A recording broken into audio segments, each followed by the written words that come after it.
Good morning.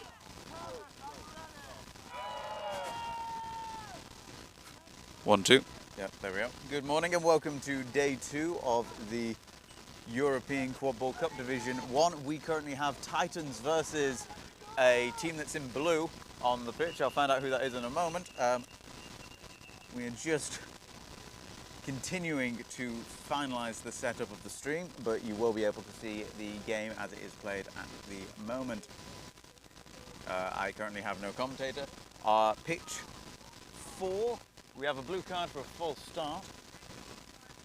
21 from Titans, so they're going to restart, which hopefully, that might give me a moment to just get the final bits and bobs of the stream while we do that.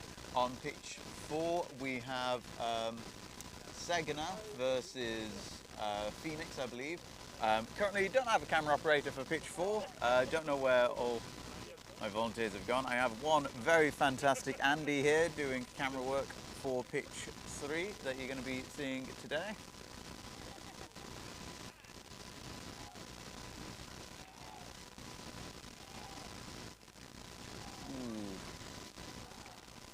Internet for the venue, not great. Having a bit of trouble getting the scoreboard up, but with any luck, we'll have that done for you in just one moment. And Blooms are back up again. Here we go. This is... Who is this? This is Titans versus Ghent. Titans versus Ghent. Ghent in blue. Okay, and we have an issue with the HDMI already. Right.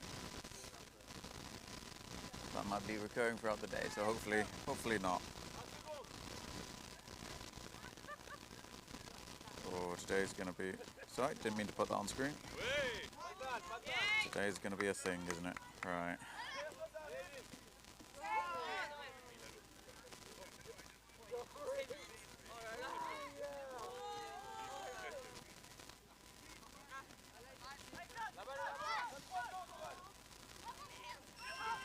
And there's the first goal, I believe, for Titans.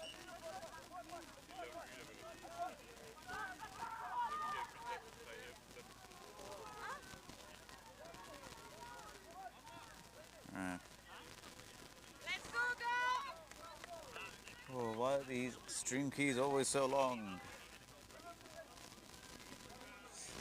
And Brooms down.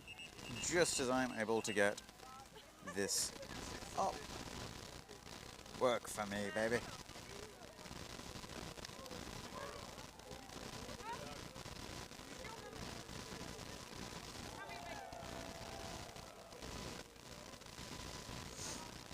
Hopefully that's going to work.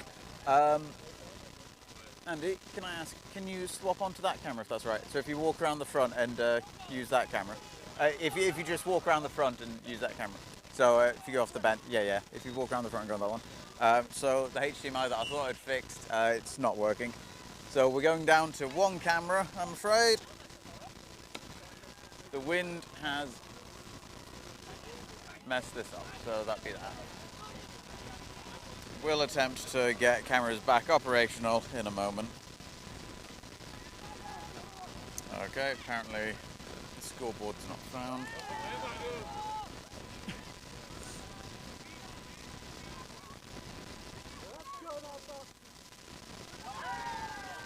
Second goal, there it goes.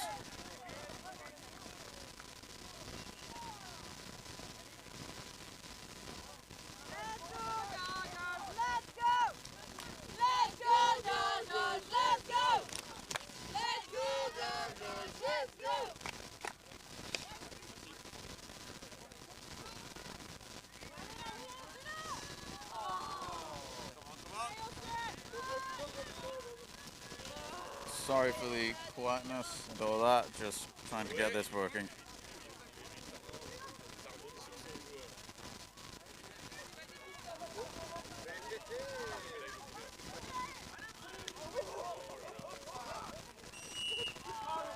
Sounds like a swear there, so let's hope you didn't hear that.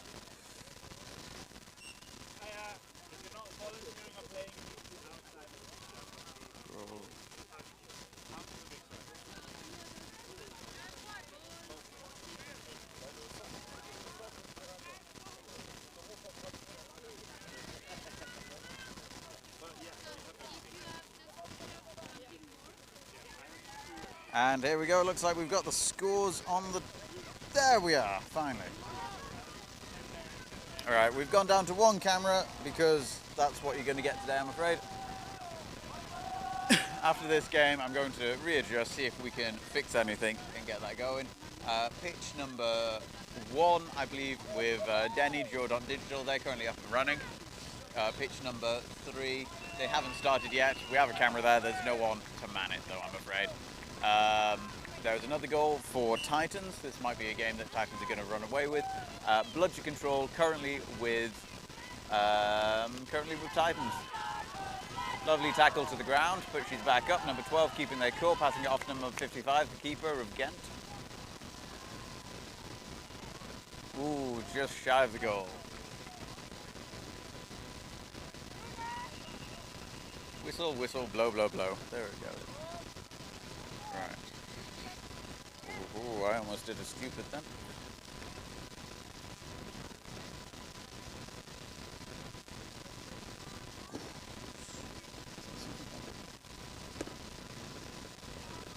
A little bit back, yeah. Oh, sorry. That'd be better. Sorry, I'm juggling equipment at the moment to try and get cables as close as I can and also not crush Andy. There should be another cable somewhere. Where would I have put it? It's okay. You keep filming. I'll find the cable. And there's a goal. You know what? Here's a replay for you.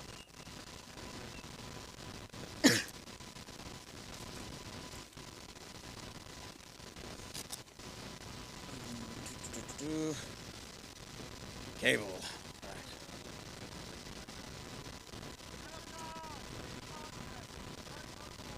Nope, that won't work. Right. Okay. Yeah, we're down to one camera.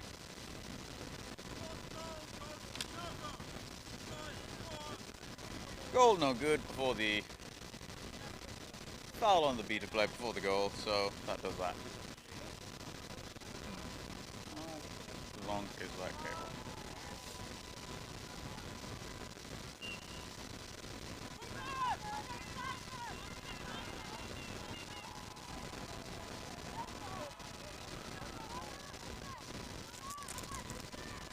Sorry.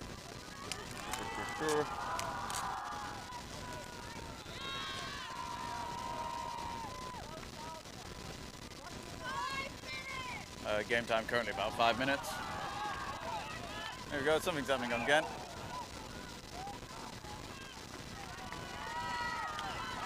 Again, no one to operate the bloody cameras.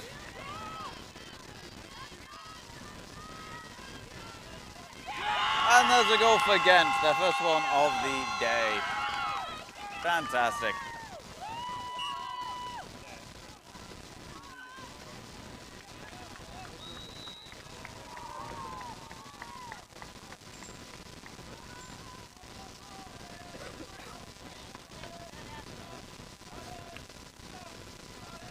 So I was up until the early hours yesterday, fiddling with using a fork as a screwdriver and whatnot, trying to get cables working. Did not work, so that's what it is. There goes a hoop, which might just give us enough time to try and... Why haven't they? That's broken equipment on that. There we go, thank you, ref. Cool, you're going to see the screen go blank for a couple of seconds. Hopefully it will come back very shortly. Can I, if you step that way, please? Sorry, and if you step over there. Thank you.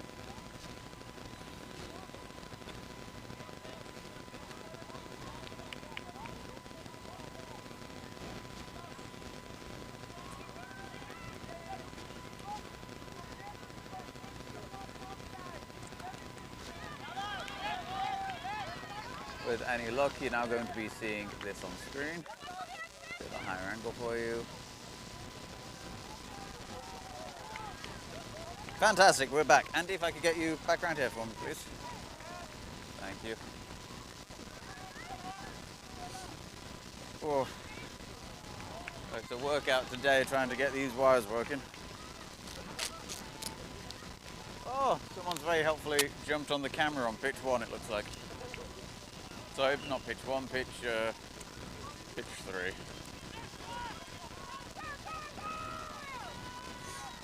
Lots of people yelling, let's go Gargoyles. Oh yeah, it's the Ghent Gargoyles.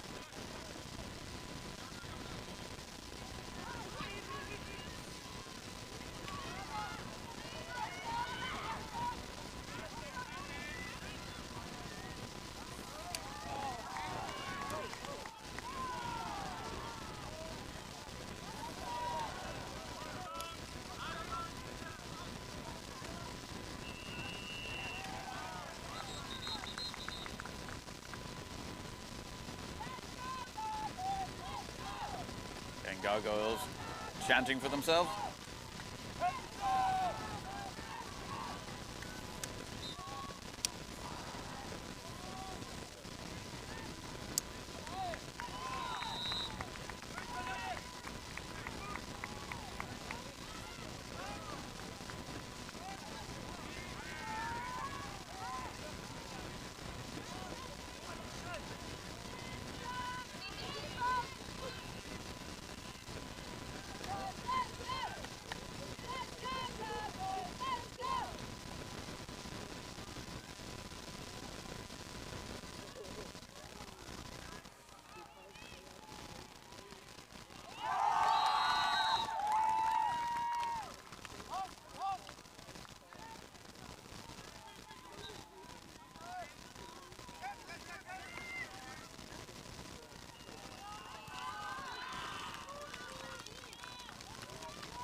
Terribly sorry for the silence. I'm just trying to work things.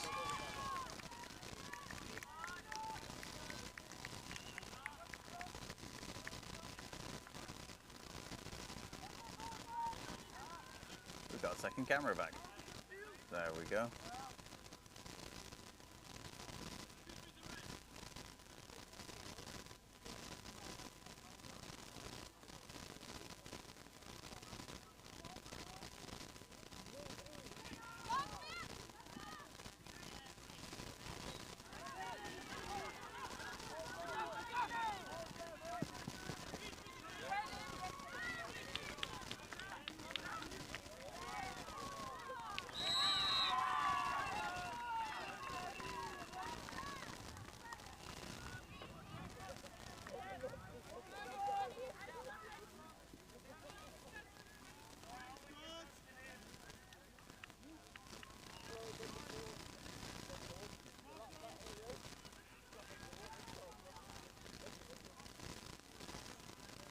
Right, we are running. There we go.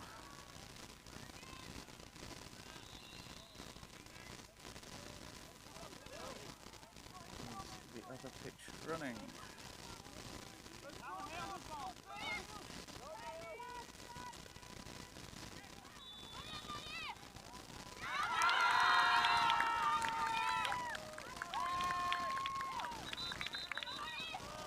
Ooh, a lovely spin. Picked up by the Titans, put into a tackle.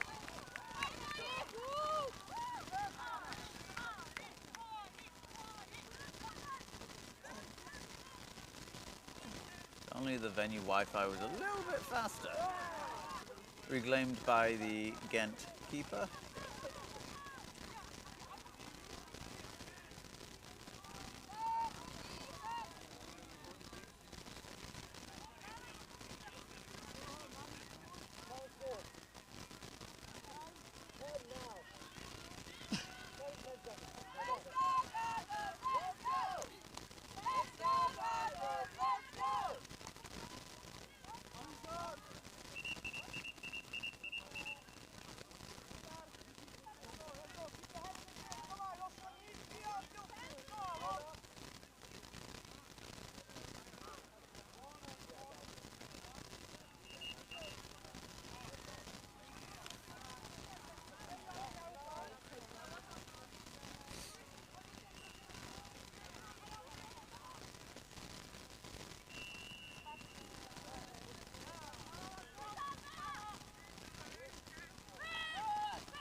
contact. Charging a player without a ball.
Volunteers, I need volunteers. Volunteers. I've got no commentators, I've got...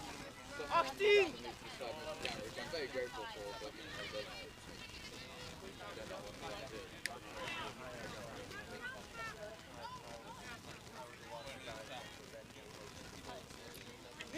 18 seconden! Kom mee! It's more fun than anything. You've got everyone to watch that way. Yeah, of course. And it's like, okay, the rewards are good balls, and I live been around all the people who do this ball. Don't worry. Eventually, I think it's someone else like this. I know. I wouldn't say you need the money. Yeah. I need to find a second job.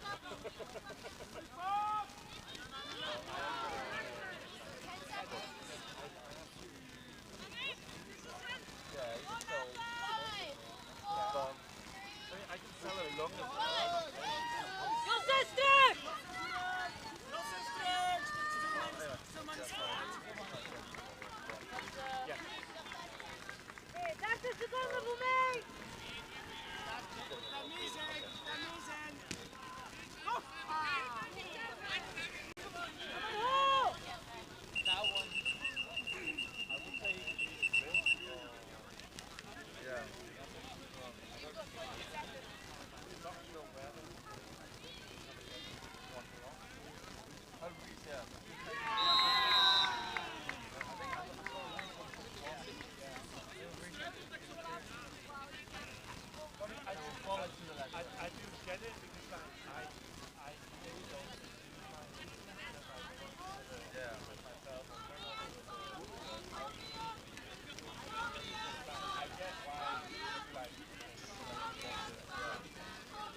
nothing that I care too much about.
Next time, please tell me in 15 seconds.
Interaction, pass up the beat.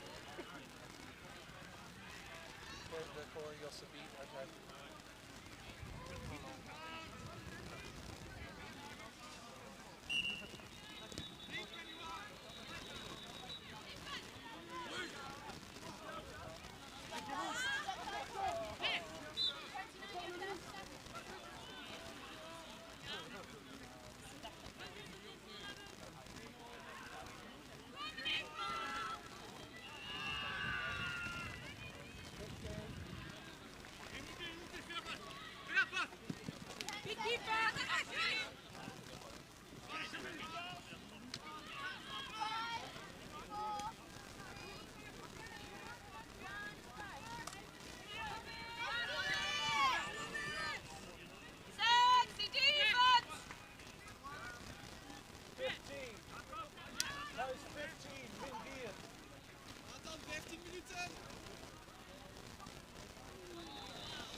We're disjointed, dat werkt nooit als Hanna van achter gaat gaan staan, nooit!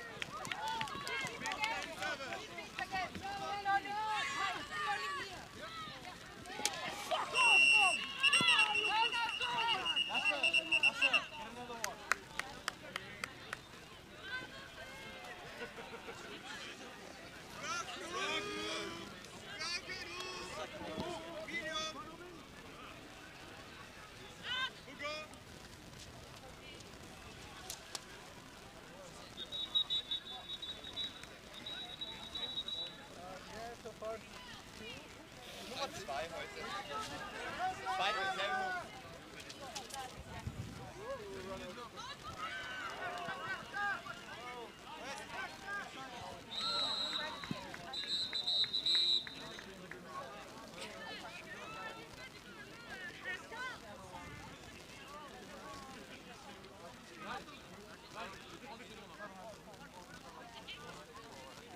Dan, you also have one broken here as well. That's 2 on this pitch.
That's with the goal we just scored.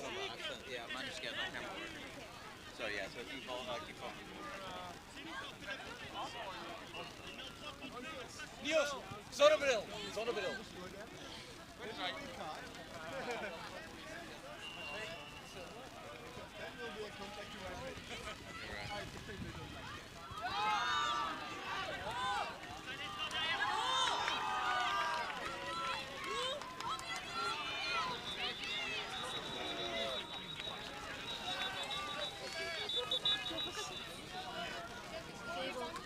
Gable? Yep, blue one. Come on, Niels! Just move it back that way so I can get him over. There we go.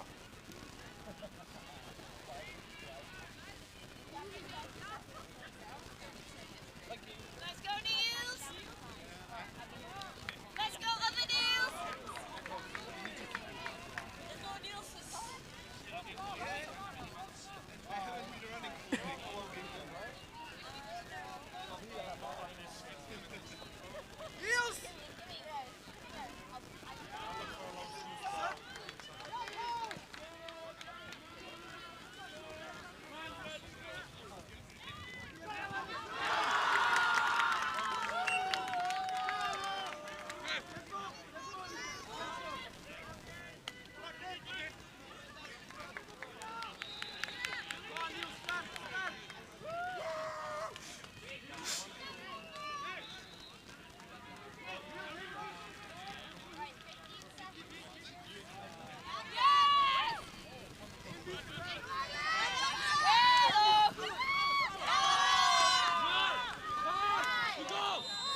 We'll be back shortly with the next games. Hopefully I'll get a commentator for you. Until then, hang tight and see you soon.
Hugo, if at some point I don't give you enough time to write the things down, don't let me start the game. Call me Hugo, Hugo, Hugo. If you want to, that's like, you don't need to. If you want to, that's great for the teams.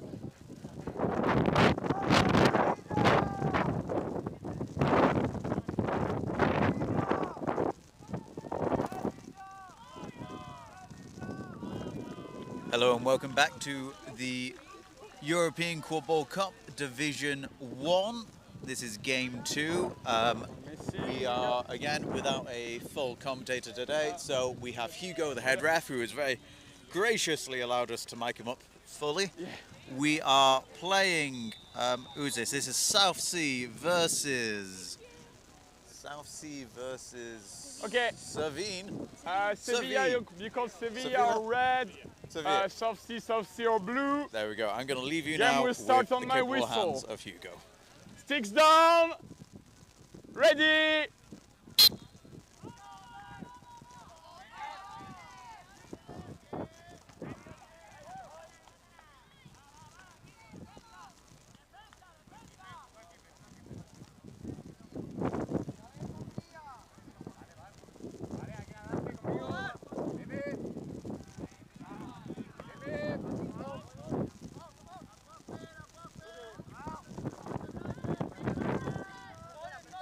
Reset used!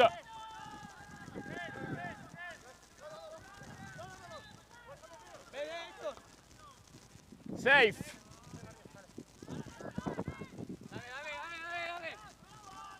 The pass is good!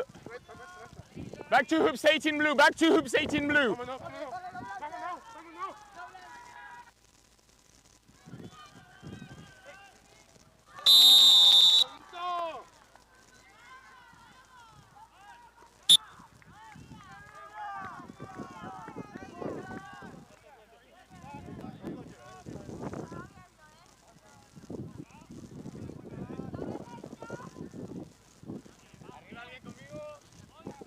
Advance the quaffle.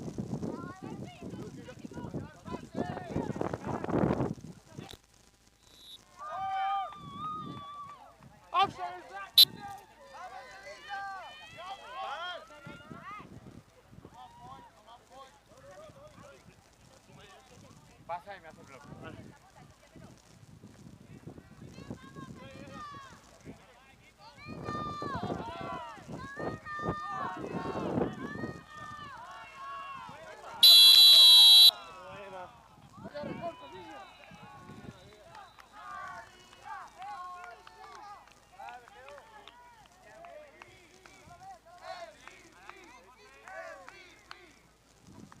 Safe!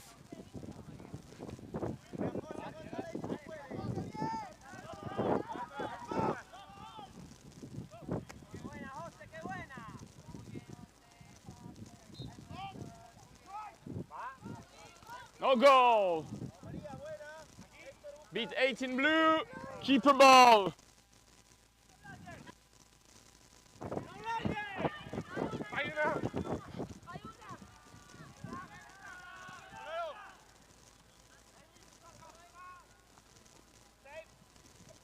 No goal!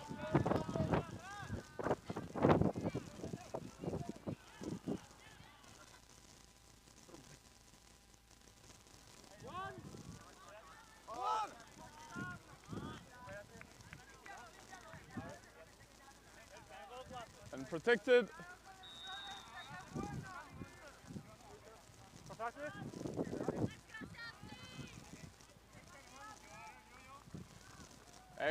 Looks good, Peter. The pass is good!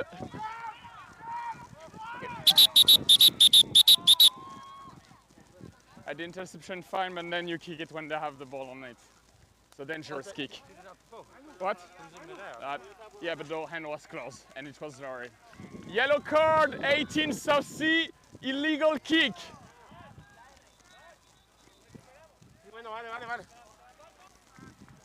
Remount! Resume play on my whistle.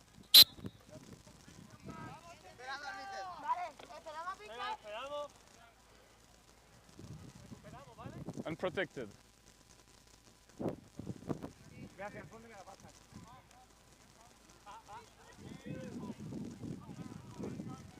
Safe.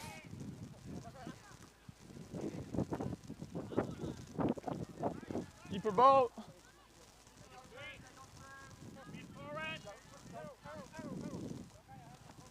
Unprotected.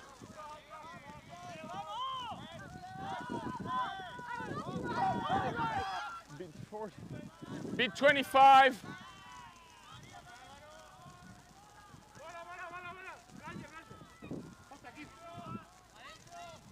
No goal. Boundary in bounding 20. Wow. You're closest technically, no harm, no foul. Yeah, no problem. You didn't get any advantage from it, that's fine. Just have it in mind.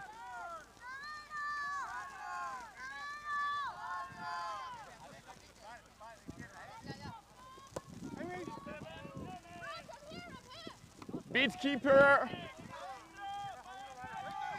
Beat keeper red. Yeah. There's just movement in your pass. Turn over the quaffle. Remount your sticks. Resume play on my whistle. Beat. Pass is good. Yeah, we're fine here off Broom.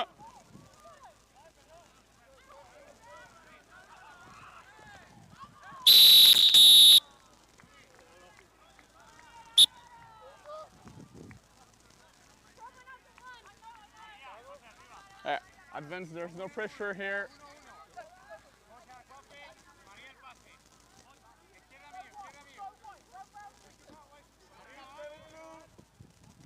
Midline crossed.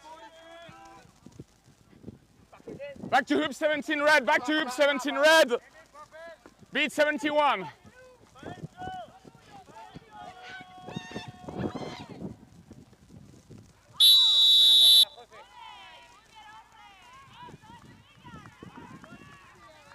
You can ask for it. Oh, thank you. You can also like just take it. It's as long as it's in your half, you can take it.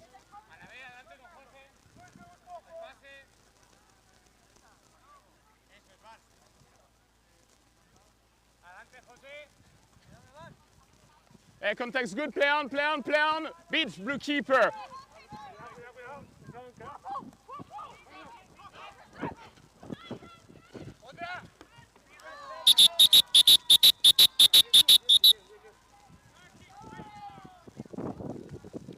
Okay. It's a bit before. Okay. I agree with you. Okay.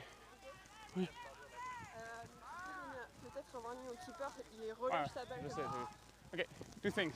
Here, goal's no good, beat before. You'll resume with ball in hand. Just blue keeper. Warning, when you're beat, don't throw the ball, drop it. Remount your brooms. Resume play on my whistle.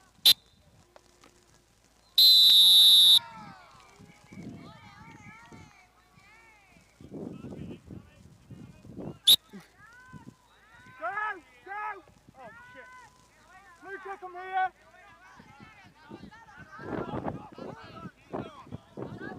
Yeah, contact's good.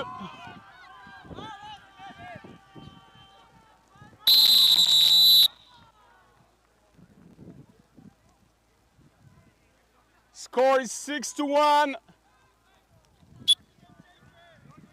Unprotected.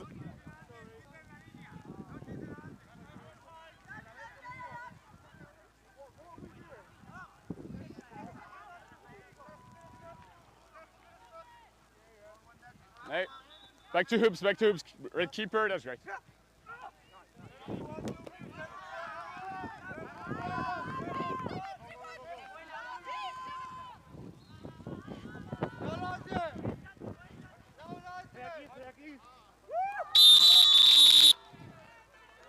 Yeah, that's great. You re-engage a second time. Yeah.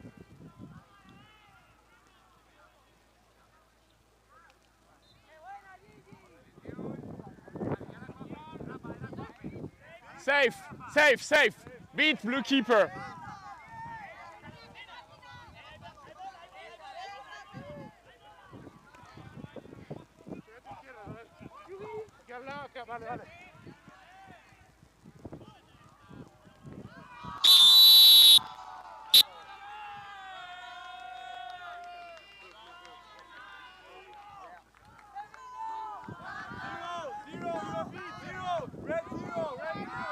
You're beat.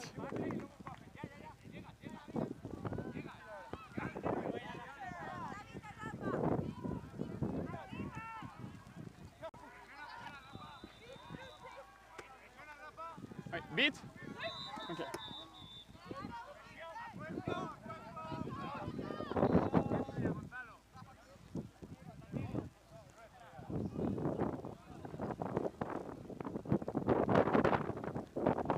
Wasn't the chaser beat on the first pass?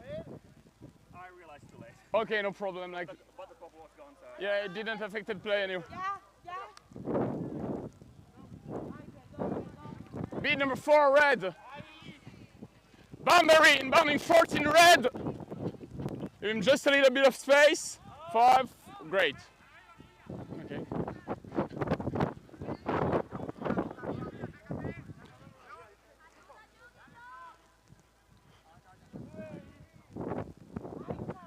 Beat 14, red.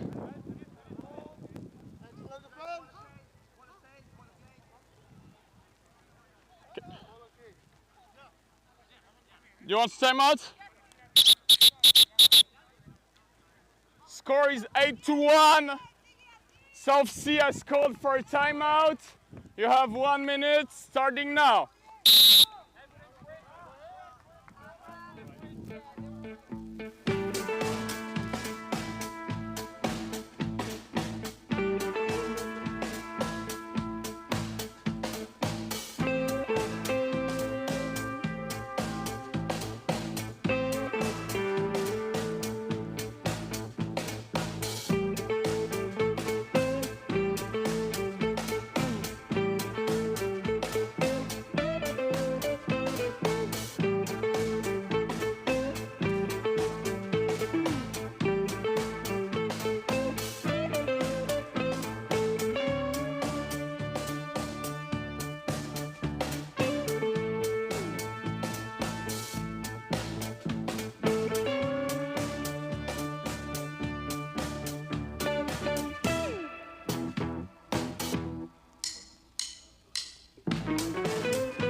Remount and resume play on my whistle.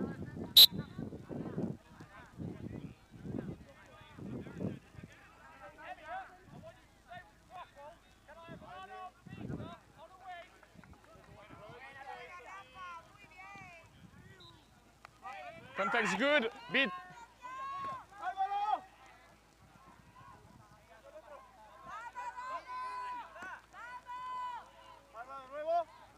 Ball out.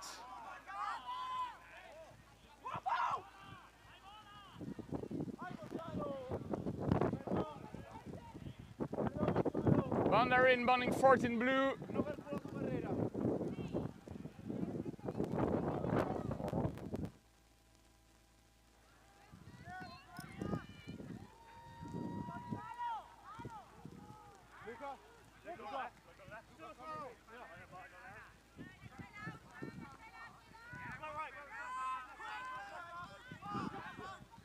Beat red keeper, beat blue keeper.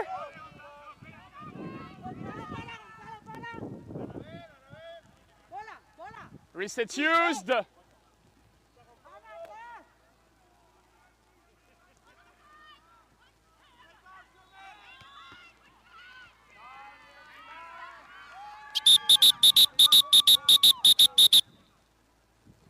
Daniel Brun.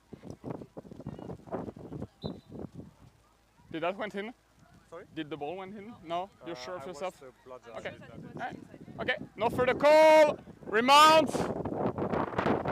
Resume play on my whistle.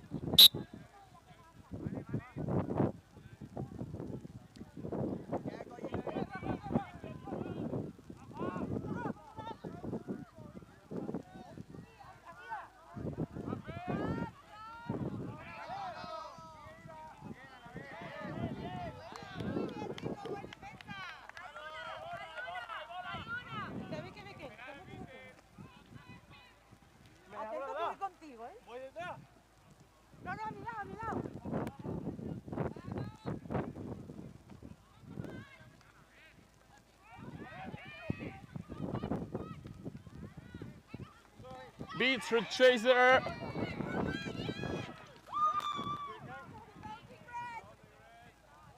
There's no pressure here, advanced keeper, there's no pressure here.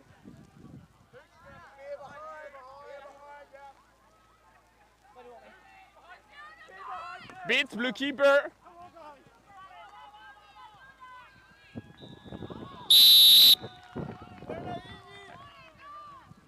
Watch out, don't get physically in the way to the hoop. I'm fine with the fake, but don't get physically in the way. Yeah, Pearl.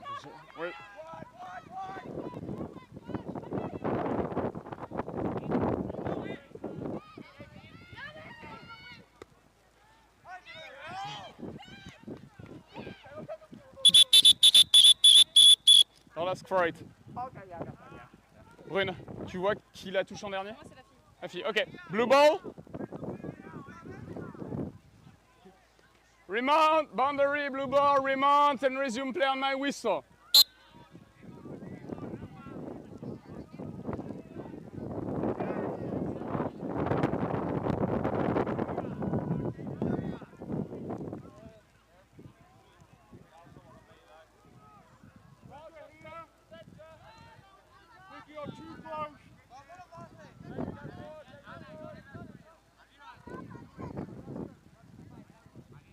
Beat number 14, beat number 20.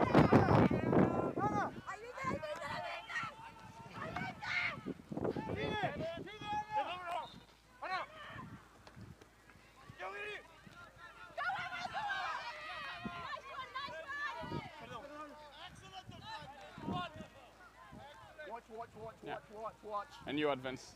And you just drop it when you're a bit. Yeah. Advance, there's no pressure here, you need to advance. Midline crossed.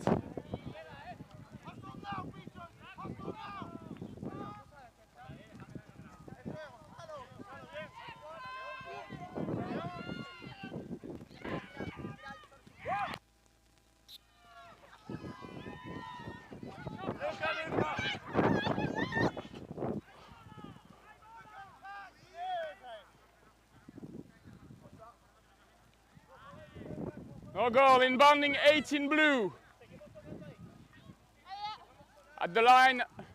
Thank you, let's go.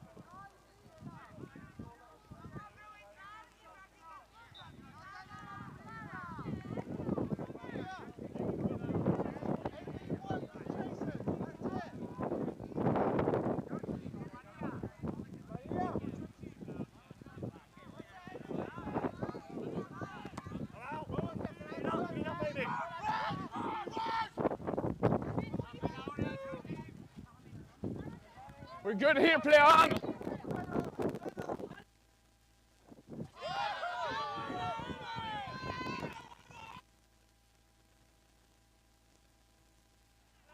There's no pressure, Yugi, advance. When you go out and adjust your number, the tape's coming off. Step out now. 41. Take the change now. Change now to adjust it.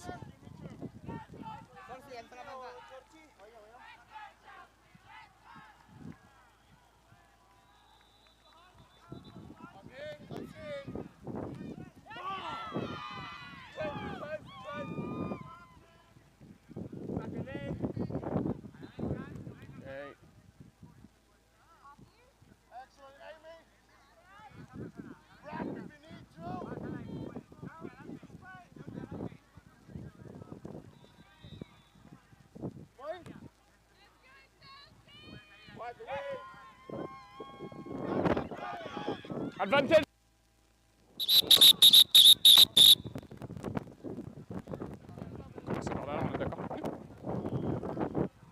Yellow card, 17 Sevilla. Illegal contact. Contact initiated from behind. You can go to penalty box. Oui. Oui, mais il y a la faute.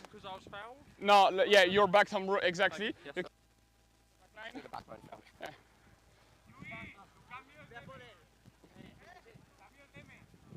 Remount, resume play on my whistle.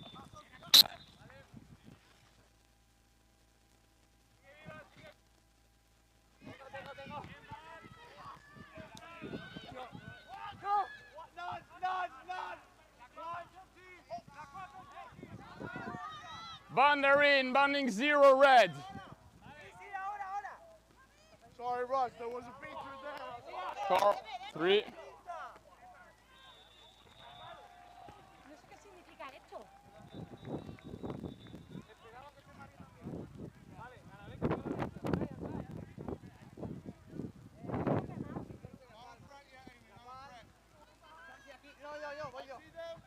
¿Qué más?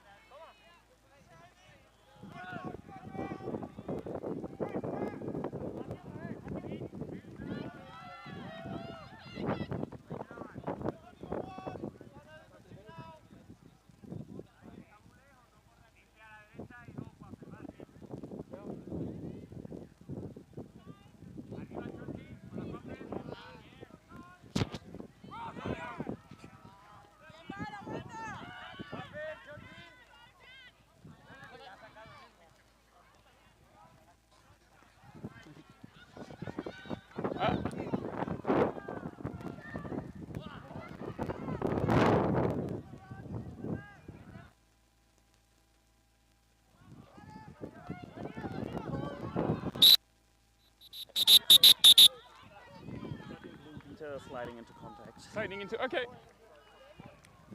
So, that's 0 card for you, sliding into contact.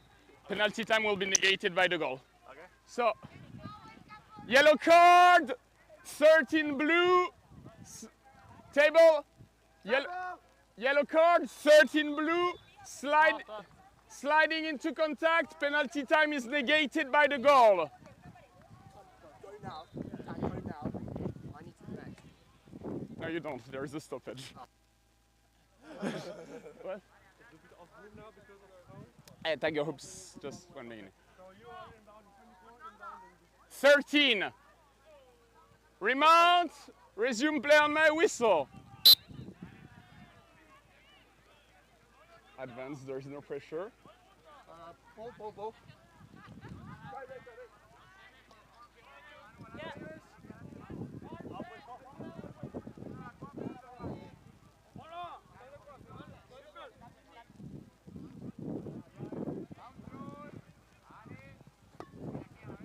Beat keeper, red ball, turnover, red ball.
Daniel, are we good? Do we need a timeout? Reset used. You're off broom 12, release, you're off broom. Beat 0, no go, red ball. Tu peux lui donner Morad, c'est un turnover.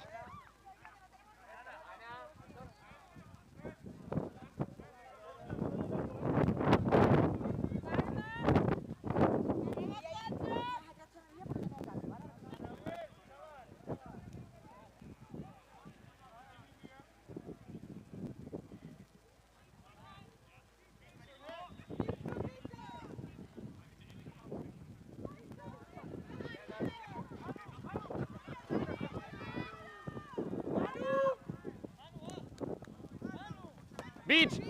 blue ball, beat before, blue ball, turnover.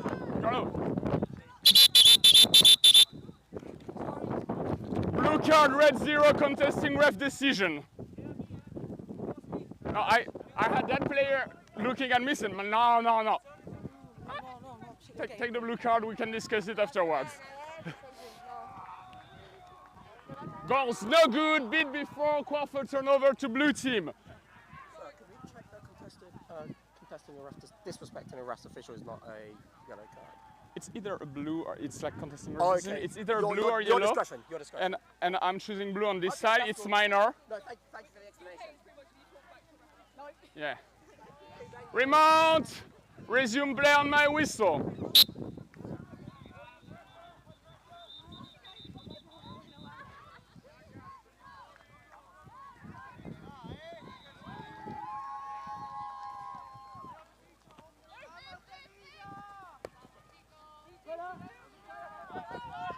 Beat blue keeper. Beat 71 blue.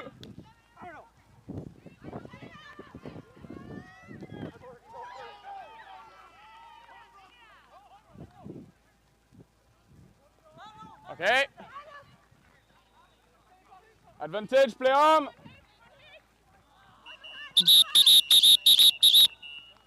Okay. Wait.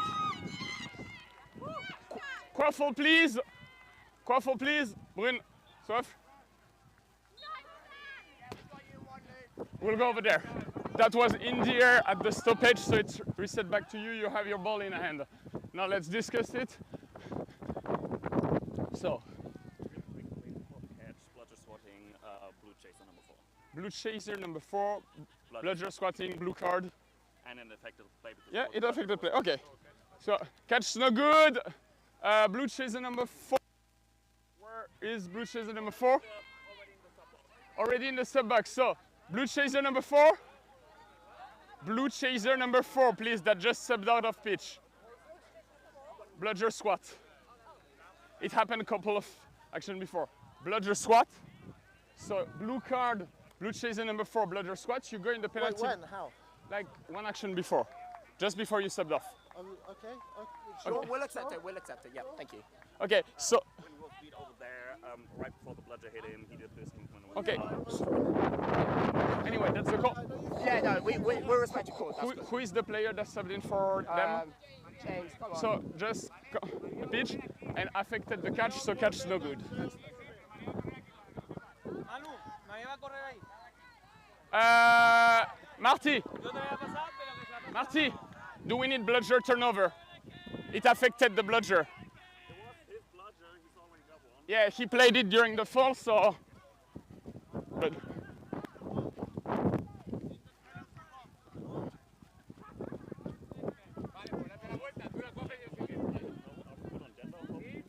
yeah, I'm checking it frequently.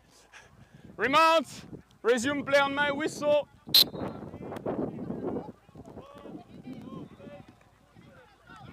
No goal, keep a ball.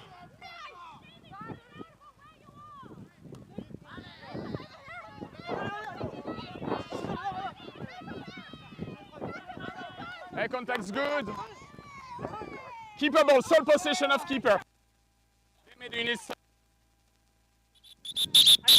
Sorry. Yeah, sorry.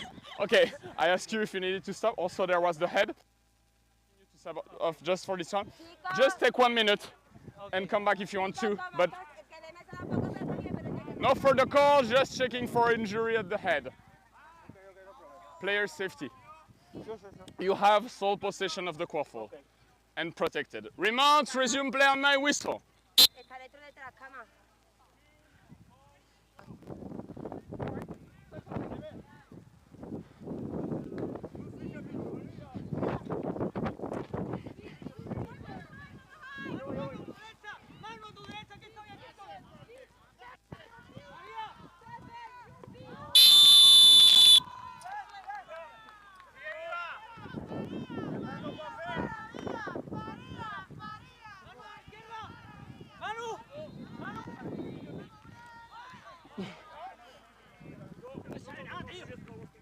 What? Oh.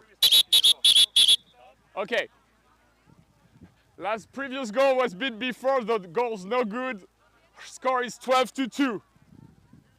Thank you, Marty. Yeah, we have a chance. No, 2. We only have 2, man. Remount! Remount! Resume play on my whistle. Keeper is protected. Unprotected.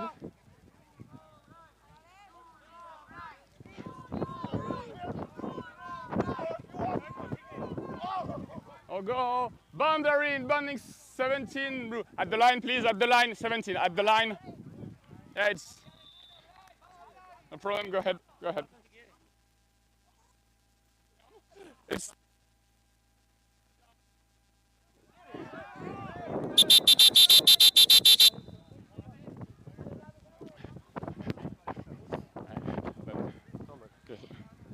let them do like 4-player safety. Stop the game. No problem. Like, Oh, okay. yeah, I can't, okay. yeah. You can like 4-player safety in that situation. I don't mind you stopping the game. You're right, okay. Thank you. Thank you very much. Anything to deal with on the situation? No, it was just like injury, I think. Okay. Do we need to call the medics? No. Okay, so he's definitely gonna go out to pitch. Wait.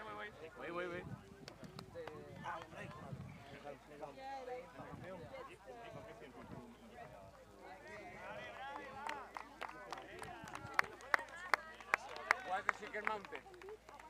What's the secret mountain? Yeah, The score, no, 100, I cancel the goal. And was there a goal since then? No, so it's 120-20. Yes, sure. We confirm that and their torso is more than 45 degrees bent, that any tackle from there will be counted as contact from behind, regardless of if it's from front. Yeah. So you're okay. Cool. Thank you. Remount! Resume play on my whistle.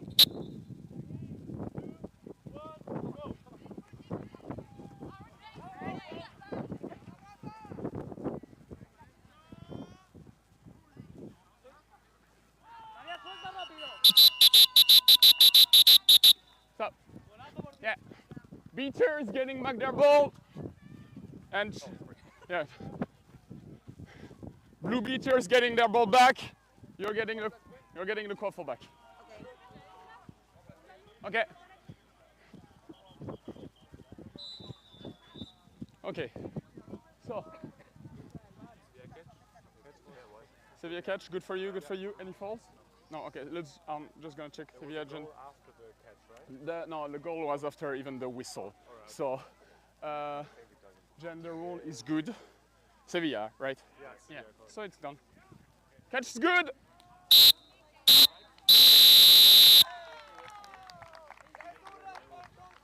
Thank you. That's what we said, the team that's ahead. Thank you. Thank you. Nice camera, thank you. Thank you. Ouais. Bon, c'est là où on joue maintenant. Là-bas, je crois, terrain 2. Je te dirais bien bon match, Jade, mais c'est Toulouse, donc je vais quand même être pour eux. Bon, les pauvres, voyez. Sam, all good for you? Yeah, no, you are fantastic. Thank you, mate.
We see Tom Roloff, who secures the quaffle with a kick, and he's able to dodge the first beat attempt, and he's driving through, loading it off to Tony Zimpelmann, but no chance here. There was still a beater involved from Malaka Vikings.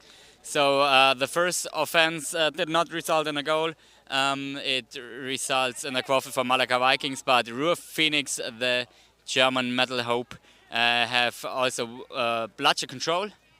And we see an attack that was intercepted by number 98. That's Hints for Ruhr Phoenix, and she scores.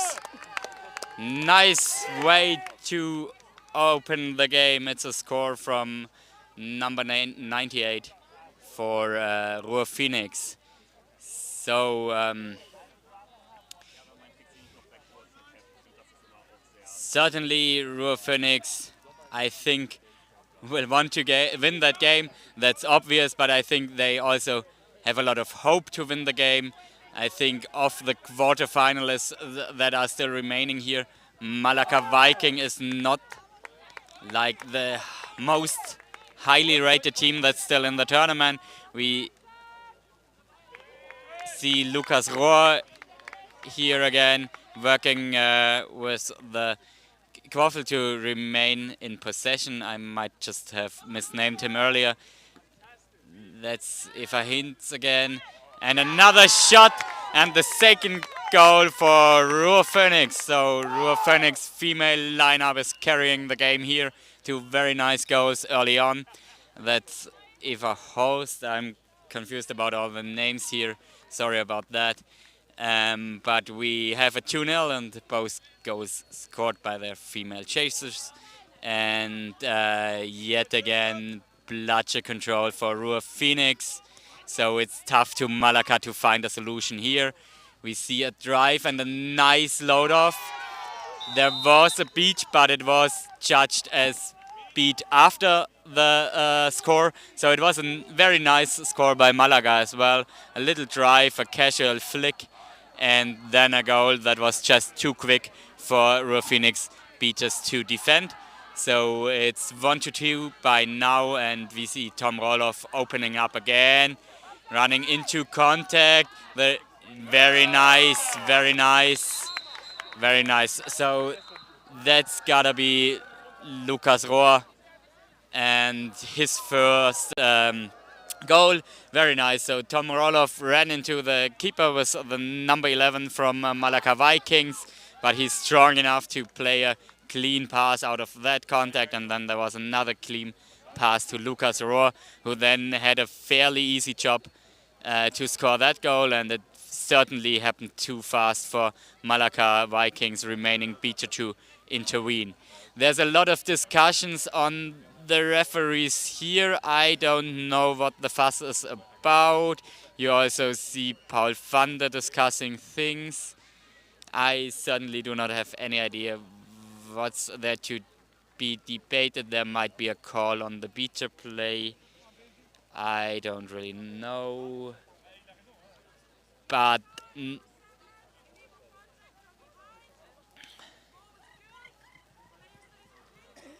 all right, so that's the resolution. I'm not sure if you could hear it on the live stream. I think not. So it was a yellow card on the beater play on Malaka Vikings, beater number 7, but it happened before the goal, so number 7 will remain on the pitch, and that means just the quaffle is with Malaka Vikings keeper, and Ruhr Phoenix remain on bloodshed control in the defense. So beater number 24 moving out quite aggressively against the beater Jesus with the number 7, who just has been carded. Jesus now trying to steal it from Paul Vander, but no luck here. And now it's a drive, but it was blocked by Lucas Rohr. Second chance for number 11, but it was a nice interception by the player. That's got to be Eva Horst, I think. And there is a huddle of players here. Number 11, Malaga keepers was involved, but at the end that's just a quaffle for the Ruhr Phoenix defense. Okay, high pressure by Malaka Vikings now. Jesus with the number 7 is running, but Eva Horst is too fast. Was that a beat? It was a beat. It was a beat. She scored, but there might have been a beat right to her ankle before. I haven't seen it exactly. It's the other side of the pitch and it was called good. So maybe the bludger has hit the floor before, and that's a way to deal with high beater pressure. She just ran away and was too quick, so beater number 7, Jesus, couldn't quite follow her and had to resort to a long distance beat, which apparently, as judged by the referees, did not connect, or did not connect in time at least. So Ruhr Phoenix have also subbed out players on the beater rotation, and there was a head beat to Paul van der's head. He's complaining a little bit about it, but it was just his hairline. In the meanwhile, there has been contact in the Quaffle game as well. So we see the Quaffle, there has been a tackle at the outline. There's discussions early on the game, which is to be expected in the quarterfinals. So both teams under a lot of pressure here. And the score is already 4-1 for Ruhr Phoenix, and we are still early in the game. So the pressure for Malaka Vikings will be a lot right in that moment, because, yeah, 3 hoops down, you really don't want to get disconnected from the score here. You really don't have any more points to lose if you're 2 down here so early in the game. Okay, the head beat that I told you earlier about was now carded. It's certainly Demasi is not understanding the world anymore. Number 65 for Malaka Vikings, he doesn't feel that call. It was certainly a long distance, and it was certainly also not very harmful to Paul van der, but the rules are the rules. Face beats are forbidden now, and if you have that rule, you also, well, need to have some kind of consistency in calling it. That's why I think it's a fair call to card that head beat. And but it was certainly not any danger to Paul's health here. He will be able to continue the game. So that means that there is now no bludger in the defense, and that means that Tom Roloff will run for it, and he scores without difficulty. And the beater play that happened in the meanwhile was also very unsuccessful for Malaka Vikings. Jesus attempted a kick beat, I think, but the only result of that is that the bludger is far out of bounds, which is also why there is a stoppage now to retrieve that bludger. And refs are discussing a little bit on what to do with this bludger and the play. So there, I think you haven't seen it on camera, but just in the moment where Tom Roloff was scoring for Ruhr Phoenix, Jesus was trying to recover the third bludger basically for his team, and he was attempting a kick beat.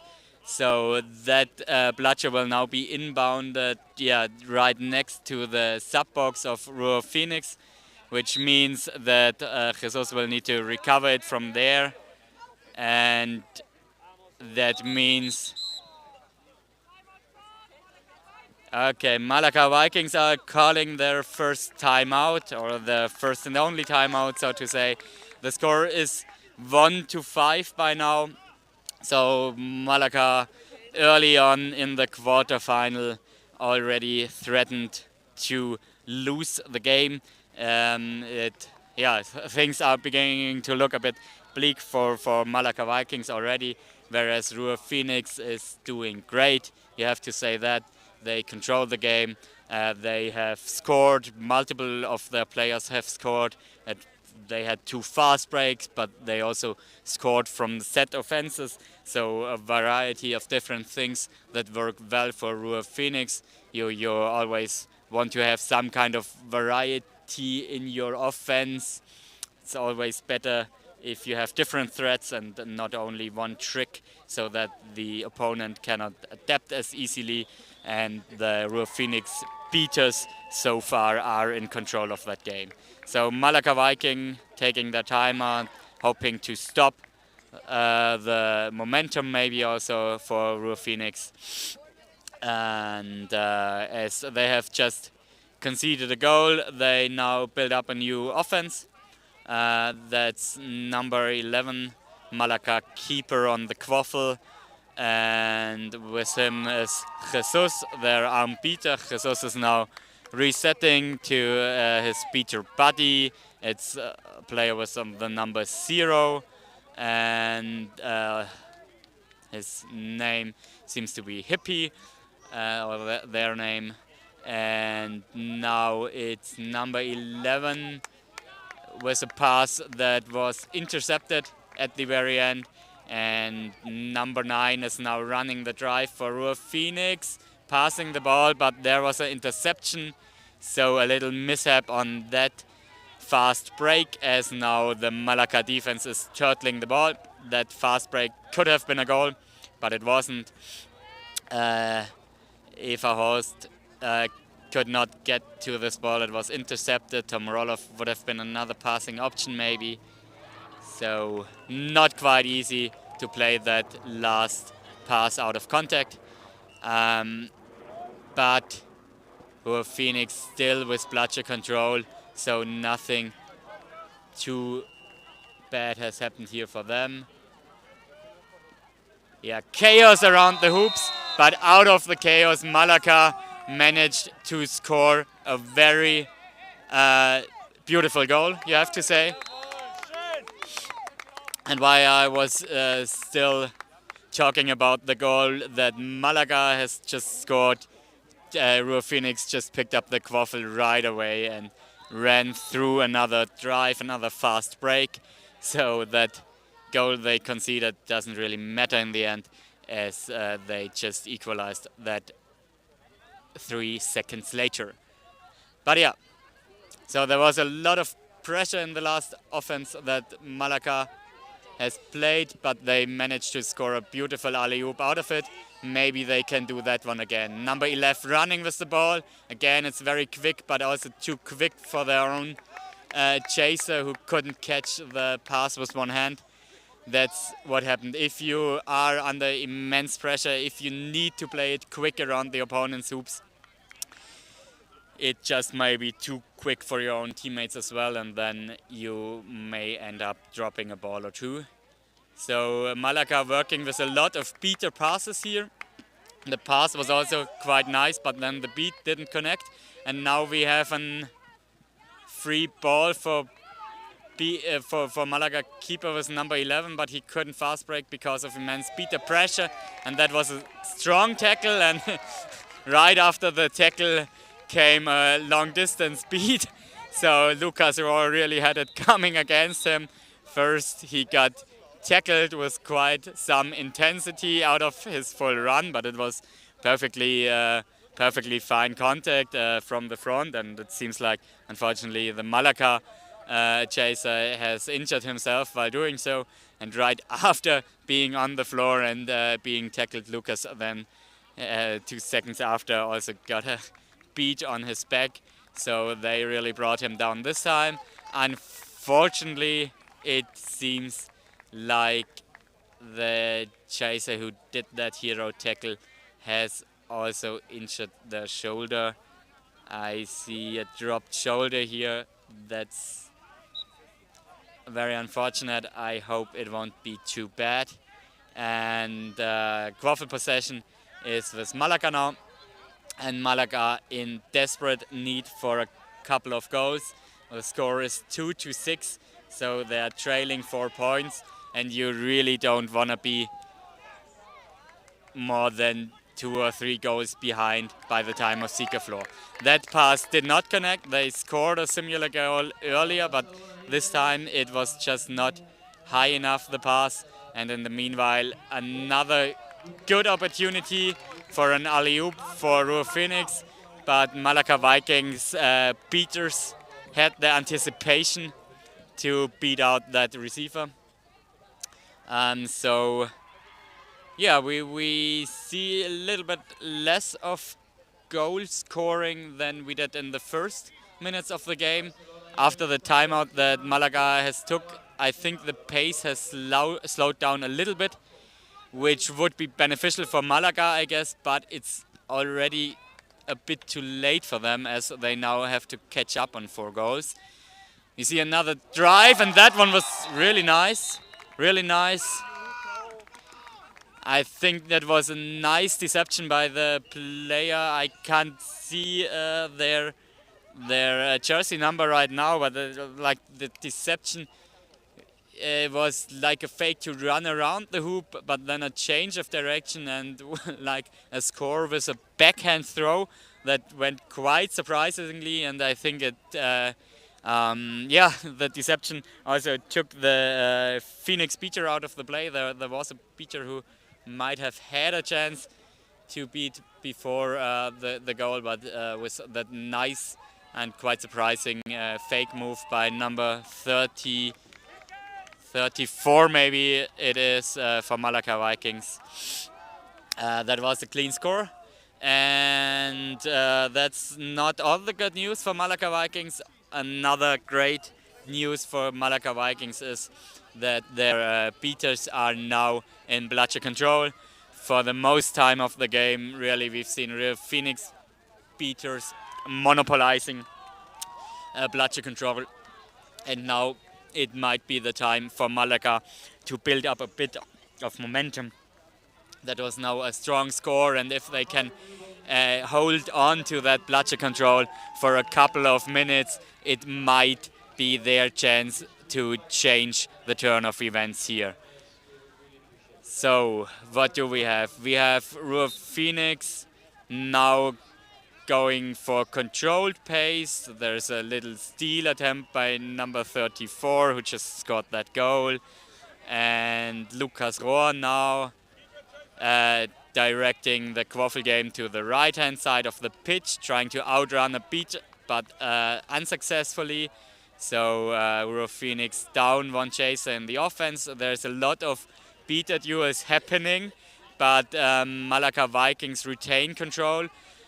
So now their chance to create a little bit of pressure on the Quaffle game, and they go for that option right away. Now no beater for Ruhr Phoenix left, but yeah, number 18 just picked up and is back. Number 9, Schulze Steinen with Quaffle control. Number 13. Number 13, handoff to Lukas Rohr again. And that's a nice pass. And there's a score. So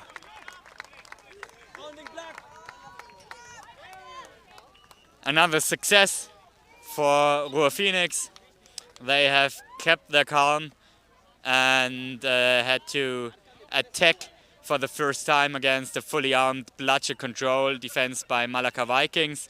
But they had the patience. The chasers took the reset when it was needed, and they created enough pressure on the opponent beaters to then find a way to score.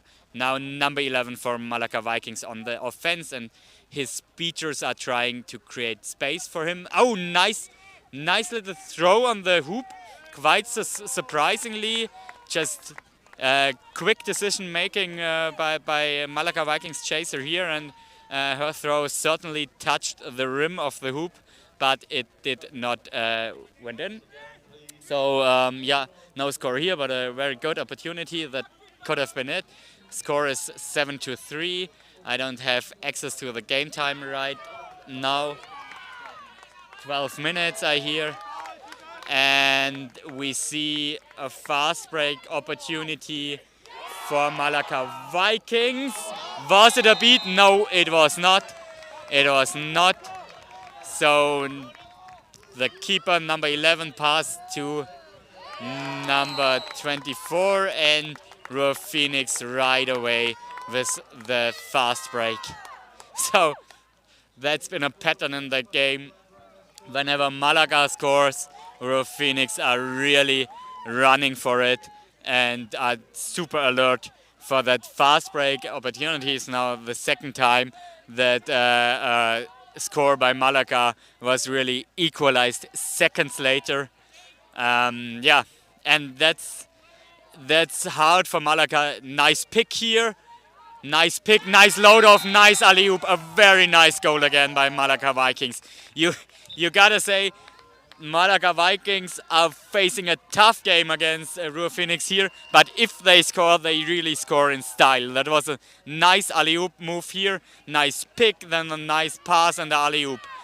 But Tom Roloff putting it through the hoops again, and a little mistake here in the Malaka defense, but yeah, they won't be able to make anything out of it.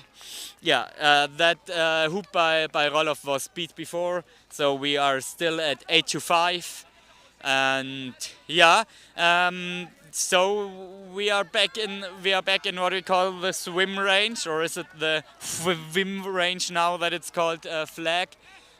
So we're only 3 goals behind, so there might be a little bit of momentum for Malaka to close down the score before the flag comes on pitch. So it could be a contested flag run. Number 67 for Malaka, resetting it to their keeper. An opportunity to shoot. No, there was a beat, but at least the number 57 is fighting for his dear life to keep hold of that quaffle, and I think that will eventually be a quaffle possession for the defense.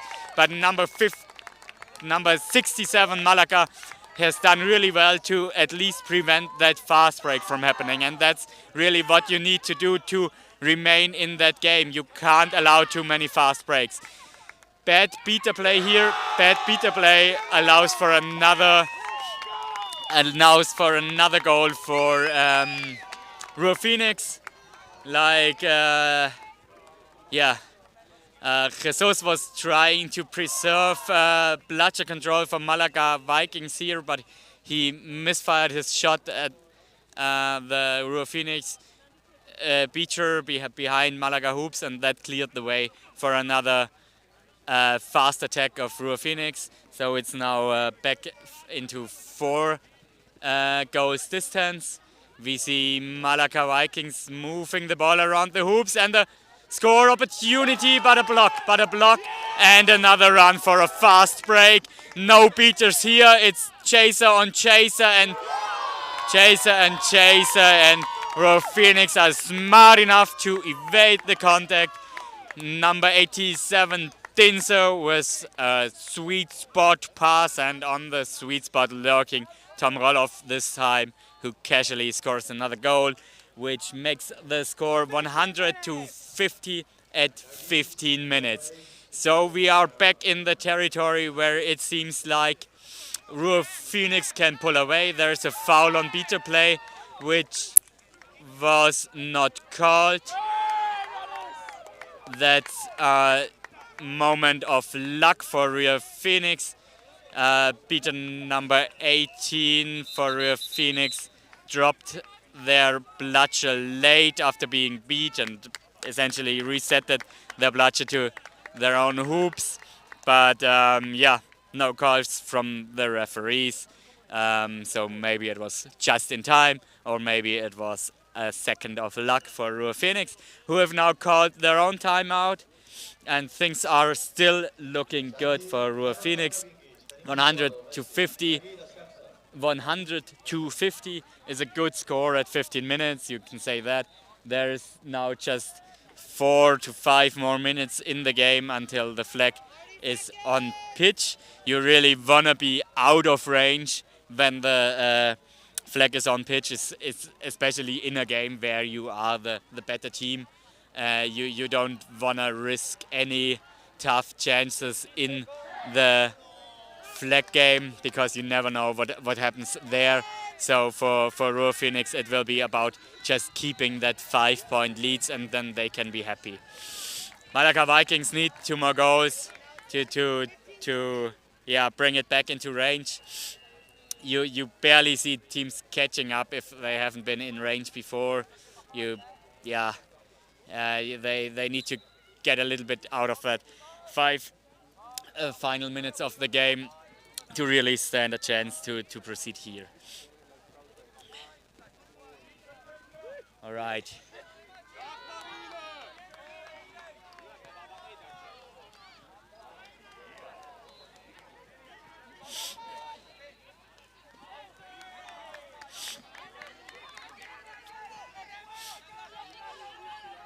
So everyone in the Malaka sub-box is screaming for a fast attack, but I'm not sure on how smart that would have been, as Ruhr Phoenix is still set for a defense with 1 beater. So Malaka Vikings putting up a box shape, 2 draws behind the hoops, looking for an alley-oop opportunity maybe. Now beater pressure, but Quaffle remains with Malaka Vikings, and there might now even be an opening for a confident long shot. So the hoop certainly was not guarded. Fair attempt at a goal, but the ball did not fall through the hoop. And yeah, that's another attack for Ruhr Phoenix. Peter number 00 Hippie going a long way to beat out Lucas Rohr, which might have been the wrong decision, because in the meanwhile, in the middle, number 9 Ruhr Phoenix just drove through the middle and scored through the middle hoop. So yeah, that's what happens if you get carried away picking receivers. Just the tall guy with Quaffle in the middle might also fancy a score. And yeah, so far for this quarter final, it's beginning to look like a difficult game for Malaka Vikings to catch up. Chaser was the number 39 again, trying to do some of their magic. Very nice moustache, by the way. And a run right into contact. Lucas Rohr with a fierce grab, fair contact. That was a strong tackle. Number 39 is not quite happy with what happened there. But I have not seen a foul from my position. And we see a fierce beater duel. And we see another beater duel. And we see high beater pressure by number 8 Daniel, and an interception in the Quaffle game. In the meanwhile, a penalty is displayed. So the ref crew will meet up to discuss what's happening here. I think there might have been another face beat in the first beater play here. I haven't quite seen it, but it might have. Yes, all right. Now things are getting heated up. We see an unhappy Spanish player leaving the pitch. It was the second yellow card, both face beats. It was again a beater on beater duel. And yeah, I'm 100% sure there were no bad intention in any of those beats. It was just fierce beater duels, just attempts to beat the opponent beater. For sure, none of these beats were like aimed purposely to hit someone in the head. I think that's fair to say. But the rule is the rule, and face beats results in yellow cards by now. Yeah, another big disadvantage for Malaka Vikings, who lose one of their beaters out of their rotation. They are behind 6 points, and now they also have a minute of penalty time. So always hard to keep up if one of your beaters is out. So things look like smooth waters for Ruhr Phoenix if they don't also feel the heat of the game. I think Ruhr Phoenix is very experienced, but also a team that can get emotional sometimes. But I think with the comfortable lead in their back, they won't do any stupid fouls here. So if they keep their calm and just continue what they've been doing all game, then it will be a win for Ruhr Phoenix. And we see Lukas Rohr, who can open with the Quaffle now. He's taking the reset, he's taking his time, and is now advancing the Quaffle slowly to make time for their beaters to sub. We now have Paul van der Beek on the pitch, and we see Ruhr Phoenix not too eager to directly use their advantage while Malaka is having their penalty time. But that's certainly also clever. If you're up 6 goals already, then there is no hurry and no need to take any stupid chances. They will now just play calmly. There's a pass, or it was not a pass, it was actually a shot on the middle hoop. It was just a little flick on the middle hoop, and that went right through it. So we see the snitch runner is now on the pitch.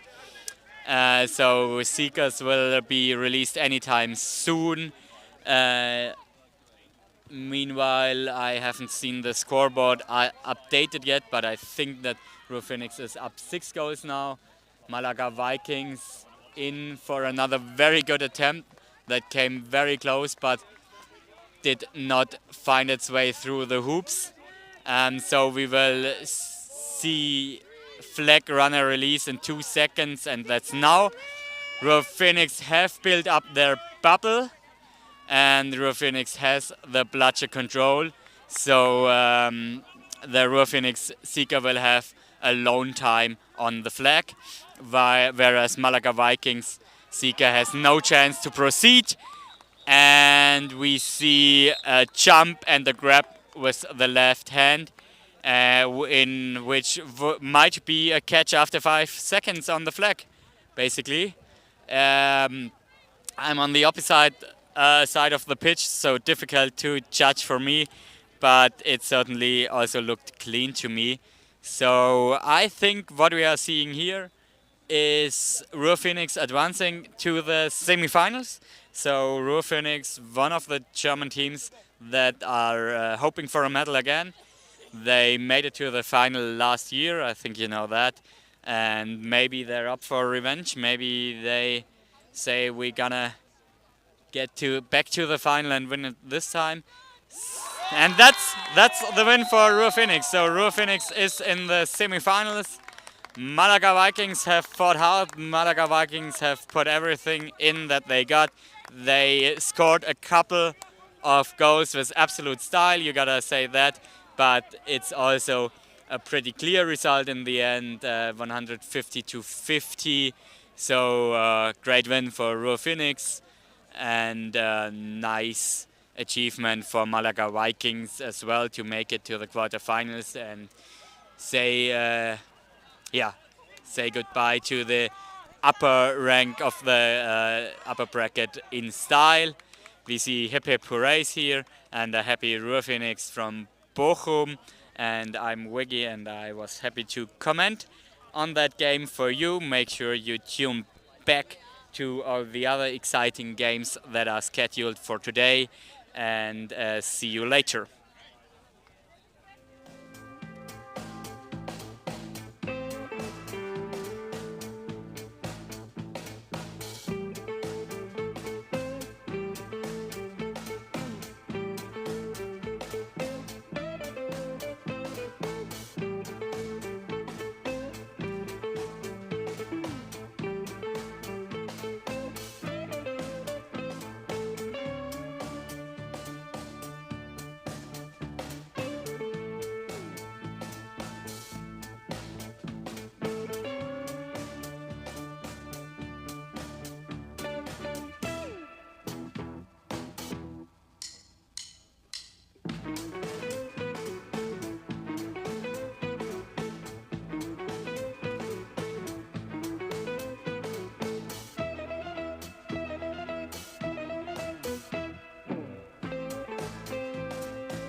Hello, you're watching the European Quadball Cup Division 1, Day 2. Thank you for your patience. Pitch 3 is going to hopefully be starting reasonably soonish. We've got a slight delay as we're waiting for pitch 4 to finish. You can watch that. That is the Broomicorns versus Werewolves of London is on pitch 4. We are waiting for that to finish because our head ref is currently involved in that game, so we can't start until then. So thank you again for your patience. Here are some Germans dancing.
Hello.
Wow, we're commentating for the first time. Welcome to Marauders versus Leviathans. Münster Marauders versus Leviathans. Leeds Leviathans. No. Leeds. Speak louder. You have 3 people commentating today. Two very experienced people. Liège. 2 very experienced people and me who joined in October. So my commentary is going to be more of, wow, that looked like a great pass, and then you'll get 2 people going, that was actually very tactically improper. I'm not sure that's how the other commentators are going to be. No, that isn't how it's going to work. Well, that's how I've decided it's going to work. My name is Jamie. I am Emma. Bronwyn. And Emma wasn't going to be talking. Oh, Emma doesn't. Oh, okay. Well, I'm Jamie and Bronwyn. She's now. Jamie, Bronwyn, and Emma from the Southsea team. So if we say anything wrong, you know who to blame. Jamie. Anyway, this game is very important for our first commentary because our team is actually playing the winner of this match. So whoever wins this match, we're going to be against. We're going to be deciding on the tactics and everything, hopefully. Oh, well, Bronwyn's going to be. I don't know. Am I? Any of the tactics, yeah. Should we get the live stream up and, like, see if we're... All right. Well, you don't think that's how much you put you on? I believe it. Chance. Teams... That was a beautiful chant by the Marauders. Very nice. The Leviathans have not started their chants yet. They seem to still be discussing, and some of them still stretching. So we'll see about the setup here. Whether the coin toss is going on. I think it happened. The coin toss has already happened, so I'm told. Well, that's normally before the chants. Yeah. See, okay, this is why we have Bronwyn here, who knows all about the sport, and Emma. Yeah. Oh wait. I thought you wanted it. Oh, yeah, come closer. I thought that was like a, can I have it? Both teams have very nice kits. If anyone's looking to trade, these are top quality ones. Yeah, but I do love both of them. I don't think you can pick a favourite. So you know, head refs refused a mic, so you're going to have to kind of figure out what the calls are when they have it. Okay, perfect. Okay, we're going to be interpreting for the HR in this. We'll do our best. back onto which kit I like best, you gotta go for the reds. SQC at heart. SQC at That heart. is not what you said 5 seconds ago. Wow. What about, oh, that's not really blue though. That's not so blue for Southsea. But the greenish blue. It's close enough. Yes, we are also all university players who are cross-playing for Southsea and now commentating for the first time. We hope this goes well. We're on. Jamie has now checked that. I did not believe that we've been put in charge of commentating. So to all my people out there, hello. Did you think it was like when they give a toddler a toy? Yeah, I thought this was one of those karaoke mics. If any of my friends want like a shout out or something, I don't know. Tickety boo. Tickety boo. What's it? The starting lineup is beginning. What are you laughing at? That's what's happening. They're getting it in line. Yeah, generic starting lineup. Yeah, there's, believe it or not, 2 people running for the quaffle, like 1 from each team. I'm gonna give a quick. Right, this is an amateur's understanding of how Quadball works. If you also, like me, have only just started watching or playing Quadball, the 2 people who, all of the people on the sidelines are either beaters or chasers who are running in to get, or a keeper. Keepers have green headbands, chasers have white headbands, and beaters, stop laughing, have black headbands. You might be wondering why there are 2 balls in the middle of the pitch and 2 people stood by the further back ball. Those 2 people are going to be running for the quaffle, which is the volleyball in the middle of the pitch. They're going to try and see who gets it first and hopefully get a really quick score. And then the 2 people behind them are going to run for the bludger that is currently between them. I believe that's how the starting of this game works. How about you move to saying volleyball and dodgeball? No, we are saying quaffle and bludgers. Okay. But what if they come in yellow? Yeah. If they come in, so be it.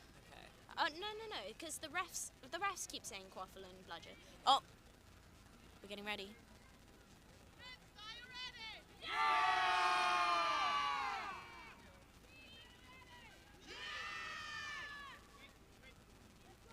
Oh. The refs are not ready. The refs are not ready. Nice strong shouts from both teams.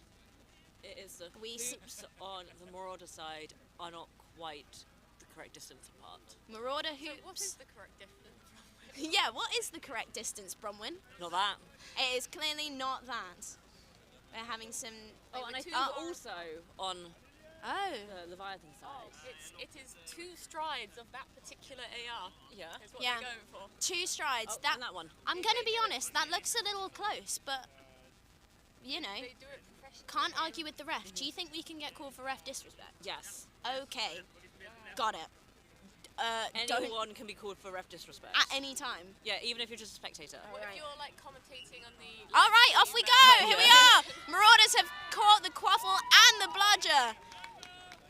Marauders not as quick going around. Oh, pretty good from 25. Nice. They've slowed it down a bit. They've not gone quite as quick as a pass off as has seen before. Oh, nice wrap. That was fantastic. 9 now has the Right, ball again. 9 with the quaffle. Oh, they've got an opening. Perfect. That's good goal from 25. From 25. Well done, 25. That kickstarts the game. That kickstarts the game. Good start from Marauders. Yeah, they've got control. They got control when with the rims up, and they have kept it for their first defense. They've got control, and I think that has something to do with the. It means they've got 2 bludgers. That means they have 2 bludgers. As someone, we've got a good play from Leviathan. Oh, good save from Marauders though. That was brilliant. 25. Ew. And a fast break. Oh, successful fast break from 25. Is that what that's called? Yeah. See, this is a learning opportunity for you. It is a learning opportunity for me because now I have to pay attention to everything that's happening on the pitch and not just the chaser side. Should be doing that anyway. I can barely concentrate on the quaffle, let alone the bludgers. All right. Oh, running in from the Leviathan. Oh, bit too high. That was just unfortunate. That was very close. That was a good run in. Yeah, I wouldn't have wanted to go for the tackle there. No. I thought you were all for the contact. Well, I would have, but I'm speaking on behalf of most reasonable people. All right, coming up, Marauders are coming up slowly. They're trying to set up a defense. High pressure. Yeah. Oh, all right. So. Oh no! Just dropped All right. Got it pretty clear. The pass. Oh. That's a shame. Pass just a little bit fumbled. All right.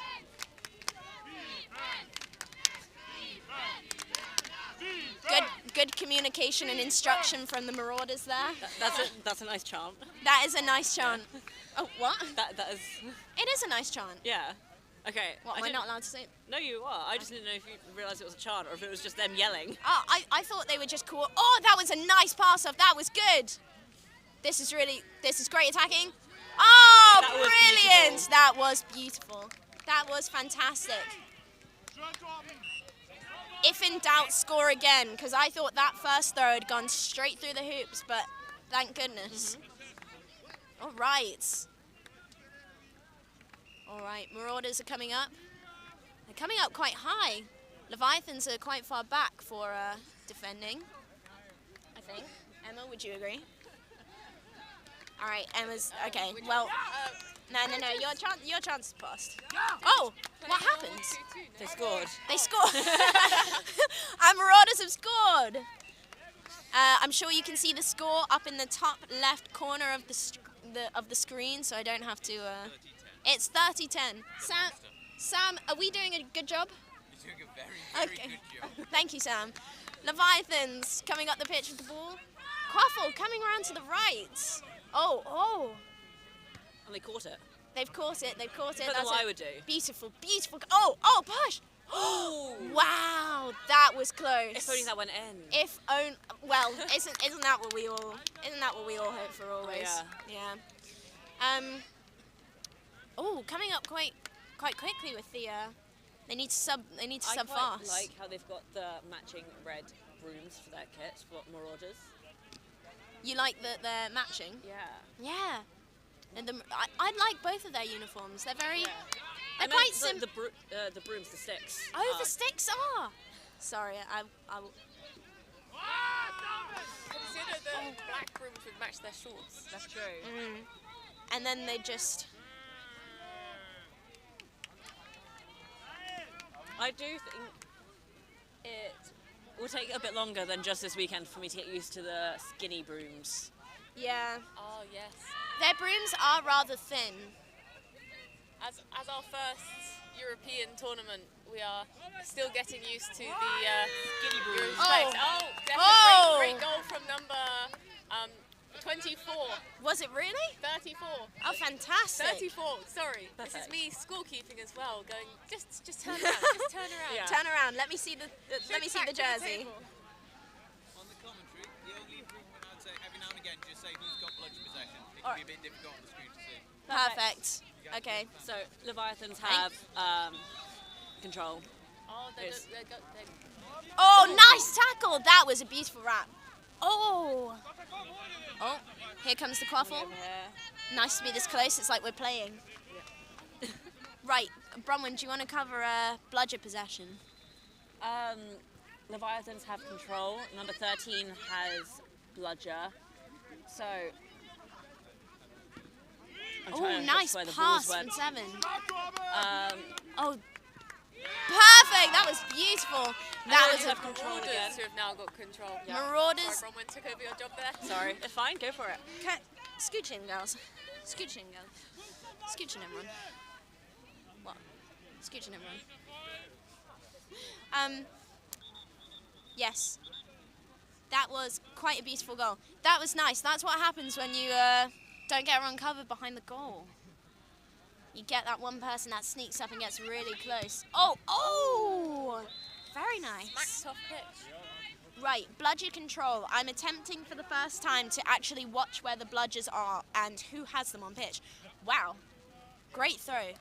Back in the hands of the Leviathan. Oh, pressure from the... Nice, keeper's got it back. Keeper needs to press through. Go on, keeper. Oh, that was beautiful. Combination of the keeper on the Leviathan side and the bludgers. That was a brilliant play. Oh, but if this Marauder can go through. Control is with Leviathans again. Leviathans are keeping Marauders back. Oh, but the 22, he is defending that quaffle with that bludger. Oh, that was a brilliant catch. Very, Leviathans have slow. control again at the moment. Leviathans have control. Very slow attack at the moment. Very controlled. Planning how they're doing, swapping over positions. Probably trying to draw out Leviathans. They've got a pretty tight defense at the moment.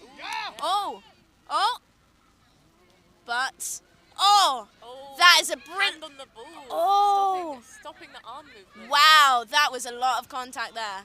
Oh, they're still going. Brilliant by Marauders. That was fantastic. Perseverance. Yeah, truly. And that is a great example of where I got... That was Marauders getting a warning for calling immunity before, preemptively, before the balls had become unlive, dead. Unlive? We're using Instagram, TikTok, cancel. Tables. It is 9-6. 9-6 to... I believe to Leviathans. 9-6 to Leviathans, correct? Emma's now on the pitch. That is correct. Emma's over there where the cones are. Oh, we've got a fight on the floor for the bludger. Always love a good cuddle in the middle of the pitch. Oh, Marauders coming down the pitch with the quaffle. That goal was good. Now that was fantastic. Just running straight up the right side. That is an example of just going for it. So, Quadball Live has it at 7-1. 7-1? To Münster. Someone needs to update Quadball. Yeah. It's 7-1 now. I don't know where you got 9 from. 9-6. Nice. Yeah, sorry about our incorrect. You can probably see the correct... Miscommunication with the scores. Yes. Yeah. Oh. Nice passing from Leviathans. Nice one. Right. It's very... Just a little bit. Just a little bit. Leviathans have control yet again. Beaters are running back to their hoops. Yeah. Getting ready for their next defense. Fantastic. Again, quite a slow... but coming around the side here. Oh, not so... Beaters coming out to deter the chaser. I thought that was blocked been beat, but no one went for it. Marauders have taken out the quaffle. Wow, fantastic. Goal is good. That was number 9, right? Number 9. The keeper on pitch. What fantastic. He picked up that quaffle after his teammate was beat. And beat. He picked up that quaffle after his teammate was beat and really just took that opportunity. I think that that's gonna be you next. Me? Yeah. Yeah, I'm Keeper Jamie. Leviathans Keeper have Jamie. Control. Yes. Leviathans have control again. Brilliant tackle. That was another great tackle. Oh, fantastic. Take it. Wow. There's no That was a brilliant beat by Leviathans. What jersey number is that? 10? Number 10. That was a great beat. Yeah, really stopped a fast break. Yeah, honestly. 11 minutes. Yeah, they've deserved that. Or was that 47? No, 47. Oh, apologies, 47. You. Call for a brooms down. Okay. Oh, do we have an injury? We got to interpret the call. Oh, blood, I think. Oh, blood. All right. If you're new to Quadball, there is no blood allowed on the pitch, and yes, that is. Only if it's inside you. the only blood allowed on the pitch is if it's inside you. If there's blood And not seeping out. Yeah, if there's blood outside of your body. Oh, timeout called by A team. Called by one of the teams, that's for sure. So every team gets a 1 minute timeout during a quad ball match, and one of them has called for their timeout. We couldn't. Yeah, I believe. Again, maybe. Yeah, here is the Marauders keeper being bandaged up at the moment. I wonder what's happened. It seems like a small injury only on the finger though. Should be fine. Bandage or like having a plaster? I don't know where. Pardon? Do you say bandage or like having a plaster? I don't know no, where you you're just got a looking at this. plaster. Okay. Back her over here. When you're like having being bandaged up, I feel like a bandage is being used. Okay. Emma is currently sneaking around the live stream. If you can see her on the bottom of the live stream, I don't think so. Tell her. Oh, she's checking the score. She's checking the score. 7-1, yeah. 7-1. It says 8-1. Oh, it might be 8-1. They might not have updated. I could have sworn that. Who is it? Who's behind? Who's winning? It's 2. So Marauders are winning. Yeah. I could have sworn that Leviathans has scored more than that. Leviathans have been playing a very good defensive game. Yeah. Except for all the times that Marauders have scored, clearly. They have been informed this is 8-1. Yeah. It is 8-1, okay. Quadball Live seems to be slightly slower. I'm sorry, I might need to just refresh it a bit more. Well, you're not the one who runs it, so don't be sorry. What to who? Pardon? What are you... Emma? 8-1 to the Marauders. 8-1 to the Marauders. I feel like we messed this up earlier on. We definitely did, because you said 9-6. All right, we're about to have brooms up.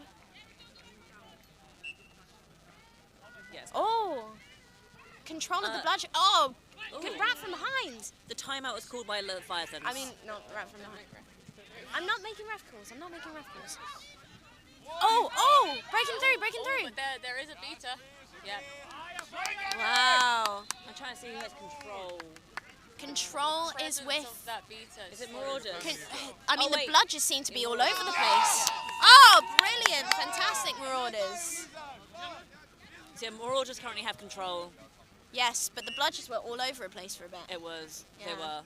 Honestly, I don't think anyone had control. I think that all bludgers were dropped. What's it called when you drop all the bludgers? Is there anything? I don't think so. No bludgers.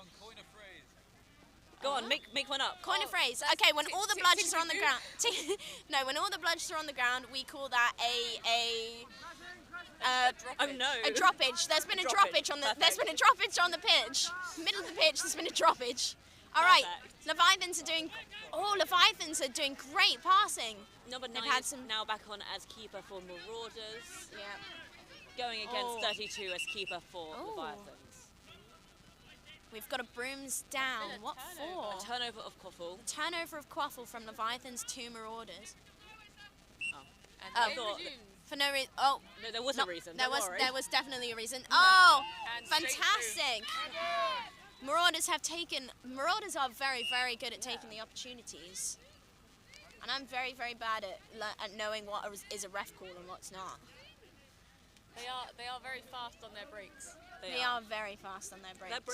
Their break fasts. Breakfast? Breakfast? Breakfast. Someone say breakfast. Their fast breaks are indeed fast. They have a speedy fast break. Oh! And can we have another one?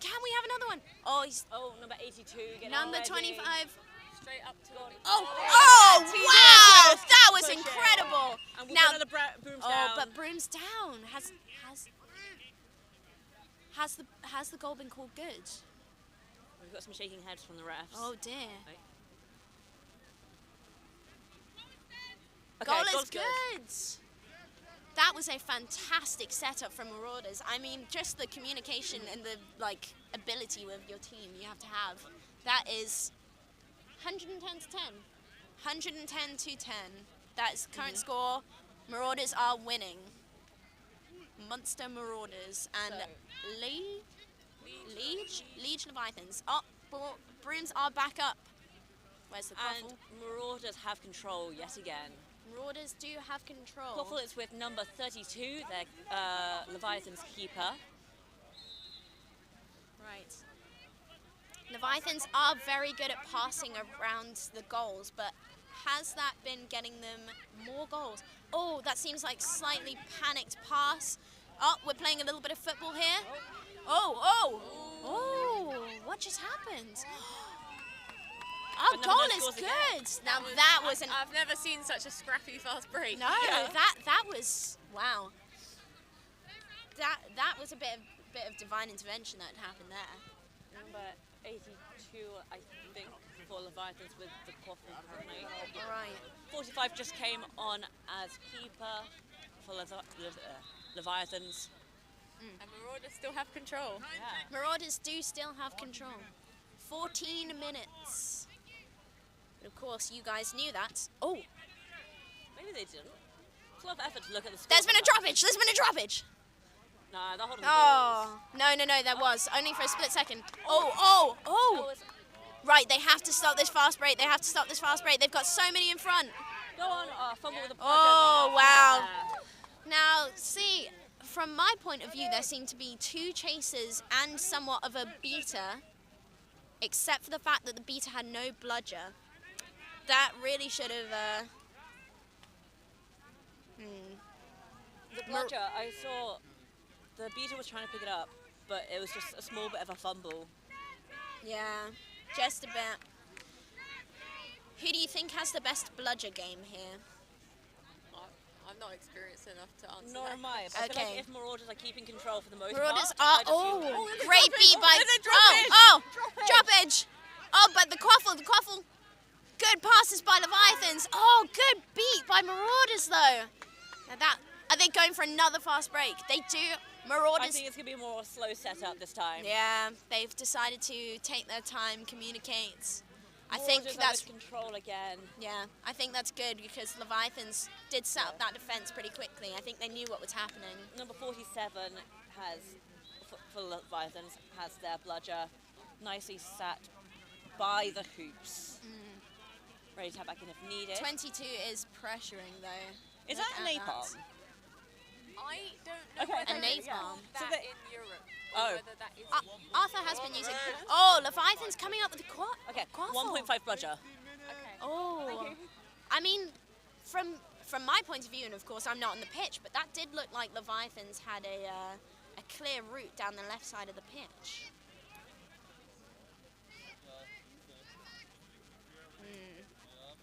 It's really weird how a lot of these terms are different in the UK.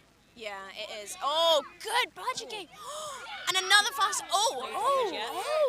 What's that going to be? Wow, goal is good. Goal is good. The contact was good. That was good all around. Marauders are questioning a little bit the legality of the contact. Yes, I honestly, I was about to do that too. They scored, so I wouldn't be questioning that. Honestly, if I was a Leviathan, I think that would have been the course of action to take. To illegally contact? I've never gotten a card. Maybe this is my first time. Oh, you have gotten a card. Given by Raj, given by your own referee. That was good. I really hope goal was given by own referee. There was no goal there. That came so close. Come on, Leviathans, you can do it. Oh, brilliant save by Marauders. Bludgers are off the pitch. Wow. So, what just happened there? Marauders have control yet again. Yeah. One beater just subbed off, and Leviathans have set up their defence rather swiftly. Yes, they have. I think they're learning how fast the Marauders can be. Oh, on point from the small hoop player, number 7. Oh, fantastic. They do just have some fantastic passes. That was great footwork. Oh, brilliant by number 7. Oh, over and through again. It was 7 versus 7, and unfortunately 7 is just too quick. They're like flag. Yeah, the flags on the fence are very cute. Oh, what is? All right. Oops, I think that the wind has messed with the in-person scoreboard. What is happening over here? Okay. 28 and back to 45. Back down the pitch, I think they're... That was beautiful. That was such a good amazing. Who score. scored that? Was that 85? No, 95? I think Leviathans really manoeuvred the defense. They did. Yeah, And Leviathan. went straight through that. I mean, honestly, that shot was just impressive. If you can shoot and get through that. I think they've seen that Yeah. the fighting round wasn't We're working too well. getting intel that it was about 30 feet away. 30-foot shot. That is pretty far to throw a volleyball when you've only got one hand. The snitch is shorting up. Oh, Snitch is shorting up. We've got one seeker beside us. Right, the Snitch has been released on pitch. Snitch is on pitch. We will have 1 minute until the Seekers get on, and they will try and catch the Snitch. Both of the Seekers have come up to the score table. Oh, Yep. they've gone for the Oh, hug lovely rather than hug. the handshake. Oh, We like to see it. we're all friends here in Quadball. We're not really, even when we're playing each other. I mean, there's been some flirting on pitch. Can you agree, Bronwyn? Oh, that was beautiful. That was amazing. That yeah. was fantastic. I didn't see who scored that, but Yeah. what a good goal. And yeah, Oh. Jamie calls everyone gorgeous whenever she goes up to like tackle someone. It's hello gorgeous. Yes, or beautiful, because everyone is beautiful. Oh, good beat by Leviathan there. Fantastic, by number taking 32. control back. Keeper 32. Seekers release. Yes, Seekers release, Seekers release. Seeker instantly beat Wow, that was fantastic by number 32, running straight down the pitch, taking the opportunity. Really took a bit of a Marauders. All right, Bronwyn, are you going to keep an eye on the Snitch? If you'd like me to. Yeah, I'll do my best. I get distracted from the Snitch really quickly. That's fair. Yeah. I won't focus on the quaffle then, so that's on you and Emma. Number 34. Oh, number 34, avoiding Oh, number nice little 32. spin. Number 32 is really... Oh, but they've left. Ooh! 90 Snitch points. catch! Snitch catch! 90 point. It went through the middle. It went through them. They get a full... What's that called? Isn't it called like a... 90 point. Is it actually... Do they get 90 No. points? No. I thought it was called like a forehand grab or something. No. It was Wow. it was a 90 point. If it's Seekers good. really If you got, saw- really if you- got some flair though. Yeah, I like the spinning spins. around. I was not watching the Snitch, but it looks like that was a... Going for the style This points is of the one catch. you want to go back on the live stream Yeah, and watch again. This is one you're going to want to go back. I mean, if you personally, Jamie. Me? Yeah, because you want to go see that. I am going to go back and see that. If you were that Seeker, I keep calling them sneakers. If you were that Seeker, you are going to want to save that clip, and you're going to want to find a way to hang it up on a wall somewhere. If I was that seeker, then I would be instantly sharing it with everyone I know. Yeah. Clips- What's the number of the Seeker? I can't. Catch is good. Catch is good. Well done. Game is over. If that Seeker turns around, I'll be able to see his number. His number. 8. Number 8. I think. Number 8. I'm gonna. So you're gonna want to get a screen grab at that and put that up on a wall. Really, honestly. So final score is 180 to 40. 180 to 40. 2 Marauders. Yes. All cheering each other. This We're is all what we friends. like in Quadball. We're all friends here in Quadball. We're all very good. What's the good one? What do you mean? I'm going to assume that one. It wasn't for us. It was for the refs. But I'm going to assume Yeah. that was for us. Is it sportsmanship or it's good sportsmanship? Yeah. Yeah. We all have great sportsmanship here. Oh, lovely. Cuddle time. I do love cuddle time. It is honestly Your favourite it's part of the so game. Is number 7's name Hulky Hulk there? Well, that might just be what they've got in their back. It might not be their actual name. No, I hope that's his actual name. And you know what? It fits the amount of fast breaks he got there. Yeah. Bit of cuddle time on the pitch. Everyone seems to be going on. Yeah. That They're was doing a the high fantastic five thing game. where they go round again. All right, so they get their own team. and they're going back around. I'm gonna be honest. I'm not gonna express that.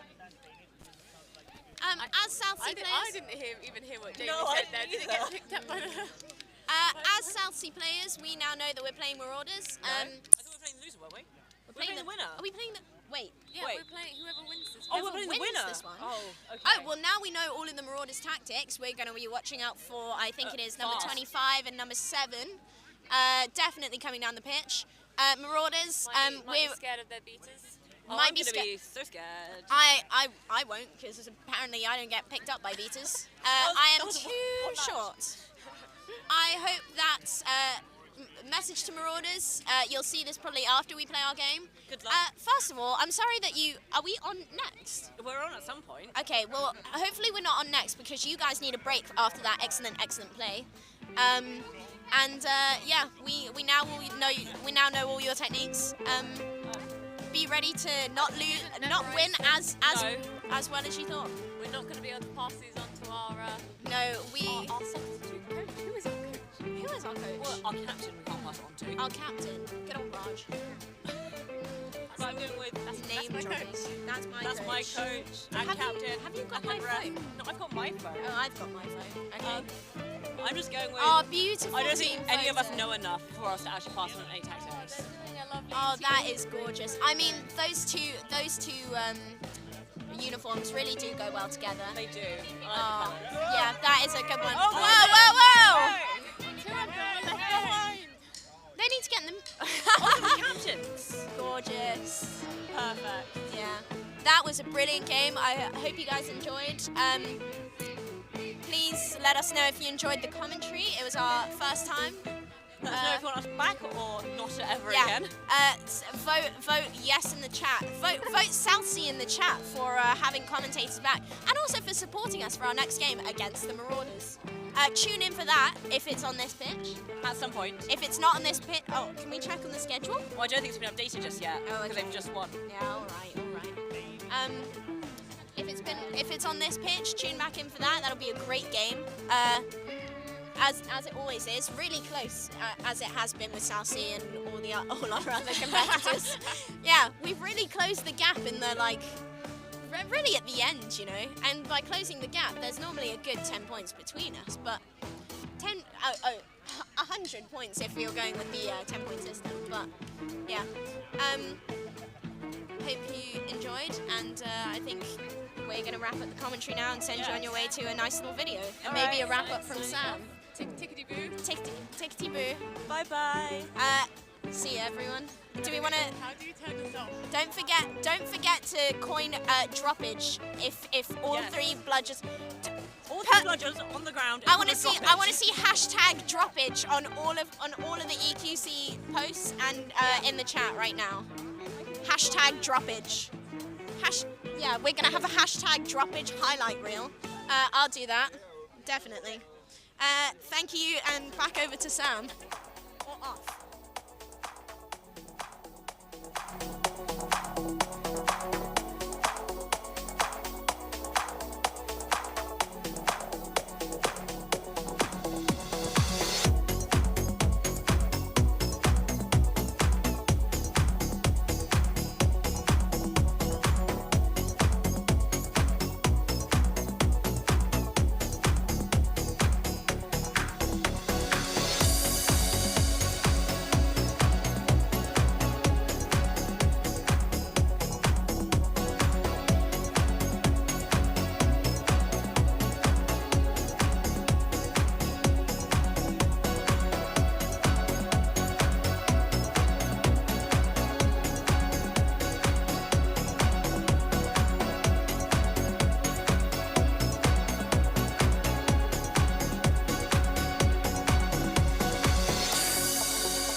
Hello and welcome back to the Quadball European Quadball Cup 2025. This is Division 1. We're about to witness Lunatica, that's how I'm going to pronounce it, terribly sorry, very English. Lunatica versus Minotaures. They're going into the game now. I believe it is, let's have a guess here. I'm going to say the Minotaures are in red? That seems about right. Yeah, Minotaures are in red and Lunatica. The Italians are in blue/white. You're going to see them on the screen now, hopefully. Yeah, there we go. I have the expert camera operator, Andy, with me. What? I don't know the name of the ref, I'm afraid. Jenny? Jenny? Yeah. Jenny the ref. We have a slight question by one of the beaters at the back. So starting off the game, you nominate a chaser from your team to run for the volleyball, and you nominate a beater for the team to run for a volleyball. Both teams are ready, they're about to go off. And the whistle, they are off. First to the volleyball is the Italians with Lunatica, being beaten out though because, I'm just going to say blue and red. Oh dear, we have a little bit of back contact, I think, which has caused a bit of a stoppage for injury. For the purpose of the stream, I am going to be referring to the teams as blue and red, just because me trying to say names is never a good thing for anyone. So medics are being called to the pitch. You might be able to hear them now. While that happens, I'm going to have a sandwich. It's been a very busy day today. I've had a hot dog. Andy is giving me some cookies. All is good in the world. Except for the keeper, yes, okay. All is good except I'm told by a flag runner who is currently wearing a neck brace that... Last year? I ruptured my ACL. You ruptured your ACL? And after I got out, I was getting out of the field on a wheelchair, and the commentator said, "Oh, the player looks fine," and I'm still not playing. So. Well, don't give away the tricks of the trade. We don't want to worry anyone at home. There goes Dan in front of the camera, cutting across the pitch.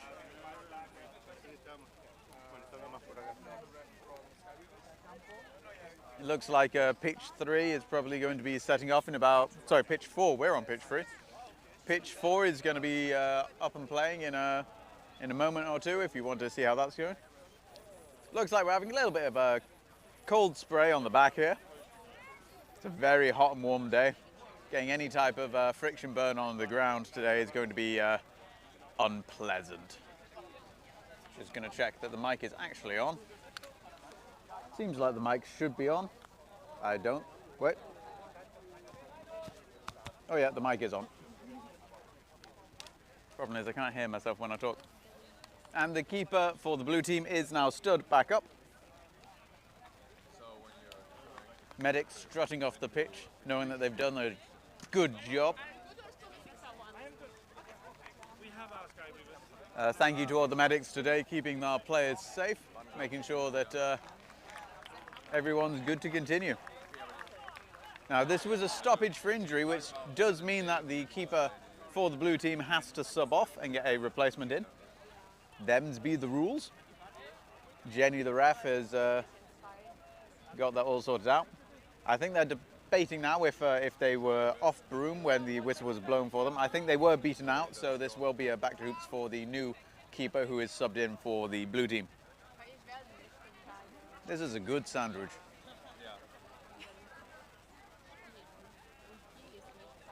Bludger control is with the Reds. They got it from the off on the run. Despite the fact that we've only been playing for 8 seconds. Let's see. Oh, I'm good. Exactly 8 seconds. What a guess that was. Hello? Daniel is done with the red chair. I think so, yes. I would take the red chair off Daniel. Hello there. Gio, I do know Gio, but they're not here at the moment. I'm currently commentating this one, so I've got a mic on me just to let you know, so don't say anything bad about Gio. No, they're normally on the pitch over there. And there's a goal for the red team, bringing the score to 10-0, the first goal of the game. Yeah, but I believe Gio is on pitch, those pitches over there. The volleyball is now with the blue chaser. Bludgers retained with the reds by the hoops.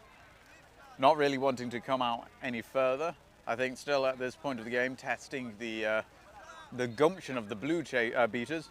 So really hanging around their own hoops. We're getting a lot of long shots to pass over there. Keeper coming out but being contested by number 88, pushing him back into his position.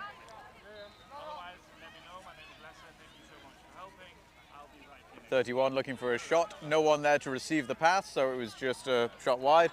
All the chasers for the blue team forming a straight line in the center of the pitch.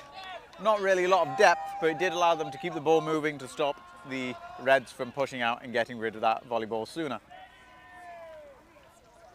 We now have a hoop defense from the blues with one chaser coming up as a point defender.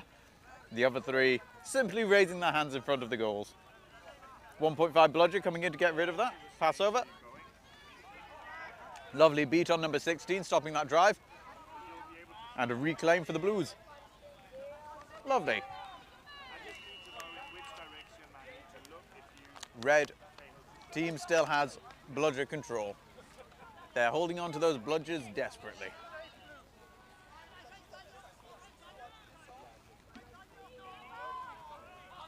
Oh, lovely beat. But that's a goal. The Reds traded possession of all three bludgers for a goal, which means it's now 10-all. But coming in on a quick play, not really anyone to stop them, but a hoop goes down. I believe that was pushed by their own red chaser, managing to force their way through nonetheless and getting it into the middle hoop. Got to be careful around those hoops. I believe just on the 2 live stream pitches that we're doing today, we've had 7 broken hoops. I don't know how many more we've got left.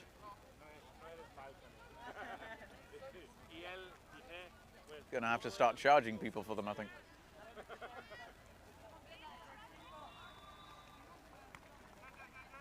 I'm surprised we've not had a warning for delay of... Oh, there it is. Warning for delay of game. Number 31 having to make some form of play towards the hoops. But being beat there. Whoop. I got involved in the play there, being able to stop that bludger. Lovely shot! Oh, I thought it was in, but it wasn't. No one's really there to stop him. Oh, except the hoop. Not quite going in. It's rimmed the side of that a couple of times. Everyone knows rimming without finishing is not a good way to go. When you have the option, put your hand through the hoop.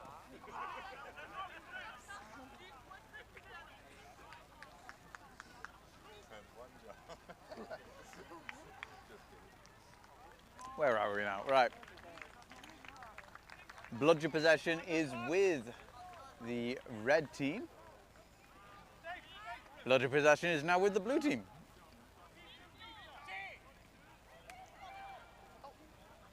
Keeper for the blues right on the boundary line there, expecting these long, hard shots. Not really pass to shoot, but more of a clean-up job here. Going to be beat on the bump. Oh, no, they have been called safe, which has given number 18 the volleyball, their possession. Very dangerously on the halfway line there. They could have got a turnover. Missed beat allows them to continue play, and their number 1 is still in the game. Beautiful play by the beater there. Followed up by a misbeat. Big shot at the ball. Number 77 getting their hands to it, knocking it to the ground, going for a run. If they get past here, there's one beater in their way. Will they make it? No, they won't. There we go. Goal. That should bring the score, I believe, to 40-10 or something like that. That seems to be 10-20. Oh, it's 10-20. 30. Game time is 5 minutes. 10:30. Game time, 5 minutes. Hello. Go ahead, sir. Nothing is here? That one.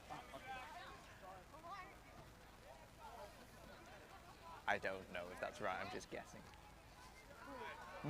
Oh, the people the volunteers are getting their lunches handed out to them, and I keep on having people ask me where certain people are. I don't know, so I'm sending them to random pitches. No, it wasn't. No, I know your name. Right, big long pass over there and a lovely dunk, and that looks like we're going to get a goal. Oh, and we're going to have a stoppage. Not quite sure what the stoppage is for. Bludger possession as it stands before the stoppage is currently, I think with the blue team. Oh no, sorry, I'm missing a bludger. Right, we've got one bludger with the blues at their hoops. We have one bludger on the ground there by the hoops of the red. And the other one, oh, and the other one is by the boundary. Ah, thank you, it was hiding behind players there. So that means that both teams at the moment only have possession of one bludger. That's before the broom's down. Let's see what happens after the broom's down. We might get a change of bludgers. There's a lot of shouting on pitch. Volleyball is with the Reds. It's going to be passed to the keeper, number 16. That was possibly the most Italian gestating I've seen for a while. Not gestating, what's the word where you move your hands? Posturing. Here we go, green number 16 running through, keeper on keeper, going for a tackle, not quite getting it, and they're going for a shot, no one's there to reclaim, which has kind of ended that run. This is one of those times where using your passing options, your wings, it can be beneficial. Are you going to announce yourself or shall I do it? I always think when you've got 3 defenders in front of you, that means that your passing options have 3 less defenders in front of them. But in the heat of the moment, you're going to take the shot that you think is most viable, and if that's taking a shot yourself, that's taking a shot yourself. And we're over the halfway. A lovely beat there, which has opened up the bludgers. Oh, almost hitting the ref. That was a good deflect there. Pass off to their keeper behind the hoops, who's going to make a good shot at it. Going just shy of the large hoop, and that's gone into the hands of the red, number 0, who's being contested by 18 of the blues, passing it off to the wing, who has managed to pop it off. There we go. Like I was saying before, when you're contested in on the run and you've got a passing option on your wing, get it there and you're going to get a goal very quickly. Illegal contact from behind. This is a yellow card. But I believe this is number 16, 16 or 18. I know it was one of the teams. 18. Player number 18 from the blue team. The blue team being the Lunatica? Lunatica. Lunatica. Is that a place or is that just a nickname? No, just a name. That's a nickname. Cool, cool. Do we know which town or city they're from? Italy. Right. The homogeneous nation of Italy. So everyone knows that that can't go wrong. Right. Where are we? Bludgers at the moment are in possession of the red team, who are the Minotaures. And they're not from Italy. An attempted beat there, gone wide. Number 22 running through, but being contested by another beater, just hitting the base of the rim, but it's put into the hands of the number 77 of the Reds, who's contested by one beater, who passes it off there to number, 0 getting their hands to it, but they got it through the goal, but they were beat before, and that leaves an open goal for the first player, number 77, to regain and pop it through. Beautiful beat, beautiful pass, beautiful goal, beautiful game. Lovely day. Maybe a cloud or two wouldn't go amiss, but hey-ho. Right. Bludger possession still with the red team, the Minotaures. Minotaures, where are they from? Time? The Minotaures are asking for the time? What's the time? 3 minutes. There we go. Ooh, lovely beat on number 12 by the blue beater. But it does look like there was a beat before on the female beater. Red has been taken out, and there's a goal. I missed it, but we got a fast breakaway. Number 98 running it through to nullify that score. Oh, lovely catch by Beta. 80. Oh. Yeah, 88 has been beat, and what you got, number 14 is safe. I believe that's going to be a turnover of bludger, which is given the, well, all three bludgers are now technically in the possession. Well, we've now got 21 heads of bludger back. Just forget any of the mumbling that I just said in the last 30 seconds, if you would. That'd be very kind. Right, what happened on the ground is basically beaters doing beater stuff. One of the beaters got beat, didn't know that they were beat or didn't feel it, continued play, balls got reset. Bludger possession is now with the red team. Lovely shot at the hoops, it was on point, but it looks like number 77 from the Reds being able to get their hand to it, and they're going to go for another fast break. They have a passing option, they managed to bounce it off the head of their passing option. Oh, we have one beater in front of number 31 here. They've gone for the shot, and they've just been shy of the goal. 28 reclaiming, and we have a bit of a crush on the pitch. Did they just try and kick a player to get rid of them? Oh, that was a good attempt there to stop all of that nonsense, but that's left only one bludger in the hands of number 88. We have an inbounding of red, but number 98 being taken down, passing it off to 21 on the wing, who makes a little kick. Oh, they got it to their own player's hands. Number 0, who's trying to force their way through, managing to block the block and fighting their way through that hoop defence. I know in the UK we've had a lot of talk about hoop defence in Europe. In the UK, you have to tap in at the middle hoop if you're knocked out, so we can't do hoop defence like the Europeans can. But that just demonstrates exactly how you're supposed to break hoop defence. Go through the small person in front of you. And if you can't go through them, I don't know, go under them or something. Maybe a little trivia for you. In Germany, in the next German Quidditch Cup, we're also going to try that middle hoop rule. Oh, trivia there in the German Quidditch, German Quadball Cup, I'm going to say for this stream, they are also trying out the middle hoop rule where you have to touch in. Here's a bit of advice if you're doing that. Get your beaters to push in from the sides and you can cut people off very easily. Right, number 12 coming in to try and force that long pass. Long pass has gone out, just missing the hoop from there. And we've got number 0 getting the volleyball. Running down, they have one bludger in front of them. Bludger made the hit, and it's put the volleyball back into the hands of number 14 of the blue team. This leaves 2 defenders in front of them who are still on broom. Oh, not quite getting it. Number 44 coming off broom themselves. 0 getting it back, passing it to their keeper. Their keeper in their own keeper zone, having immunity from being tackled or beat. So it's safe hands to get it to your keeper. Right, volleyball, bludgers with the blue team. Lunatica.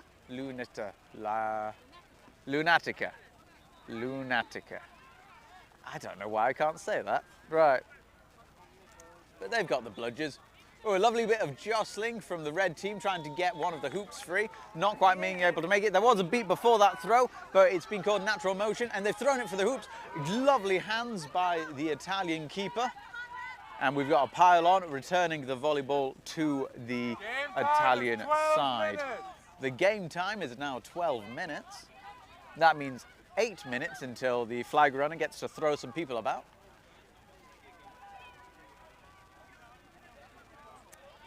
Volleyball has come over the halfway mark, moving slowly.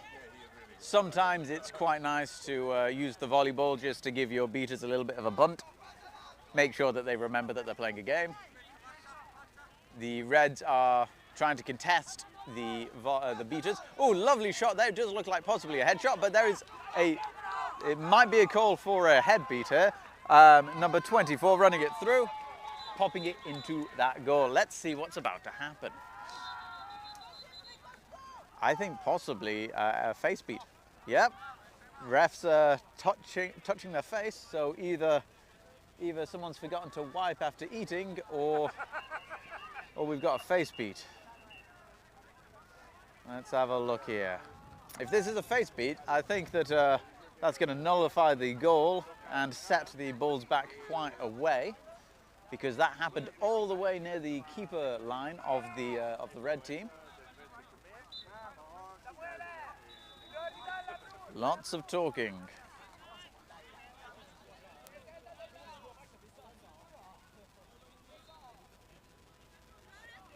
The goal is good.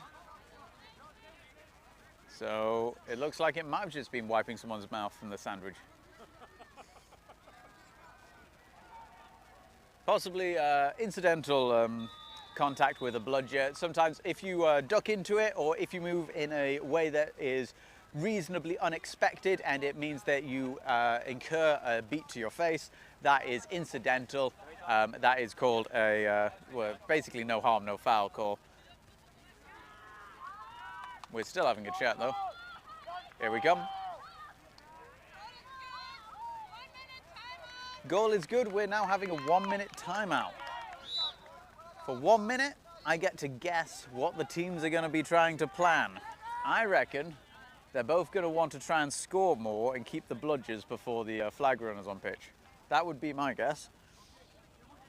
We have a 60-point lead for Münster. Sorry, not Münster, Minotaures. Oops, slip of the tongue.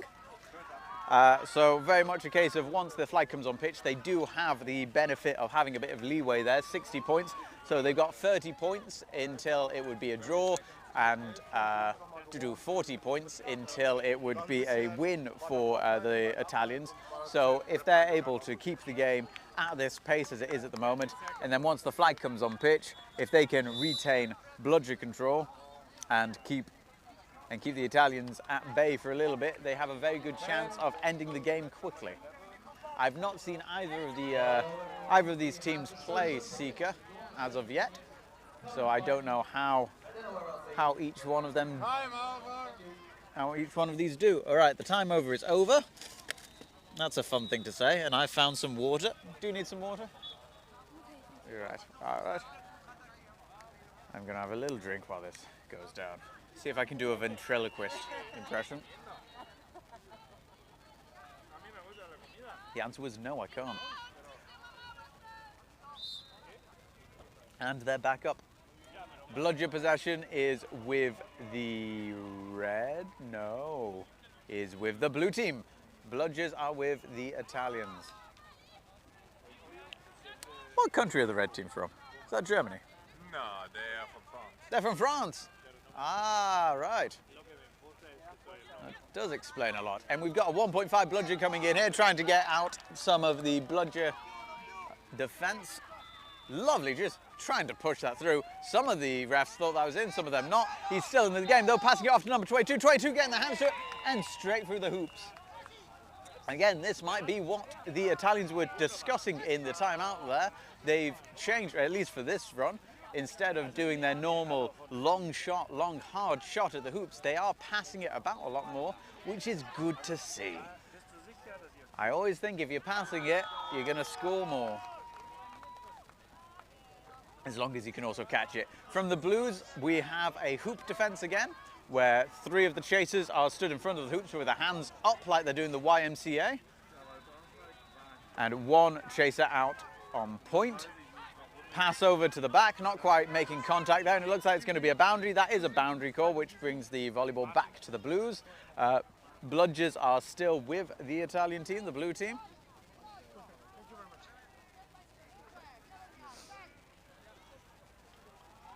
The French are taking their time to get back into their defensive format. They've gone for a 2 up, 2 down. So 2 defenders on the hoops, 2 defenders up, and they have an unarmed beater with them to try and protect them a little bit from number 20 to keep their positionings. 20, the beater being pushed back. But they're doing a 1.5 bludgers, allowing the Reds to press their bludger advantage. They are charging in, number 1 going in for a beat, that lovely beat, and he's regained bludger control for the Reds, allowing them to push through, and with a little jump and a little alley-oop, a little bit of wishing and a little bit of magic.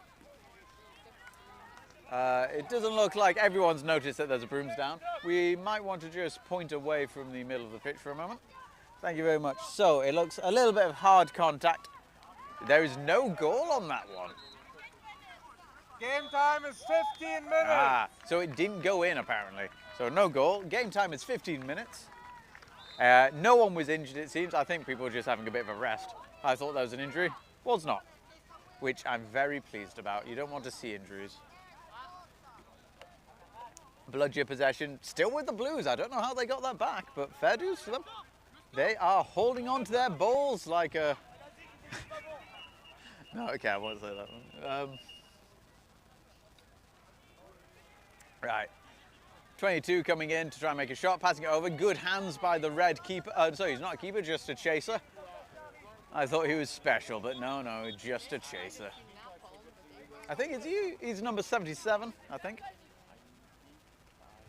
Waiting for his beater support and a substitute on the chaser lineup to come in to give him help. Passing it to the side. The Reds have stacked the right-hand side of the pitch, trying to force the defenders to move away from the hoops to try and have a look what's going on the right so they can make a pass off to the left. They're going for a drive. He's going to pass it into the middle player who's going to go for a... I don't know, was that... It looked like he was trying to go through the defender there who took him down expertly. That's odd play on the beaters over there, but we've got Brooms down. I think we're going to see a turnover of bludgeons, potentially for diving into contact. I think there also will be a penalty of some kind on the chaser lineup for, I think it was number 7. Oh no, not number 7. I'm not quite sure which number it is. One of the red team, one of the French, putting their head down and trying to go through the belly button of a defending chaser.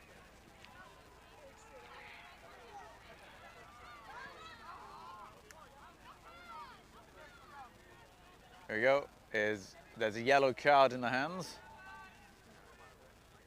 As we know, a yellow card in the hand is worth 2 in the bush or something, I don't know.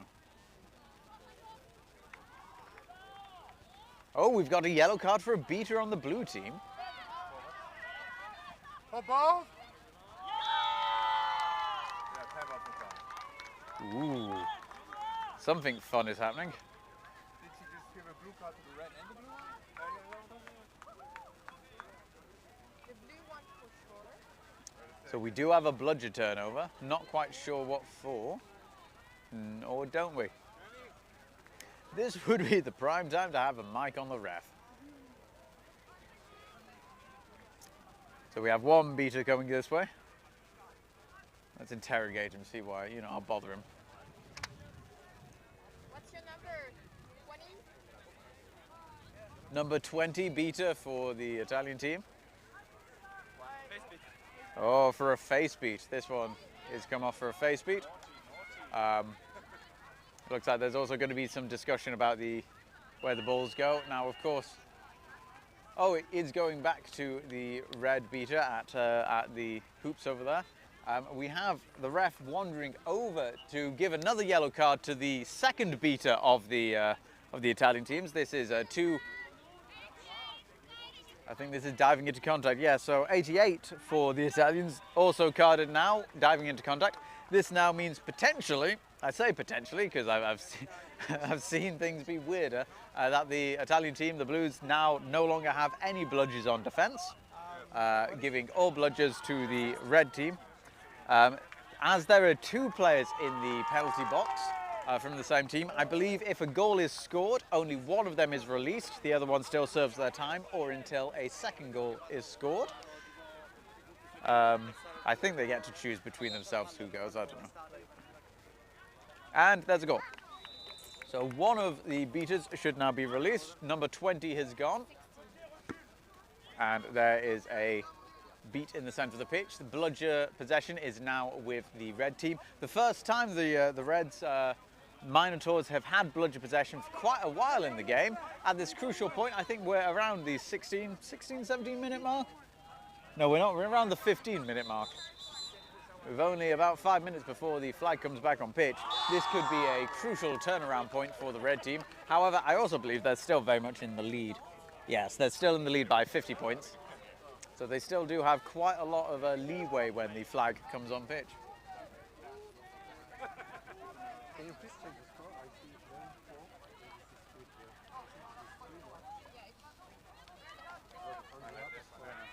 There's a bit of a discussion about what the score is. So there's a score 30-90 at the moment. Okay, the score is 30-90, not 40-90. I think that's correct on the stream. So it's 60 points in the lead that the Minotaures. Oh, terribly sorry. Oh, terribly sorry. This is where I need a sneeze button. So 60 points in the lead. That gives them a good bit of leeway. I think possibly we're having a discussion if the red team is throwing the ball a little bit too hard.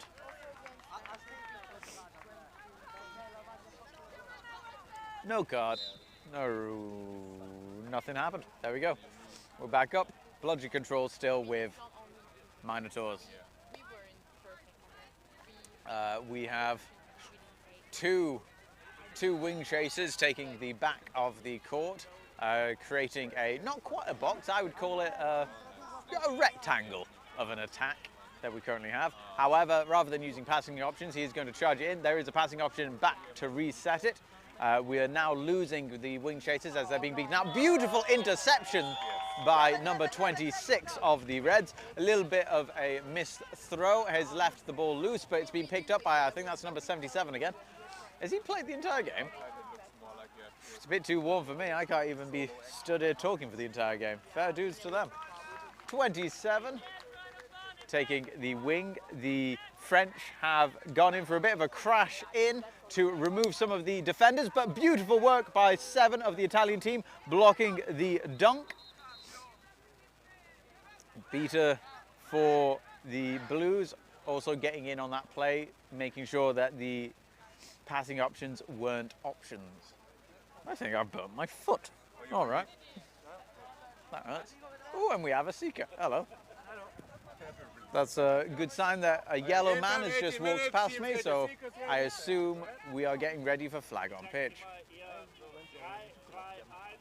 Bit of a stalemate coming here. I can see the eyes staring at the blue. Oh, and he made it! Definitely looking for that option to make the shot there. Just getting his bearings, getting his aim on before making a very accurate shot through the hoop. Volleyball, bludger possession is with the Blues again. Oh! It looked like that was a kick to the face, but not quite. But the Reds have managed to break through. They're going for another dunk and another beautiful stop by number 22. We have a pile on at the blue hoops. Beautiful, beautiful, beautiful way of stopping what was happening there. 2, 1, go. Very much crashing in to stop the play.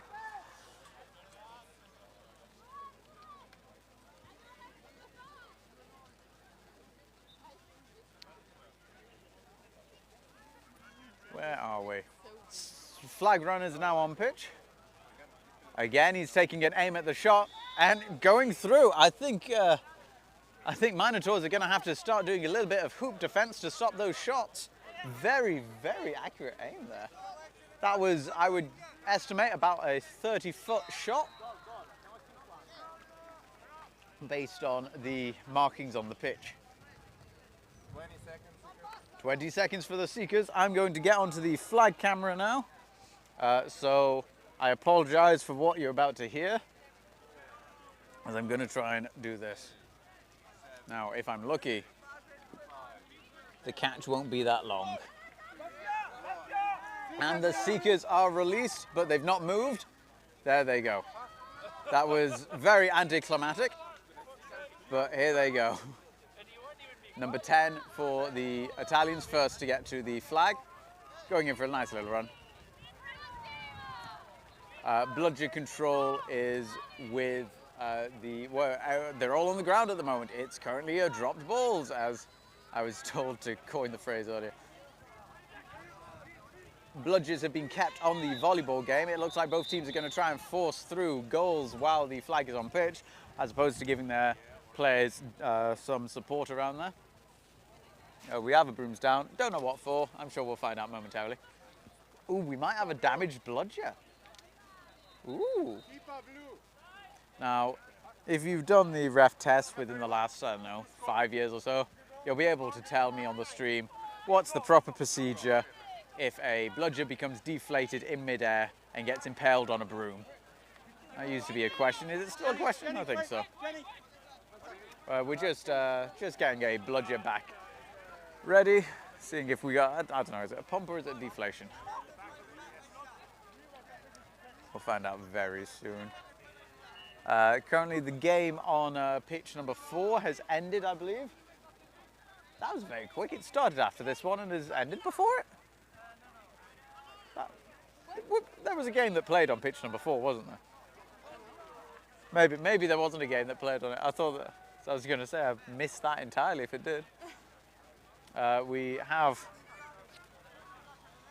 a bit of a stoppage and just we have what's going to become what I believe a very fast breakaway by number 98, supported by their beater there as they go towards the hoops. There is no one in front of them, so very likely going to be a case that 98 is going to score. Oh, I'd say there's no one in front of them. There's 2 defenders in front of them. What am I talking about? Silly me. But more importantly, who's going to get this flag? I'm not sure what the name of this flag runner is. He's been doing very good all weekend. Played many games and volunteered their time to make sure that the tournament runs nice and smoothly.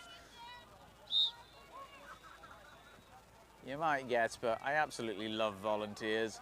And I think if you're listening now, you should definitely think about volunteering for literally anything. Well, anything legal in the future. Preferably something to do with quadball. You know, if you want to go to an animal shelter and volunteer your time or make sandwiches for the homeless or something, that also counts. Ooh, lovely dive at the flag runner, being able to push them off center to the side. And there they go. The beaters are still, oh, lovely! Lovely catch. I was just about to say the beaters are still being played in the, okay, it looks like that catch was not good. Beaters are still being used primarily on the chaser game to score goals. We have a little bit of time with the flag runner for the French side here. Go on, ref, get out of the way. We want to see this catch. And there's a beat from number 88 coming in to start bubbling around the seeker a little bit, give their team a little bit of chance to get that catch. There might have been a goal that I missed. Going in for again, swimming their arms, and they've got a beautiful, beautiful catch. That to me looked like it was flawless, but the refs have a better view than I do, and we will see what they say in a moment. Let's see though.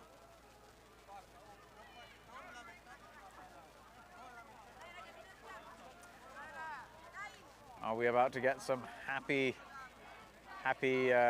Lunaticas? Lunaticae? Lunatica. Lunatica? But what would be the plural? Andy? Yeah, that sounds right. Yeah. Well, first try.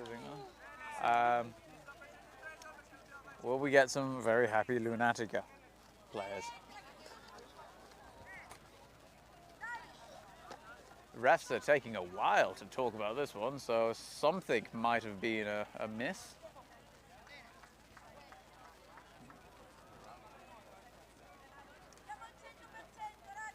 I don't know what's going on, both in this game and generally in life.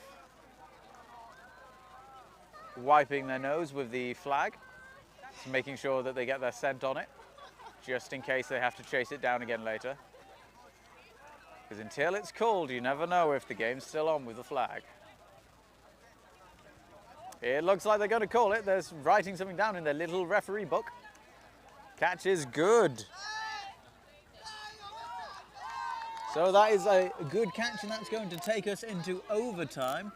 I believe that puts the score to get at 130 with, what are they called again? With Minotaures at 100 and Lunatica at 50, I think. No, I'm wrong. Lunatica at 80, which means Lunatica needs to get 5. Oh, thank you for your quick maths. Lunatica getting 5 and the other team getting 3, needing 3 to get Toulouse. Wait, is it Toulouse? Yes, it's Toulouse. I was told it was someone else. I thought it was, is it Toulouse? Oh, Toulouse is a lot easier to say. And there's a goal bringing the game a lot closer than it was a moment ago. But we have a quick break away from Toulouse. Dunking it in. The game is no longer as close as it was just a second ago, but still very close, with Toulouse now needing 2 goals and the Italians needing 4. But we've got a yellow card. I believe this is for ref disrespect and throwing his broom there. It's not a clever thing to do at all. Yep. Yellow card, 88, ejection. The Italian players really having to be careful here because, well, when you've got one player who's just been ejected for screaming at the refs, you don't want to be contesting the refs again. What reason was the ejection? Jenny, reason?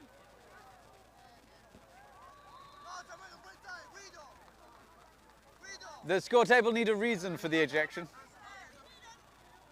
What's the reason? Disrespecting. Yeah. Reason, disrespecting the officials. So they've been ejected from the game for their second yellow card offence. Disrespect to the officials. Again, these people on pitch, the refs, the score table, my camera operator, they're all people who volunteered their time and effort to come in and do this. Just be a nice human. You know, it's at the end of the game, at the end of the day, this is a game. Whatever the ref says, regardless of if you think it's right or wrong, they've got their eyes on the pitch, they've done the ref tests, they have to keep order on the pitch. On the pitch, whatever they say, that is what happens, that is the right call. So again, let's be nice, let's make sure that we're not ruining it for ourselves and getting yourself kicked out of a game like that. There we go, 0 coming down the pitch, making a beeline for the left hoop. Ooh, lovely, it looks like that just went shy of the goal, just under. Beautiful bit of tackle work by the blue team to take them lower so they couldn't make the score. I believe Toulouse need 2 goals and Lunatica need 4 goals to win this game. Both beaters taking each other out in the centre of the pitch. We have bludger possession with Toulouse. Oh, lovely header there by number 77 to keep the ball in the game. Taken down to the ground, pass to number 98, who's been beaten out by the blue beater. Bring a turn out, passing it over to their wing player. I think that's number 82, who's, hit to the head. Yeah, it did look accidental, but this will likely be a card. We've seen, I think, already 2 cards in this game specifically about head beats. Not gonna lie, I probably will cut that out and put that into the highlight reel later. It was quite a nice shot. But as long as the player's all right, they are okay. There's no injury with that. It's just a bit of a shock when that happens. So I remember back in the day, we used to use basketballs and head beats were encouraged. It's probably why I can't talk now. 98, having possession of the volleyball. Oh, lovely takedown. Very wise there, both using a spin and, double deflection. Beautiful work by number 77. Nice little hit, but not stopping the accuracy of that shot as they put it in. And we've got a brooms down. We're going to find out for why. I've got to commend the defense from the blue team there. Very smart play with some of their technique on the tackles, making sure that not only are they getting a good grip around the waist to bring you down, they're also spinning their players to put you off balance, making the shot a bit harder, and also using their arms to connect around the upper arms of the players to mean that you can't make a long shot. Smart plays, however, the Toulouse chasers, being very good on the attack in their own right, are able to continue their accurate shots while falling and twisting. Both teams, you know, I think should really be proud about the way that they're playing in this.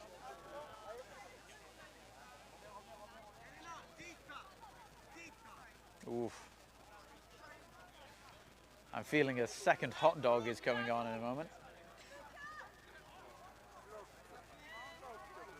On pitch 4, it looks like we're going to be planning some games in a moment, probably after this one finishes.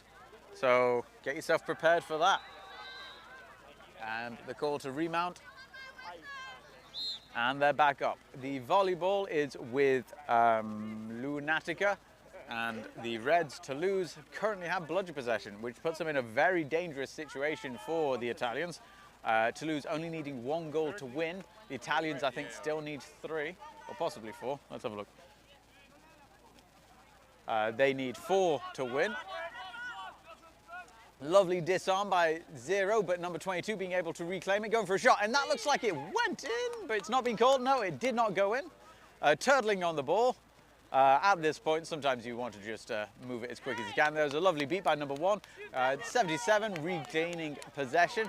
The Italians running back to their hoops to set up the defense. Lucky for them that Toulouse have decided that they're going to take this run slowly as they are changing in a line of beaters. Looks like we're going to get a bit of off-ball action from number 11, going to contest a beater. Number 12 going in as well. They're going to put everything into this one. 0 going in for the shot, shooting over the Italian player who looked away for just a moment. However, we have a brooms down, so it's still all to play for. Will this be the goal to win? Will this be the call that says go get a yellow card for something that I didn't see? Only time will tell. I hope you're all excited. It is a yellow card for something I didn't see. Yellow card for the beater, contact from behind. That means that the goal will be nullified, so it is still all to play for. The volleyball has been given back to the keeper of the Italian team. They currently have, they have number 98 in front of them. He's going to try and put in a tackle. If they can get the hands to them, this can stop it, but they couldn't, and that brings another goal for the Italian team, and that brings in number 11, the beater, back for the French. And the game is again heating up as the Italians now have 3 goals to win, with France only having 1 to go. Toulouse putting all of their effort into that last goal. It was a beautiful goal, beautiful shot. It's a shame for the yellow card, but that's how it goes. We have a hoop defense from Lunatica. Again, Toulouse coming in, getting rid of one of their bludgers from the defence, which now means that there's a bit of an easier, well, maybe not. We've seen time and time again that Italy have been able to stop the goals. I think this might be a pass after beat. I'm not quite sure. We're going to have a little chat again. Sometimes you just need to get into a group of your friends and have a talk. What's going on? What's going on? Oh, we've got another yellow card. In the final moments of the game, it's all getting exciting. What's this? Oh, hello, it's a ladybug. Oh, that's beautiful. Ah, this might be a card for kicking the ball while someone was reaching for it? Oh, it's contact from below the knee. Hello. Ah. Just going to let you know that squeal was Dan Price-Croft. That wasn't me. I was given a little tickle. Little tickle on the tummy. Little tickle on the tummy. So that's another card for a beater from the red, number 12, coming on for below the contact. We have a bludger in the... Oh! That was lovely. Well, one ref is calling in, but the goal ref is saying that it did not go in. Goal ref says it didn't go in. They have a far better... Nice. They have a far better... view of the pitch than we do. POV. Let's not say lies about any of the refs. Exactly. Number 12. If you want to, you can go up until that cone. What? You can go up until that cone. The Italians again taking their hoop defense stance, where 3 chasers are in the waving position in front of the hoops, signaling a plane to come and land. And 98 going in for a pass over the hoops and giving it to 77, who goes for a shot, and they've got the ball through. Now, as we have seen on 2 previous occasions just moments ago, we can get a yellow card for something that I have not noticed very easily and continue the game. So let's see. Will the game continue? Goal is good. That ends the game for a victory for Toulouse, or Minotaures. Toulouse Minotaures, I think. I'm not sure what the score was 100 to 130. The game becoming a lot closer at the end than it was expected to from what we saw at the beginning. Fantastic play from both teams, and we are going to be returning shortly with the next games once they are decided who's playing and where they're playing. Pitch number 4 looks like they're about to start very soon. We will get information to you ASAP when we can. Until then, enjoy the stream, enjoy the day, go get a sandwich or something, and if you're in the UK and it's Mother's Day, tell your mum you love her. Right, see you in a bit.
Welcome everybody! Time is flying and we are already seeing the first semi-final here of EQC 2025, and it's an all-German semi-final. Game is about to start in a couple of seconds. You see that Braunschweig has already their starting lineup out. Braunschweig, not to be confused, they have changed their jersey, so not their iconic pink jerseys anymore, but now in deep blue. That's because Ruhr Phoenix is playing in red today. And I have my co-commentator with me in a second. That is Reese. I'm Wiggy and I'm Reese. Great. So we are seeing the all-German semi-final, which means that one German team at least will take a medal. So a first kind of success for DQP already in this tournament. To be honest, I've heard people talk in the cafeteria last evening about the draw for the bracket play, and people were thinking that Werewolves of London had the easy half of the tournament, but here we are in the semi-finals and no Werewolves of London to be seen. Wow, I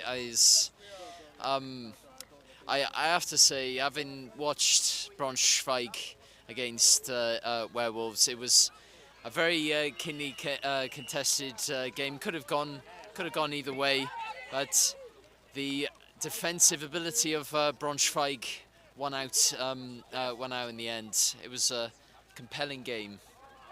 Right, so it's an obvious thing to say in a semi-final, but both teams have done very well so far. Obviously, that's how they ended up in the semi-final, but also Bochum had a decisive win against Malaka Vikings in the quarterfinal, and Braunschweig certainly no easy pass against the Werewolves of London, so much deserved to be in the semi-final. And we see that the teams are sending female runners on the Quaffel. That's gotta be Rabea for Braunschweig, I firmly believe, and the other should be Eva Horst. And by the way, if I continue to misname people here on the stream, I'm very sorry, but I just try and shout out names, so please don't be offended if they end up not being correct. I'm really looking forward to this one, Wiggy. In two very, very good teams. Ruhr Phoenix, of course, finalists last year. I do apologise in my earlier commentary for saying that Braunschweig were last year's finalists. They weren't. They only made the quarterfinals. So a great. So an all-German semi-final should be very, very interesting between two teams who should know each other very, very well. Of course, they know each other very well because that match has been played out in German championships a couple of times already. So, for instance, it happened to be the matchup for the final of the German Cup last year in 2024. Braunschweig won by 1 point difference, but Ruhr Phoenix got their revenge in the German championship later in fall, where they actually kind of had a very high victory against Braunschweig. So I couldn't place any bet on that game. Anything can happen here. For me, it's a complete 50-50. Are you ready? That sounds very, very interesting. We're just about to go for brooms up. Sticks down! And brooms up, or sticks up as we say now. And that quaffle actually wasn't that contested. So Rabea just pulled away and focused on the defense. And who's got the contested bludger? That must be Braunschweig, right? So Ruhr Phoenix was the quaffle, but Braunschweig with the contested bludger, and it's Ruhr Phoenix running against the hoop defense. Alright, so a lot of bludgers thrown in anger. And that was the first score by Tom Roloff. He's left-handed. That gave him a better angle here. And Mousy trying for a quick equalizer. You gotta say that it was a nice pass, but a very nice anticipation by Ruhr Phoenix chaser, who had eyes on the ball. Yeah, really good defensive read there, and a great start to this game. Ruhr Phoenix making the early headway. Right, and it's Tom Roloff again. Nice pass over to Eva. A little bit of a drive and maybe another shot for Tom. No. Still waiting for that. No goal, no goal! That was a block. Ball break could be on here. Yeah. Paul Beck with a bludger in his hand. Volant, Trying to volant, defend volant. that Contact pass, I'm good. sure. Yeah, quick First thinking by reset used. Madita. Better save First that reset cross used. and go for coordinated attack. So, yep. Very small, smart play there from Madita. Okay, and this No goal, time no the pass goal. connected. Didn't go through, didn't go through. It was not, so apparently Halfway. the shot just dislodged the hoop, 2-3 beats. but didn't make the way through the hoop. And Control with Broomicorns. Alright. So, Ruhr Phoenix in that diamond shape, moving the quaffle around the defense. Oh yeah, here you go, here you go. Great drive. Ball, There please. was just the split of a second where Robin was busy threatening the opponent Beecher, and number 9 from Ruhr Phoenix immediately took the chance to just start a drive. That was off, sorry. It was at the moment. So yeah, that's it. Watching what the beaters do, and if they are not watching you for 1 second, then you gotta be quick and look for a chance. Ruhr Phoenix showing a lot of bravery in attack. They're not hesitant to drive towards the hoops, even though. So Marcy with his Beat, signature no move, goal, no goal. but Red ball, red ball. intercepted and beaten. So it's the better start for Ruhr Phoenix. Braunschweig certainly came very close to scoring in that one scene. Tom Roloff again. That's number 19, Eva Holst. The beat did not connect. Great goal. Very nice goal. So there was a bludger thrown on her, but I think that one just missed, and then she also took her left arm to stomp it in, how do you say, shove it in, and next to the defender. Through the hoop. Yep. Chaser, red chaser. Right. So working against a set hoop defense always takes courage and determination. Okay. You gotta take risks. No call. There is no Goal is good. goal is General warning, both teams for contact and behind. okay. Got There's that? a general warning on Remote. contact from behind. There I is the can whistle. tell you what scene the ref is referring to here. Interesting. So Halfway. pick for Marcy, but he's not free to move. He's in contact and he's down. Right. Right. Beat.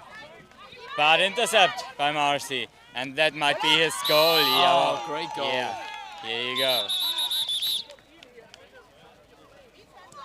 All right. I think the referees might discussing a beat before, yeah, Okay, beat to before. determine the sequence of events. All right. So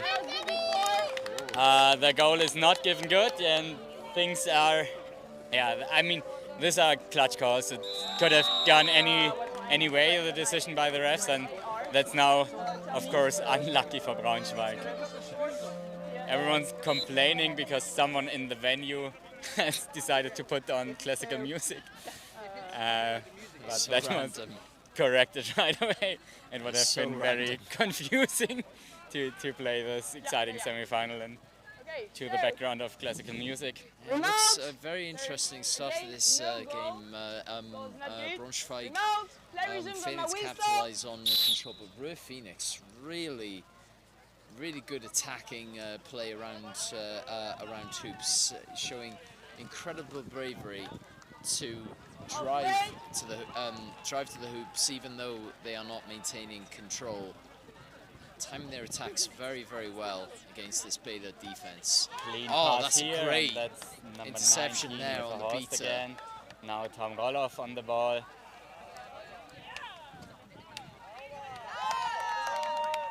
So only one beater currently available in the defense. Jan is pushing out, and that's the moment for a drive. But too many defenders here. Yeah. 2 defenders on the hoop that they were aiming for. So. And that might be an opening for a fast break for Braunschweig, maybe. Pass was not clean enough. Interception and another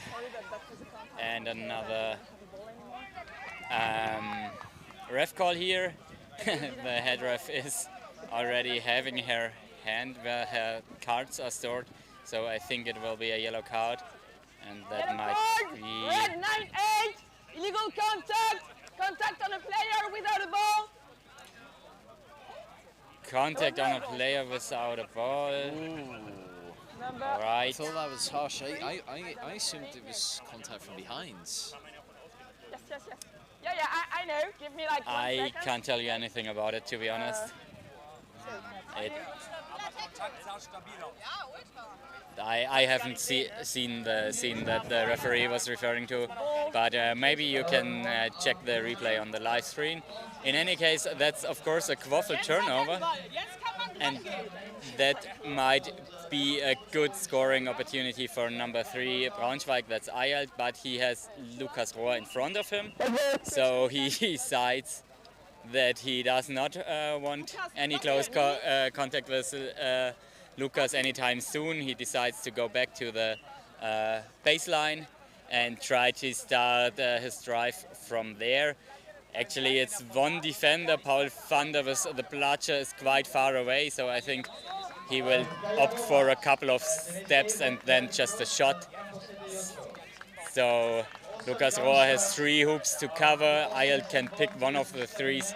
That should be an excellent chance to finally score the first game for Braunschweig. I'm pretty sure he will start running right away.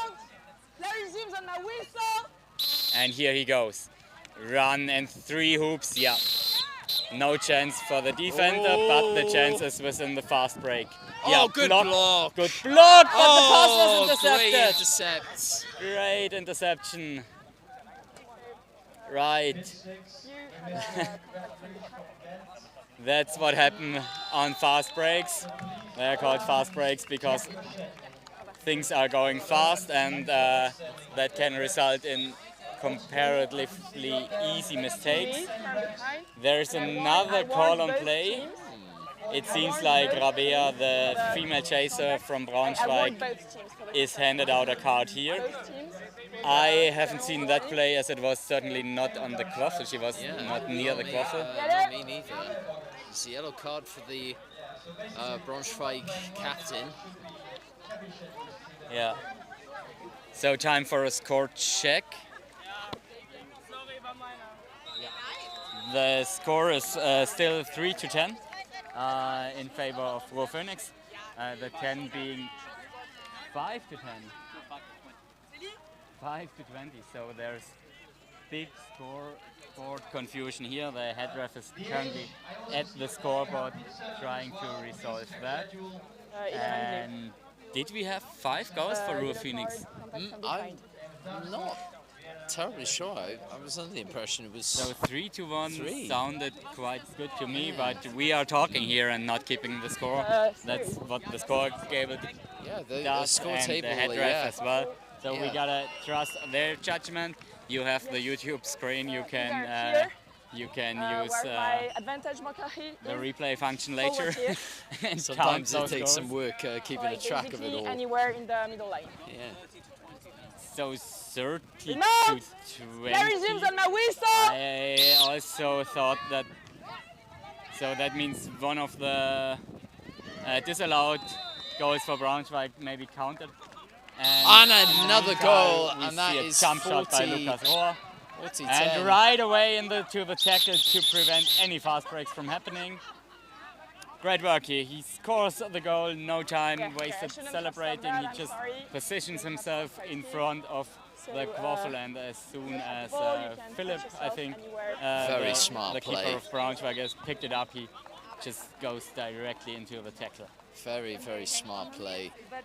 Yeah, I think on a high level of play, like these two teams where you really have a hard time scoring against the two defenses, scoring fast breaks is incredibly important, because that's the best way to score a couple of hoops, and therefore also kind of preventing those fast breaks and delaying those attacks right after you scored is essential. All right. So a bit of discussions in the ref crew here once again. I think it's still the scoreboard confusion. Je suis super nul au score. All right.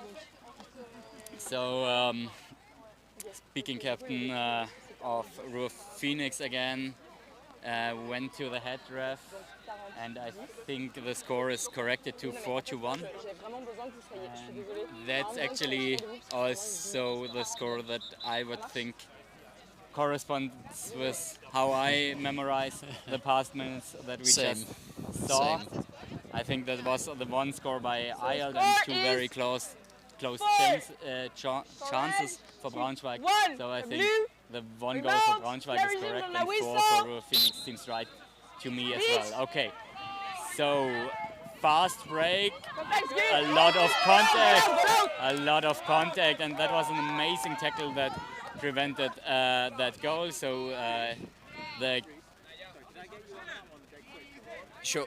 the girl with the pink hair that just pulled out that monster tackle, that's Maike Hinz, I believe. But there's another girl with pink hair with Ruhr Phoenix, so I'll be careful with the names here. Long ball to Philipp, safely in his hands. Braunschweig now pondering their options. That's Rabea.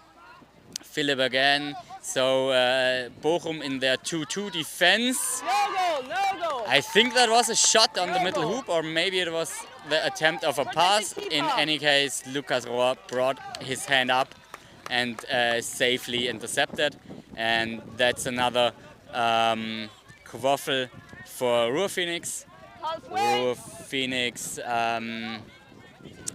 are seeing not a lot of bloodsher control, but they have found enough options to score even without bloodsher control so far. So I think that's the game that we will continue to be seeing. In the meantime, Eva has tried to fire another shot on that hoop, but once again it was both the defender in front of the hoop and the keeper helping out, covering that hoop, and against two pairs of hands it becomes very difficult to long shot against the hoop. Marcy with his ankle breaker move, another shot on the middle hoop. Second chance, Rabea here, Marcy again on the ball, but it was called quaffle turnover, no idea what for. But yeah, things are moving a bit faster now. So again a change in quaffle possession. No beaters this time, and that's gonna be a goal. No, last minute tackle by Tom Roloff. Last minute tackle by Tom Roloff, and that's what really makes the difference on that experience level. I think against pretty much any other team this would have been a safe goal for Braunschweig, but Tom Roloff, with all of his experience, did exactly the right thing, has brought his body in front of Marcy, and then also managed to get an arm on Marcy's throwing arm, so that this hoop was defended at the very last second. Now drive by Tom Roloff, and no defense here. So Tom Roloff, left-handed guy, attacks the very right hoop. So with his left extended arm he was able to shove it above the Braunschweig defender. And there's an advantage marker thrown, I think. And we just have a goal that's given good, and it's 5-10 in favor of Ruhr Phoenix. And yeah, things are beginning to look bad for Braunschweig, to be honest. Already 4 goals behind quite early in the game. They didn't quite find a lot of scoring options yet. And then, of course, you just run out of ideas on pitch, maybe how to break up the defense. But it will be another run for Malsi, and now they really need a goal to gain momentum and gain some hope. Malsi again, and this time he scores. Oh, and on fast breaking, 2 Phoenix player stumble into each other, but no injuries here. It's just another attack for Ruhr Phoenix. Number 9 back on pitch, and he's immediately assuming the troll position behind the hoops. Meanwhile, Tom is moving the ball from left to right and from right to left. Again, Tom Roloff on the ball. And one beater left in the defense. Yep. All right. Yeah, I don't want to be smart about it, because it's always easy to be smart as a commentator. Nice contact here again by Tom Roloff.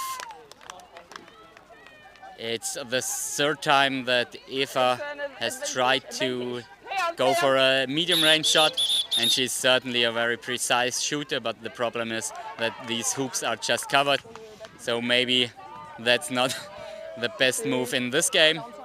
And not sure what's happening with the ref calls here. So Malsi and Tom Roloff were in close contact, and I think the only thing that this could be would be a foul by Tom Roloff, as Malsi was carrying the quaffle. Usually there are not a lot of offensive fouls, and Rabea is on there discussing with the head ref. And in the meanwhile, I can say hi to Susie, who will be the flag runner on the semi-final. Are you excited yet, Susie? Oh yes, hi, I'm very excited. A bit nervous. That's great to hear, so a great honor for you. Came all the way from Dresden just to be flag runner in this semi-final. Yes. It's been a long way, and we'll see her live on stream in a couple of minutes. By the way, anytime you know what the game time is. Illegal contact! Sure, I think Contact from behind!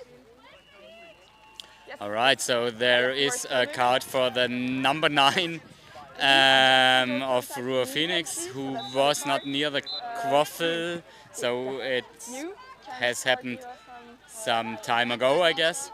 So it's gonna be a quaffle turnover, so Marcy is exercising his right to reset the quaffle to the midline, which is a smart move, because that's how he will gain some space and not end up in the bear hug of Tom Roloff immediately again. And so he has some space to move around and find options on the attack. There is Matita with him, and I think the game will restart any minute.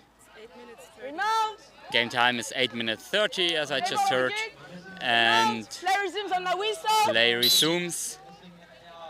Marcy looking for options. There's still a beater in the defense. He's quite high up. Now he's falling back, or they, not sure about any genders here. Yep, great interception by Eva Horst. I'm not sure if she has subbed already. Now I think it's the first time she subs out. So very high profile game where the top lineup will stay on pitch for an extended time for both teams, I guess. And yeah, score is still 50-20. So Ruhr Phoenix haven't quite pulled away in the last minutes. They started brilliantly, and now I think if they can add a couple of more goals, they might get this game out of range. Another long shot, but that one was blocked by Madita. And yeah, I think you can risk shooting at the hoops for sure, but it's a game of chance, and your chances are not very high against a well-set hoop defense, because Matita had that hoop certainly covered. Now a great pass, and a great block by Mike Ghent. So if you manage to play that pass behind the hoops, it's still not easy to score, of course, because Ruhr Phoenix was very alert, and Mike immediately throws herself in for the block. Okay. Paul looking for an option to gain bludger control. I think Paul has managed to gain bludger control for Ruhr Phoenix, and that's the first time in quite a while. And right, so, well, Ruhr Phoenix have the bludger control. That was hard to get in that game. It's the first time since quite a while that they have it. Jan tried to prevent that from happening, tried to deflect the beat attempt, but it's still bludger. It's out of bounds on the right hand side now. Paul will inbound the ball, the bludger, so it will be bludger control for Ruhr Phoenix, and the fast break that Braunschweig has tried to commence was also defeated. So things looking good once the play resumes, depending on any ref calls, of course, but so far it seems like Ruhr Phoenix will have bludger control and the quaffle right at the midline in the hand of Tom Roloff. And but of course the ref crew is discussing, so there might be penalties. Warning, red team, listen to the calls and dismount when you hear the calls. Okay, so it's just a warning for Ruhr Phoenix. Apparently someone hasn't realized they were beach, so the warning is to really listen to the ref calls. That's fair, I think, and so things are looking good for Ruhr Phoenix. I think Braunschweig is throwing everything in, but against that level of proficiency in contact that Ruhr Phoenix is displaying, it's just hard for Braunschweig also to score on their fast breaks. That's one of the problems here, that that's semi-finals level now, and the tackling defense that Ruhr Phoenix chasers are able to pull off is just a bit much, so that the scenes where Braunschweig has their fast breaks that should be easy goals are also not easy goals. So it's just 2 goals for Braunschweig so far. Ruhr Phoenix, on the other hand, doesn't need to change a lot.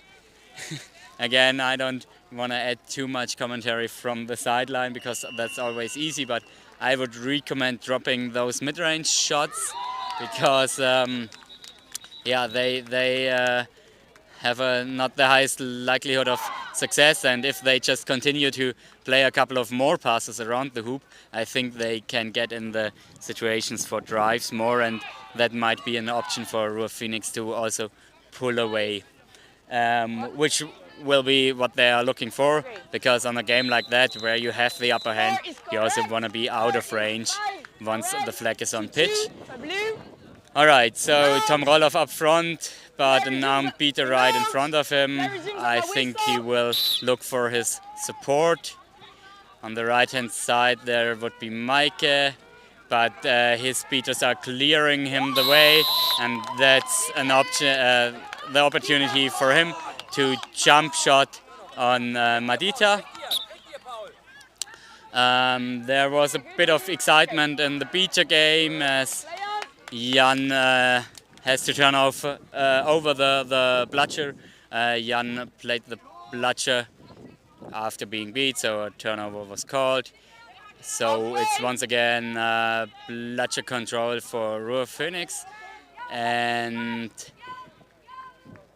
I'm again joined by Reese as my co-commentator. Reese was on duty on the other pitch in the meanwhile. Very good game by Buckbeak Hellhounds. Oh, it looks like there's a breakaway, and number 9 from Ruhr Phoenix has scored. Right, and you just joined back into this match, as this match is, yeah, well, on the verge of tilting. I think we now had 2 Ruhr Phoenix games in close succession, 2 Ruhr Phoenix goals in close succession, and that means Bochum is 5 goals up. So Braunschweig has done well to keep it relatively close for a long time, but now these 2 goals, yeah, might be a lot to recover from. And Braunschweig also does not really have found a consistent way to score here. So we see a pass to Rabea, we see one troll lurking on Braunschweig's side. Now that Paul is shooting out, that might have been an option to play the ball to the troll. But yeah, difficult to play clean passes under pressure. It ended up being out of bounds and an inbounding situation for Lucas. And ball is with Mike Hintz, who's driving up the left-hand side on like half pace. Now Tom trying to step out Philip, doing well, so nice pass. Nice, yeah, nice opening, but also still a nice block. Shot a little bit too early, yeah. Nothing. There from Ruhr Phoenix. Yeah. Braunschweig keeping possession well. Was oh, good beats. Quite close to the hoop, but not through. And yeah, you see that Phoenix beaters are defending with a lot of confidence. They don't necessarily stick to their own hoops, so that might be an option to find the passes over the hoops as soon as Paul is shooting out to the front. But then you still have chasers who also have shown that they can intercept a lot of balls. So. Beaters very much winning from Ruhr Phoenix at the moment. Keeping control very, very well. Keep it composed. Okay. Yeah, so Ruhr Phoenix has all time on the world, of course, so they have a good lead. Oh, what a goal! Terrific shot. Yep. Brilliant shot. Ruhr Phoenix really shooting well. Yep. The lead is now 6. Yep. Brilliant shot. And that's now an 8-2 lead.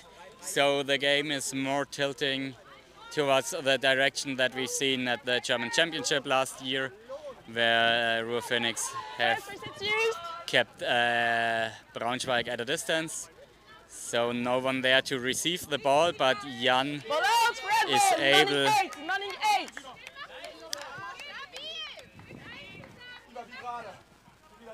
All right, so inbounding for Ruhr Phoenix right in front of the commentators. And another set offense, another controlled offense for Ruhr Phoenix. Pass over the hoop, no pressure there. Another clean pass, no beater pressure, and a little drive, pass to the right-hand side. So if you have nice precision on those passes, then you can move the ball around. Another shot, another shot. Yeah. I mean, one of the outstanding qualities that Ruhr Phoenix undoubtedly have are their female chasers. So you see they have a lot of female chasers with great confidence. They are taking a lot of shots in their team, and I think that's what the sport is all about. That's why we all love to play mixed gender. Oh, a giveaway by Lucas, but his teammates covered up for him. No harm taken here. So yeah, female chasers, Ruhr Phoenix with a lot of confidence, adding tremendous amount of work to the defense and also shot takers in the offense. So far they have been a little bit out of luck in shooting against the hoop defense. But yeah, well, that's also what the hoop defense is about. Very soon The for my Hoop defense whistle. should be good at blocking shots. And yeah, Halfway.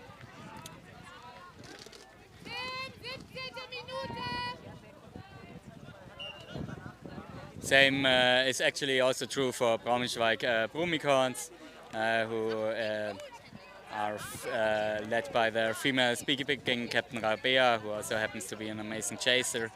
And also a key role in that team, of course, has Madita, who we can see doing her signature move, Blue ball. covering the middle hoop with both arms, preventing any long shots here. By number 1. Braunschweig, Madita now is setting up a pick for Marcy. Marcy back to Madita. We have Benny, number 23, behind the hoops. So I would maybe go for the pass to the troll as soon as Ruhr Phoenix beater comes out to pressure. Let's see what happens. I think Marcy will take the shot. Nice one! Lovely. Nice one. Nice one. Another signature Marcy shot there. Yeah, that's his thing. Do that left, right, wiggle move, go for the ankle breaker and then do the jump shot out of rotation. I think the reason why not more players have that move is that hitting actually something while doing the jump shot out of rotation is tricky. Grace on the ankles, but you do what you can. Timeout called by red team. Score is currently 8-3. So yeah, Timeout starts third now. goal for Braunschweig. We now have a timeout. Braunschweig 5 goals behind. I'd love to hear the game time. I have a feeling this one isn't over, Wiggy. I have a feeling Game this time one is isn't over. 17. Yeah, well, 5 goals is not unheard of. That you can come back of a 5-goal. How do you say? Not a 5-goal lead. 5-goal deficits. A 5-goal deficit. It has been done before. I'm not sure if it has been done against Ruhr Phoenix in any recent history, because they are obviously also a very experienced and confident team who well, won't get nervous too soon.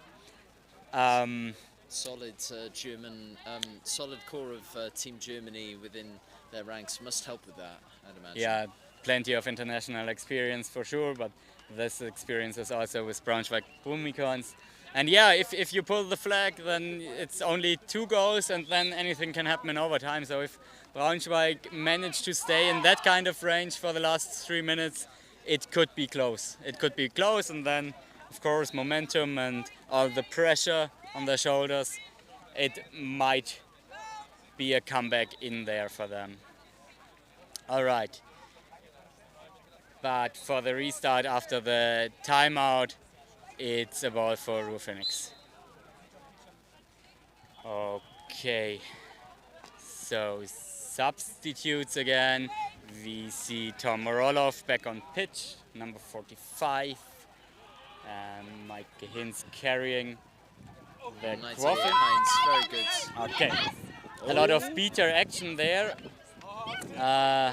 Ruhr Phoenix beater have managed to steal bludger from Jan, and therefore bludger control for Ruhr Phoenix.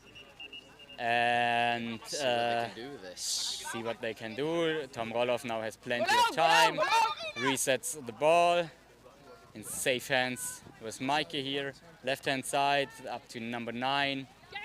Yeah, now only 1 beater in the defense for Braunschweig. And she's beating out Tom Roloff, yeah. No easy way to exploit the second where the beater was on Tom. Defense. But the 3 remaining chasers are doing a good job to just keep the Quaffle in possession here. And by now, good defense there by Braunschweig. I just wanted to comment that off the screen, what you couldn't see was that Ruhr Phoenix was supping their beta lineup in their own offense. That's also a move that you don't see every day.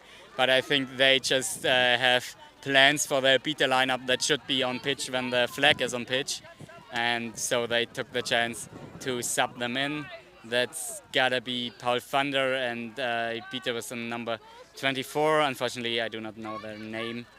And we see Susi from Dresden on the pitch. She played in Division 2 last week and stayed in Spain to be a flag runner for this tournament.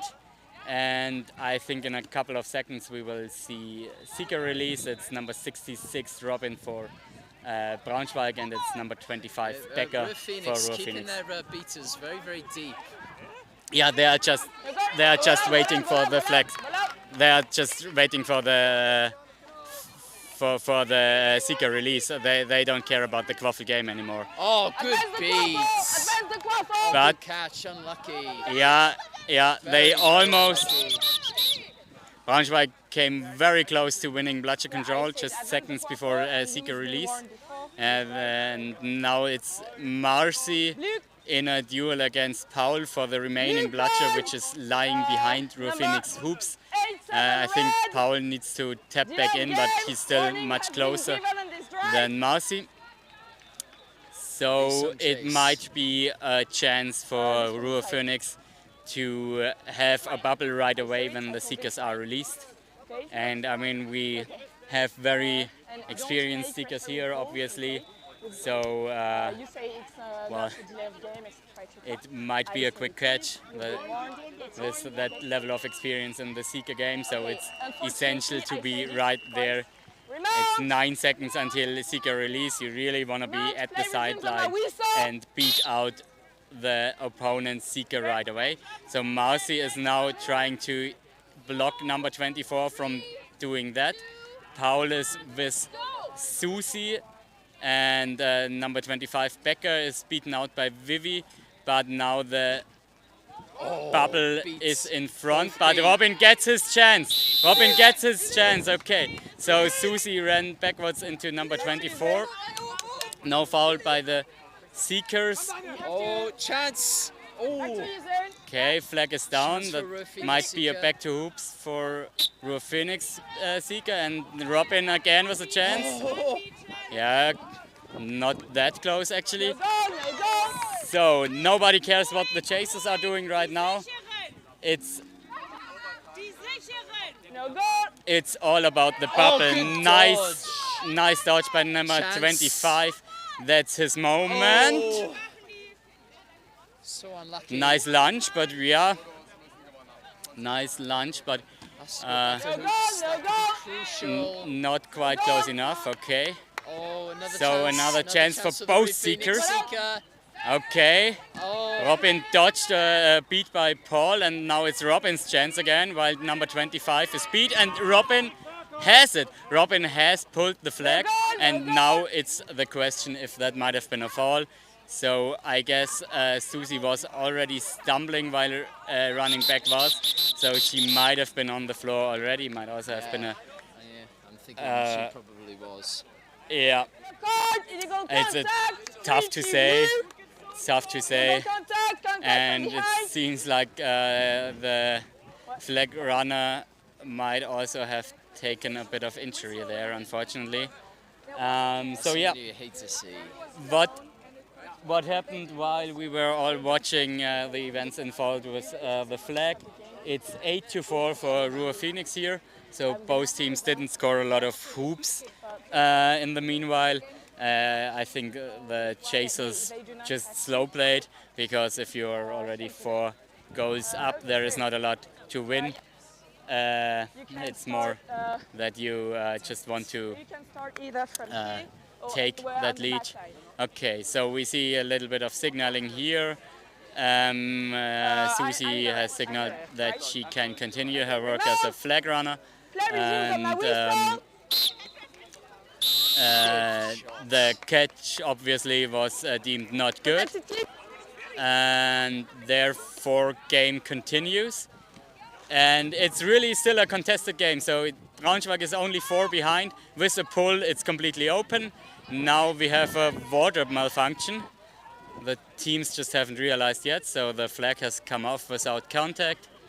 And in the meanwhile, Rabea might score a goal for Braunschweig. That would be the goal to be back in range. Nice Nice flick by number 3. Oh, Okay. there might be a catch. There might be a catch. There was also a goal on the chaser game. I'm pretty sure that the catch was before the goal, which is quite important right now, because if the goal would be good and the catch would be good, then it would be the equalizer, and that would mean it would be a no, it would not be the equalizer, it would be 8-9, so it would still be an overtime game then. But I'm also pretty sure that the goal was after the catch. But yeah, don't count on me here. I'm just bullshitting from the sideline. I wish I could confirm you, Wig. Did you see the? I did not. No. Target Yeah. score is 12. Score is 7. There was also a goal after that. Goal stands. Okay, but it was certainly a very exciting stint for Southsea. It was both seekers had their chances, but both seekers also missed a couple of chances before the final pull.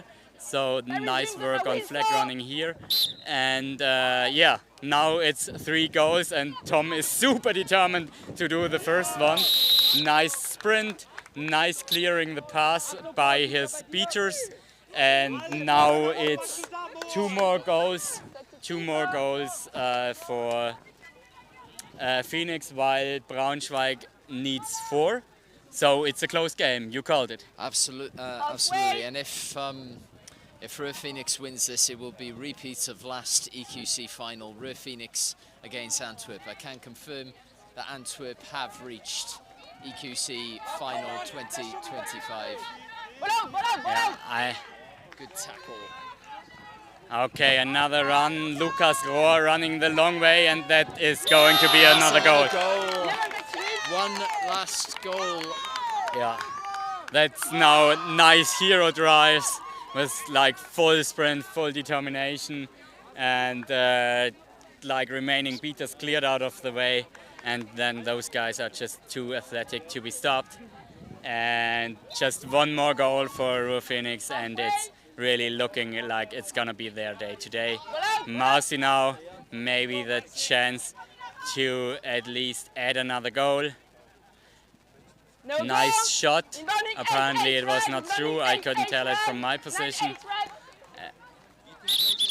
Beater work again. I think there's a brooms down because that shot went off far, but actually the quaffle is already with Mikey, who will inbound it. I can confirm Paris Teton, or Paris Titans, were beaten by Antwerp in the semi-final. So this will be the match for place 3 then. The loser of this game looks like it's gonna be Braunschweig. I don't want to jinx it, but they will be facing Titans. I remember that they played them in Heidelberg, so that would be 2023, but I don't remember how that game ended.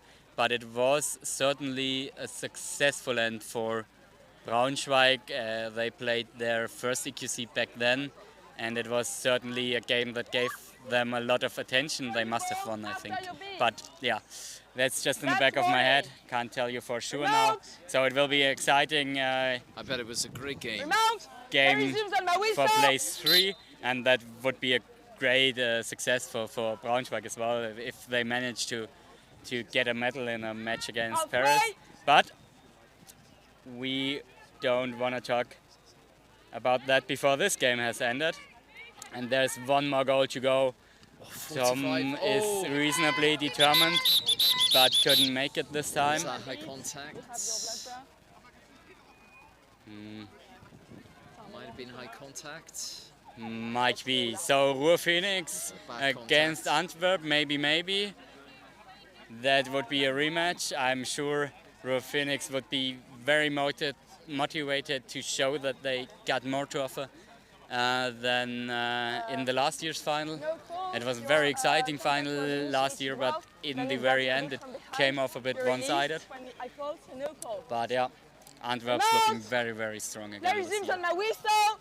No call from the ref. No call. Another chance for Braunschweig. So Braunschweig again trying to set up a pick for Marcy. That now went another way. One bludger in the defense. Yeah, nice contact. Nice contact. And that's just brilliant work from Lucas Ruhr. You might think that this is easy, but it's not at all, because Marcy is also a very quick and agile player. It's not at all easy to get into a tackle like that and yeah, harass him while he's trying to play a pass.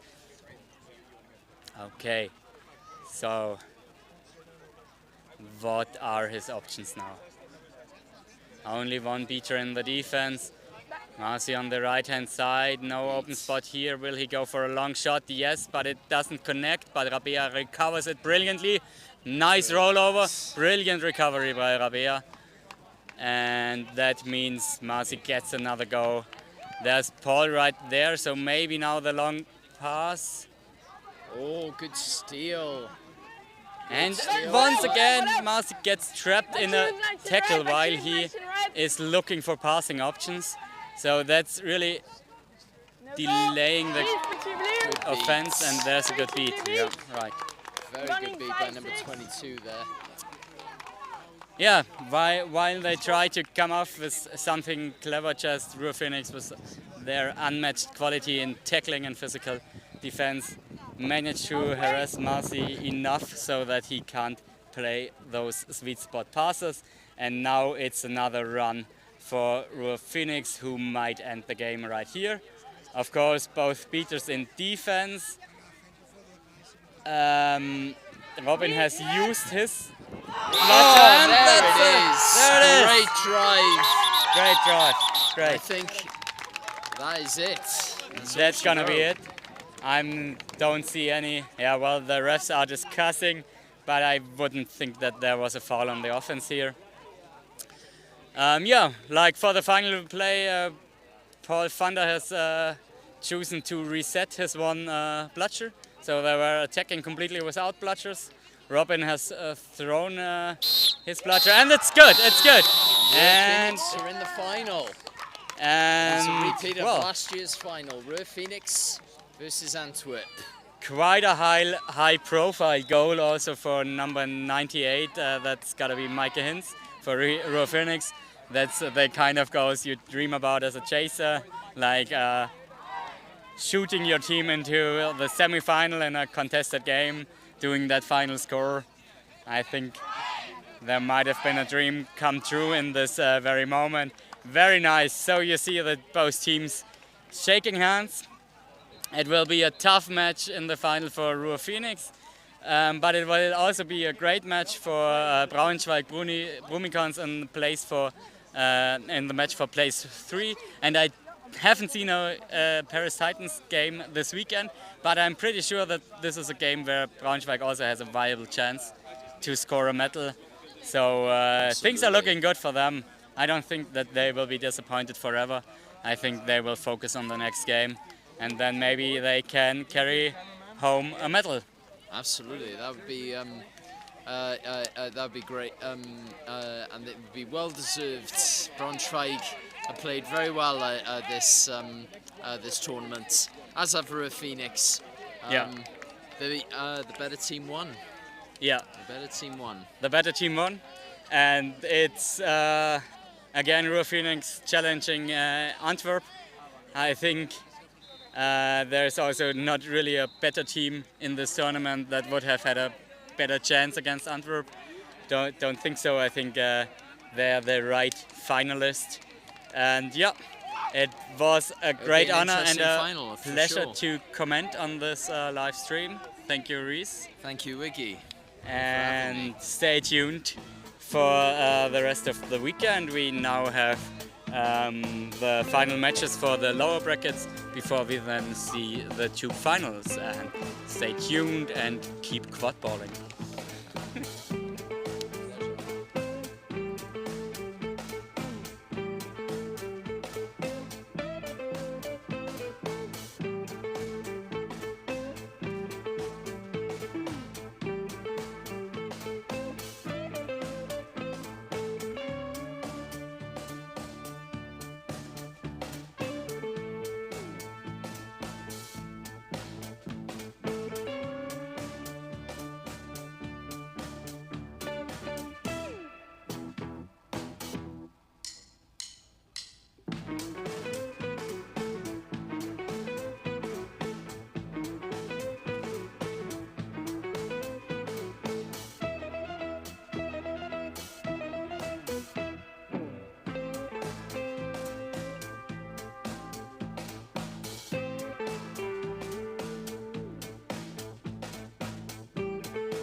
Ref ready. Lovely.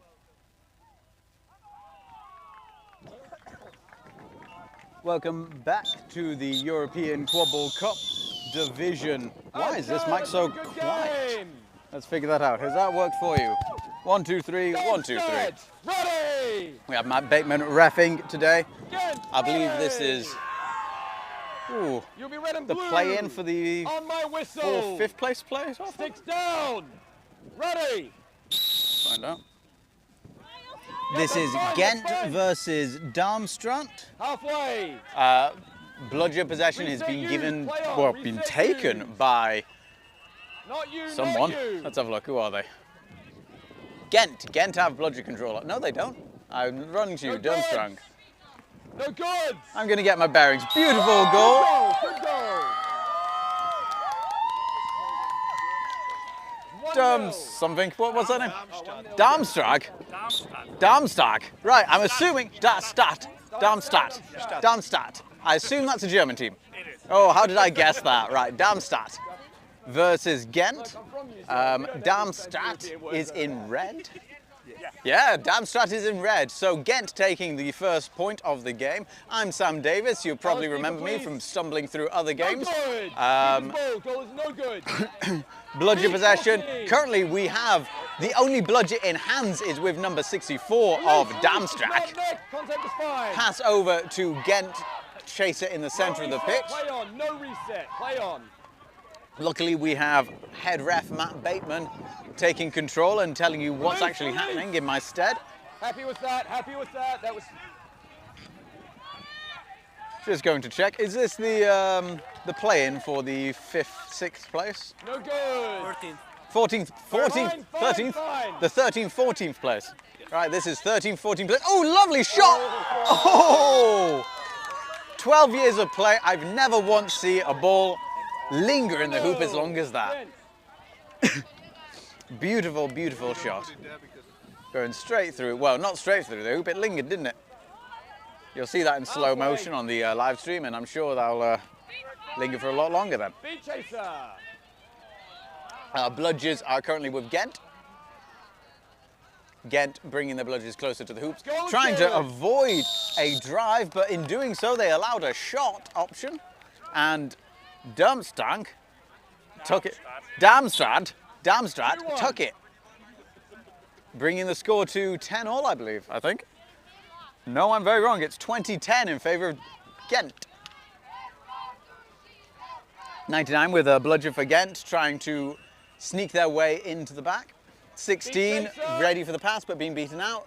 Same as number 9. The Darmstadt beater really doing a lot of work around the hoops. Ghent has retained bludger control and brought them straight back to their defensive lineup. Number 99 taking a high bludger point, supporting 12, the chaser for Ghent, who they're trying to, I think, well, at this point now, Ghent has taken a 2-2 approach where they've got 2 chasers up, 2 at the hoops. I think they've figured out that they don't want to give the Germans a chance to get a long shot. They do look like they're trying to aim. They are aiming, but it's a long shot, a long pass over to number 7, who's waiting in the wings, who's passing it straight back, but lovely long hands from Ghent. Number 9 from Ghent. I've never seen a longer boy get their hands to that better. Across the pitch and popping it into the middle hoop. That brings the score to 30-10 in favour of Ghent. Ooh, some lovely beater play there. A little bit of boppage. No, I haven't started it. Live! I will do it now. Where are they going? Beat Nick!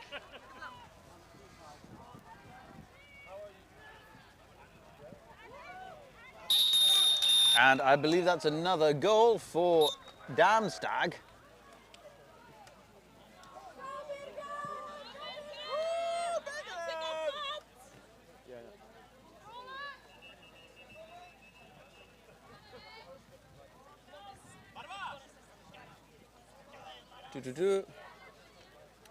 So I'm just having a quick look to make sure that the stream is actually working. It looks like it's working. No good, no good. Good. Just so you know where we're all at, volleyball's gone back to the Germans. Lovely tackle to delay the play there, to allow the to allow Ghent time to get back into defence. Beautiful long shot on the beater, who's able to not only make that hit but catch a bludger coming in to take him out himself. Number 99 for Ghent, taking out everyone. Number 99 took everyone out of the German lineup, allowing their chaser to run in behind them and get that beautiful goal. Number 99, fantastic play on the beater front. That was, I mean, normally, you know, you don't want to get too reckless and go after everyone, but if you can knock out the entire team on your run, you might as well. I think there was only one German player who was still in play at the end of 99's run there. Possibly one beater, one chaser left. He's taking no prisoners. Big pass over to number 7. Number 7 taking a shot, but it's a shot to pass, but it's gone into the hands of the Ghent keeper. Ghent keeper, head on a twizzle, having a look around to see if they've got support. They do not. There they go. Passing it to their only option. Passing it back to them. Marked out by number 18, but 18 not getting the hands quite to them. Keeper getting in the way. They're going to slow it down. A little bit of a pull, and just running it in. Good goal. Deciding not to use any of the passing options. They just wanted to show how brute force works. 5-2. Ghent. Keepers. Live. There was something I meant to ask. In the UK, it's Mother's Day. Is it Mother's Day in Europe? I have absolutely No idea. Fair. Well, if you're in the UK and watching, happy Mother's Day. Remember to tell your mum you love her. Thank you. At the 6-minute mark, it looks like we're going to take another long shot back behind the hoops. This is probably going to be a long shot back to number 7's hands. No, they're going to try and force their way in, attempting it. Ooh, beat just to the toes. A little toey tap. And that is going to be a return to blue ball. And the keeper, the keeper has now got the volleyball in their keeper zone. In the keeper, if you're the keeper and you're in your own zone, you have immunity from being tackled or being beat. Halfway. The Ghent Gargoyles doing their chant. I don't know if you can hear it on the stream. Pass off. Unfortunately, not quite getting the hands to it, but they've retained it and gone for a shot. Some refs are saying yes, some refs are saying no. Let's have a listen to Matt Bateman, because he's in the know. It looks like it was a no goal. No goal. Ready. So possibly beat before. I don't know, that's just me guessing, to be honest with you. We have bludger possession has been retained by the Gargoyles. Ghent in blue. Not doing much at the moment. Oh, they are charging. Gone for a fake shot, faking them out. Ghent doing a brilliant job of keeping the, well, just as I was saying, Ghent were doing a great job of keeping the Germans away from their hoops. They made a beautiful run straight towards it, powering a shot through that hoop. We've got a card coming out. Matt Bateman's shorts. Good. Yellow card. Slightly too tight, possibly, to get all his things out. Player remains on pitch. Oh, butterfingers. Can I get a score check, please? 50 for Ghent. Cool, you're showing 40 on the scorecard, so just double check that. Cool. Yeah, thank you. I think the wind blew that. Thank you. Cool. Goal is good. Player remains. Matt doing some housekeeping. From there. Known for being a very, very diligent ref in the UK. Live. 55 going for a little jaunt. Beaters have cleared out a route for them, and they've taken the opportunity to go straight through and brought the score up to 60-30. Ghent having a convincing lead, not necessarily a safe lead, but a convincing one at best. Is that Jade on pitch? That looks like Jade. I used to play with her. That's someone that I know. I finally know someone's name. It looks like Germany is again trying to test the Ghent defence, but unfortunately spending a little bit too much time testing it and not enough time running at it. Oh, we've got some hands up from refs. Let's find out what this is about. Some refs were pointing to the left, some refs are pointing to the right. Which one will it be? The only way to find out is to fight. I should probably turn off the mic for the ref while they're having a little talk, just in case anything's said that's not supposed to be. It looks like they are chatting about if there was a back contact violation Of course, you can now contact people from the back, but only if you're not in the act of motion. So if your feet are planted and someone's close enough to you that you can grab them, you can go ahead and give them a hug. But if you have to run into it, it still is a violation. No call, goal is good. Matt Bateman telling us what's what. Ready. Goal was good. So, did they both have a hand on the ball, or was it just so then they can both start with hands on the ball? Remelt, ready. Beaters are currently fighting it out. Ghent having one bludger. Blue ball, What you got? German side also having one bludger. Ghent now having two bludgers. How the tables turn quickly. 8 minutes! If you heard that on the stream, I'll repeat it. It's 8 minutes in the game at the moment. Hey, Dean, you need to have more space next time to run it down and play. You can't say it's fine. Warning. Thank you. 8 minutes. It's okay, nothing in A it. rare Watching instance on the pitch where the ref was thanked for telling someone that they needed to go back to hoops by the player who had to go back to hoops. A lovely pass off to the wing chaser who's waiting there, getting it to the hands but being knocked on the attack. And Germany have taken the ball back. Red 15 running down the pitch. They have one beater in front of them who's going to attempt to stop them. Not making the shot. They did make the beat just in time. A last minute beat. A beautiful backhanded goal attempt. Ooh, lovely jump. I don't know if you saw that on the stream, but beater play by the Ghent hoops. Halfway. He took a flight in that one. Pass over to, well, he passed to the keeper. You're not normally supposed to do that, but, you know, each to their own.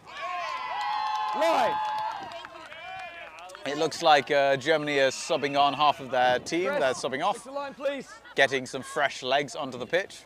Halfway. Both Ghent and Germany, or Ghent and Darmstadt. Advance, please. Darmstadt. That is not a delay. Darmstadt. That is not a delay. Thank you. Both Ghent Gargoyles and Darmstadt having large rosters compared to some of the teams that we've seen here today. So they're able to sub people on very quickly to keep legs fresh, to keep people from getting too hot in this glaring sun. Damn this heat. Warning 29, you need to unbound. Play on, it's fine. Let's go Niels. I don't know which one Niels is. It sounds German to me, so I'm going to say that we're cheering on the Reds. Watching, napalm coming. In the chat, let us know who you're cheering on. Beautiful shot, but it went way over, so I would say it wasn't a beautiful shot, actually. It was just a long shot. The ball is now tangled up in a goal from football, or soccer, if you're not from a proper country. Inbounding from the line, please, keeper, from the line. Yep, you can go. Goal was no good. Stoppage for inbound. Loose. Wait, are you Canadian? Remelt. Oh no, good. Right. I thought I was going to get decked then for a moment. Okay, keeper for the red team with volleyball possession. 46 with possession, taking a bit of a wide stance. We currently have a three loose attack by the chasers. We have a slight stack coming on the right. Lovely tackle by Jade. Again, we're having a look to see if there's a little way that you can break the fence. Ooh, just hitting the top of that hoop.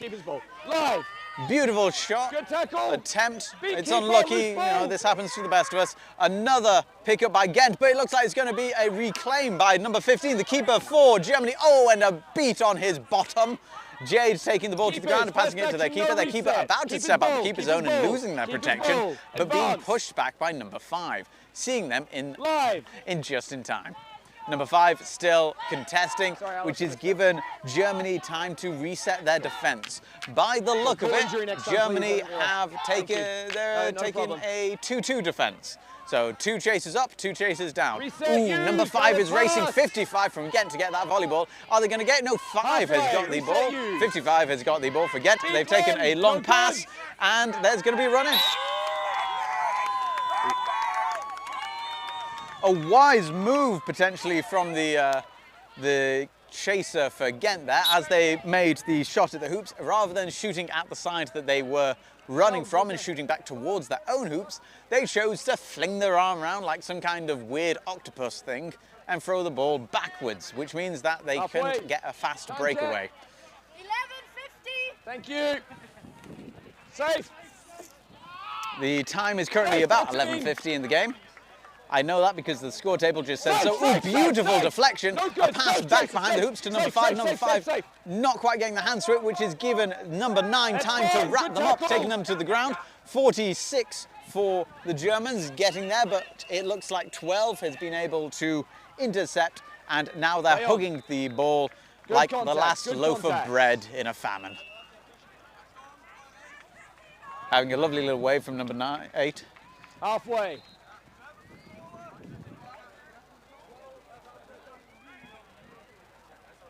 12 going in for the run, passing it off. They've managed to draw the beaters from the German defence, which is, oh, just tapping the elbow there. That was a lovely shot by number 14.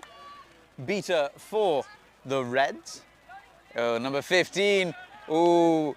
Now, I don't know if the Reds are quite aware of this, but Matt Bateman is a stickler for calling people for delay of game if you don't get to the halfway line before he does. A lovely shot, that's going very high, very wide. Number 15 picking it up for the Reds. I think that might have been a double beat from number 74.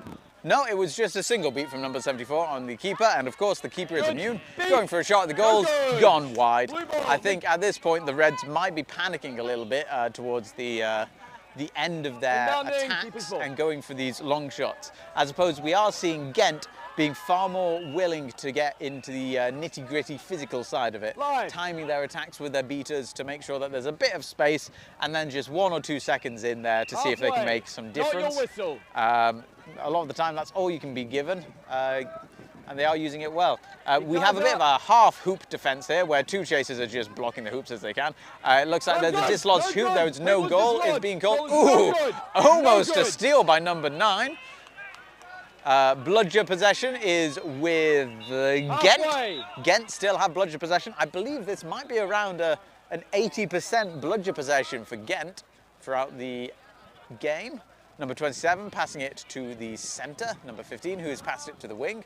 The entire chaser lineup is for the Germans is in one line, but they are now producing a little bit of an L stack on the left side of the pitch. It looks like there's going to be a big shot that's going to go hopefully to the hands of their waiting chaser. No, they decided not to pass to their waiting chaser and passed it into the hands of the Ghent defence.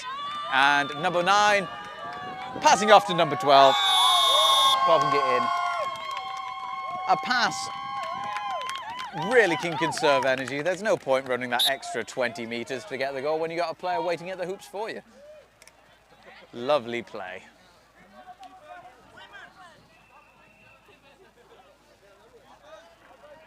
Number 51, the keeper for Germany there, shaking the ball to see if there's any money in it. I don't think there is. Passing it to 18. Passing it to 27 on the side of the pitch.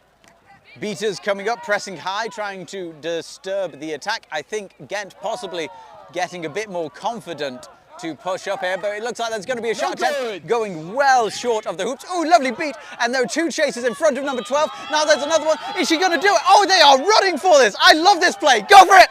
Woo! Lovely, lovely short footwork there, using their feet, number 12, very much to direct themselves incredibly quickly around a stacking defence, getting around 3 chasers who were in her way. Brilliant play. We are currently coming up to the 16-minute mark of the game, and Ghent is leading 100-30. Germans taking a shot. Oh, it was on target, but hands getting to it, blocked that shot. We possibly have another run for it. It looks like Germany have made the beat. Wonderful shot there, I think, by number 14 of the German team on Darmstadt. And we have a stoppage just to retrieve a bludger that's gone well off pitch. Number 12 holding their shoulder, I think just from a throwing exertion. I don't think there was a foul. I they look all right. Ready. They're giving the signal that they want to sub, so I think it might just be a little bit of exhaustion from throwing. Again, I think Ghent now possibly getting their confidence very much in the game, that they are going for these very quick breakaways. Their beaters are more willing to come out from around the hoops, going for the throw. Beautiful hit. There we go, just as I was saying it. And that looks like it has gone to the hands of Germany. No, yes, the hands of Ghent have actually taken it. There they go, running for it and clearing out, passing off to the side, not quite getting the hands to it. But beautiful, beautiful passing work. I do apologise if I'm yelling down the mic. I don't mean to. There's a lot of cheering going on at the side of the pitch, and sometimes I forget that you can hear me because the mic's right by my face. If I'm not yelling into it, then great for me. I'm brilliant at this. No, I do apologise. We are a bit thin on the ground for commentators and volunteers at the moment, which is another opportunity for me to say, if you are involved in the sport, if you're looking at getting involved in the sport or anything like that, volunteer at the next tournaments. Volunteer, come in as a referee. All of these referees doing a fantastic job volunteering their time, making sure that the game can play, making sure that our sport can continue being a sport that we love to play. For me, if you want to volunteer for live streaming, you can come volunteer for live streaming at the events. I believe World Cup is going to be happening with Raw Phoenix. Message them if you want to sort of like get in on any of the commentary, if you want to get in on camera work, various things like that. And again, on terrestrial tournaments, I'm in the UK. We've got Denny from Jordan Digital, who I believe he does the French ones. Just get involved, come help us spread the sport, and just be a good volunteer. And if you don't want to volunteer with Quadball, then maybe go to an animal shelter or homeless shelter or something like that. There we go. There's another goal for Ghent. The Gargoyles trying to get in. We've got a little bit of beat to play by the hoops. A missed beat, but Ghent have been able to retain bludger possession. But Germany currently have a little bit of breathing space to move down the hoops. They're going for it and they're going to take the shot. However, we seem to be aiming a bit low. That was a vicious looking beat, but it was a good beat. It was on target. Ghent number 0. Now, is 0 a number? I don't know. Yeah, 0 is a number. 0 is a number. Right. Taking possession of the volleyball, moving down, number 5, contesting it, 11 without any contention in front of them, going for a run, possibly, no, being blocked out.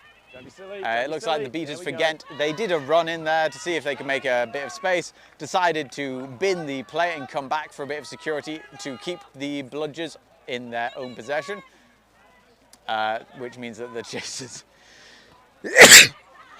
trying to figure out what's going on with the beaters now, and very, very good play by both of the Ghent beaters and the number 14 beater for the German side.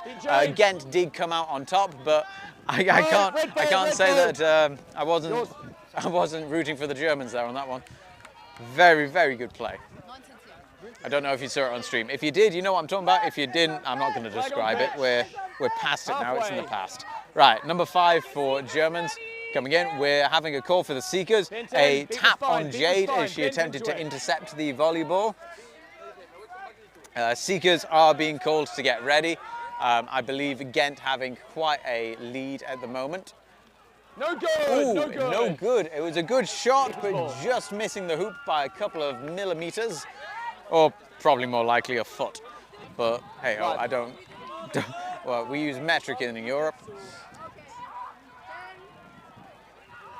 Oh, and it looks like the Seekers are about to go off, actually. Beat. Normally, I'm told when the flag goes on pitch, but I think things just moved a little bit quicker. And there they go, Ghent having a bit of alone time with the flag. I'm now on the flag cam, so I'm terribly sorry you won't hear much about the volleyball game at the moment. But it does sound like Ghent scored again. Again. Yeah.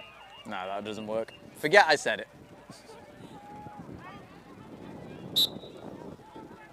Here we go. Still a lot of alone time around the flag runner.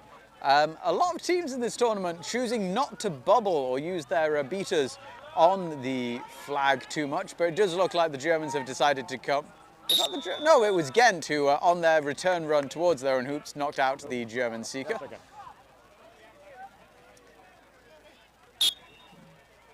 Yes. There they go, going for a second attempt at the flag. We do have the German side now bringing their beaters onto the flag game.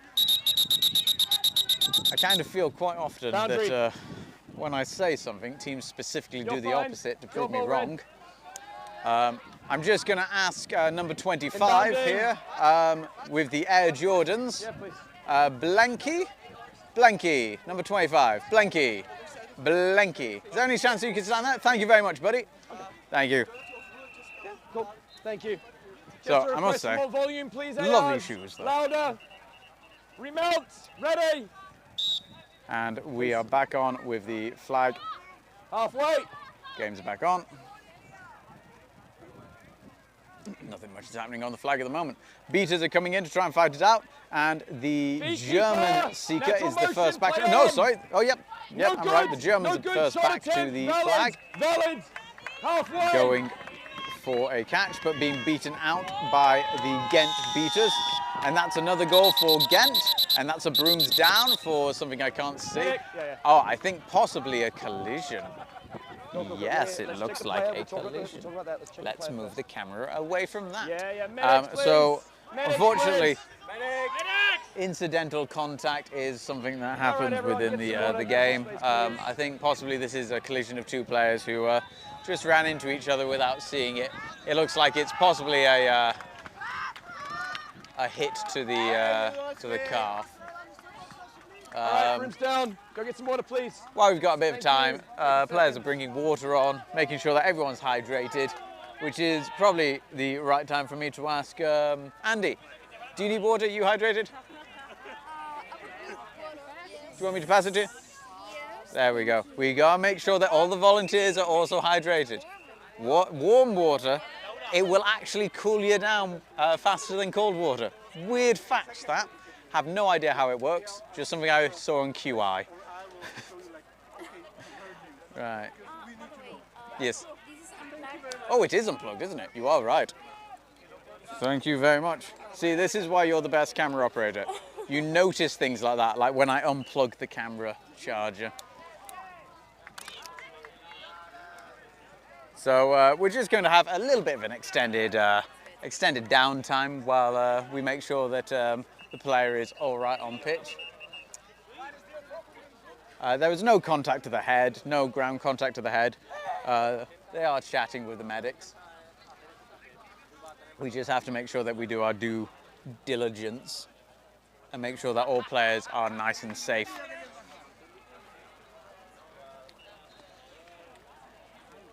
Until then, both teams are going to have a little time to have a little bit of a breather. On pitch number 4, we currently have a game going. I don't know which game that is. There's a team in black in the, oh, that's the Leviathans, I believe, versus the Boggarts. Leviathans versus Boggarts. You see, that's good. I like that because both teams have their names very prominently printed on them. More teams need to have their names on them. There's so many teams that you look at and you go like, that's a really cool kit, no idea who you are. I mean, the Belgian waffles, I really like because they don't have their name printed on them very prominently, but they do have waffles printed on their kit, which is quite nice.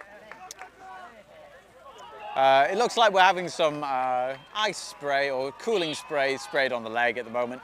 So if that's the case, normally that just means that it's going to be a bit of contact, possibly a bit of heat transfer from sliding on the ground, and the player should be back up to their feet in no time. Until then, I don't know. I've got a riddle for you then. Why did Ariel the mermaid wear seashells?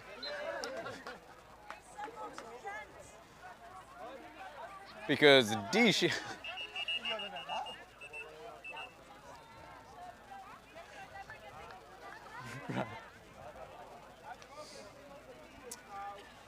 still waiting. just to get the all clear from the medics. They're doing a very, very good job this weekend. Being here all weekend from the correct time. Daniel Price-Croft told them the actual times that we were starting this week,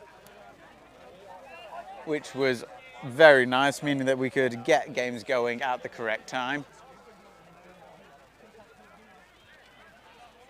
Ooh, but like all the players, they've been under the sun, but unlike all the players, they've not been able to go off and get drinks and get cool in the shade in between games.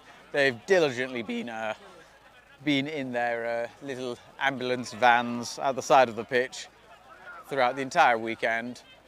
Much like the live stream, we've been in the sun all weekend, but they've been doing an important job. Oh yeah, it is cut. Just had the Matt Bateman making sure that the mic is cut. And diligently, as I am, I had already cut his mic.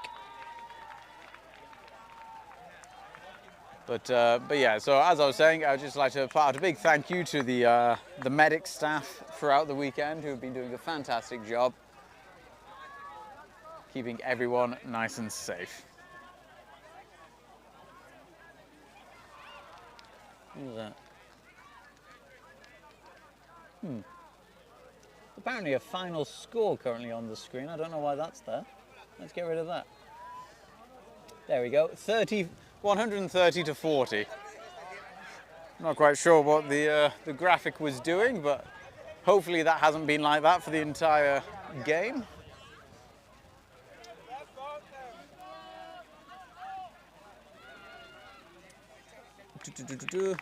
And it looks like the pitch is now being vacated by the medics, and the player is up and walking by themselves, which is quite nice to see. It's always better to see people move off the pitch by themselves. It's a good time.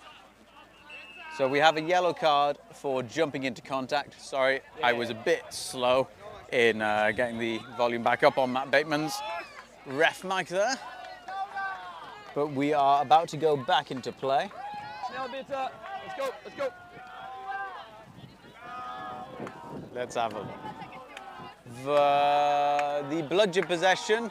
We have 2 bludgers loose on the ground, and a third is... That was after the goal. A third is in the hands of a German beater. Ready. 2 bludgers on the ground, 1 in the hand. Germany now having a chance around the flag without any opposition. But it does look like the Ghent chase seeker has been able to get in very quickly to put in a bit of an attack on it. And does that look like that was a catch? No, not quite. Oh, way up. We might have another little break for a moment. I'm just going to turn down Matt's mic. I think it is a stoppage for injury, but not a serious injury. It's just a case of someone took a little bit of a tumble. Of course, if we stop for an injury, the player that caused the stoppage does have to sub off just for safety's sake. And we are back in the game now. Flag runner is back on the pitch. Germany having, again, some alone time. Some romantic catching opportunities. I think that was a goal for Ghent, bringing the score to, I think, 140 to 30 in favour of the Gargoyles. Who's that now? That's Germany going in for a flag catch. I can't see past Bateman. And Germany really going for it. I think possibly Germany slowing down their offence with the chaser lineup, wanting to get this flag, and then I don't know. At that point, they then what are they? They would only then be 80 down, I think, and have to catch 8 as opposed to have to score 8 as opposed to the 3 that Gargoyles do. But they have scored, bringing the score to, I think, 140 to 30. So let's see if I can do quick maths on that. That would be 60, 40. They would have to get many. Gargoyles not so much. Ooh, lovely close catch by the German seeker, but not quite getting their hands to it. Sometimes you just brush the sack. And there's another goal by Ghent.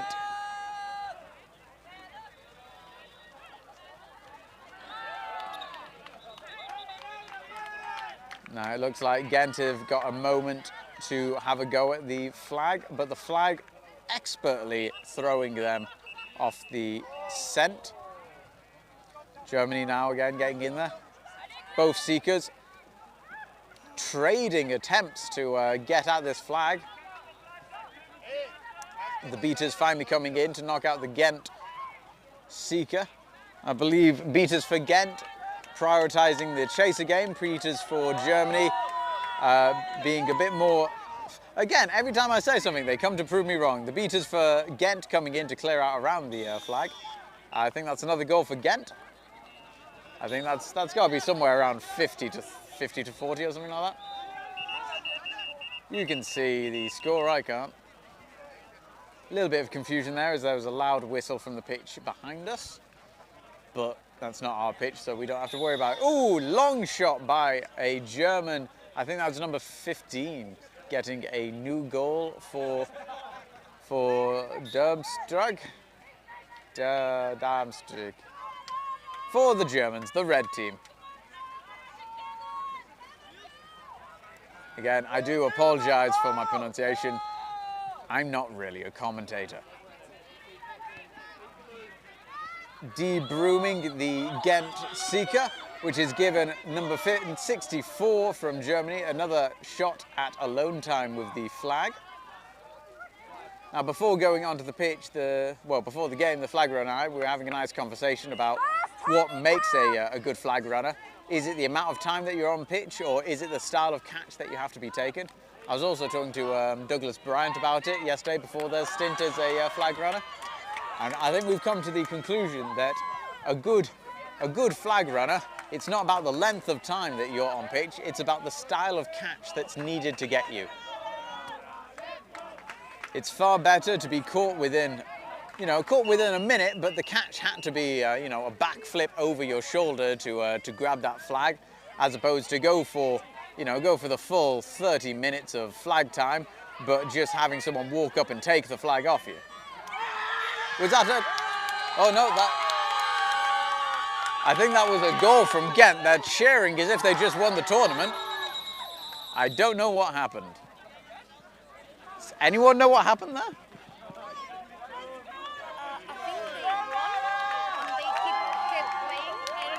No, they haven't. What happened? I don't know.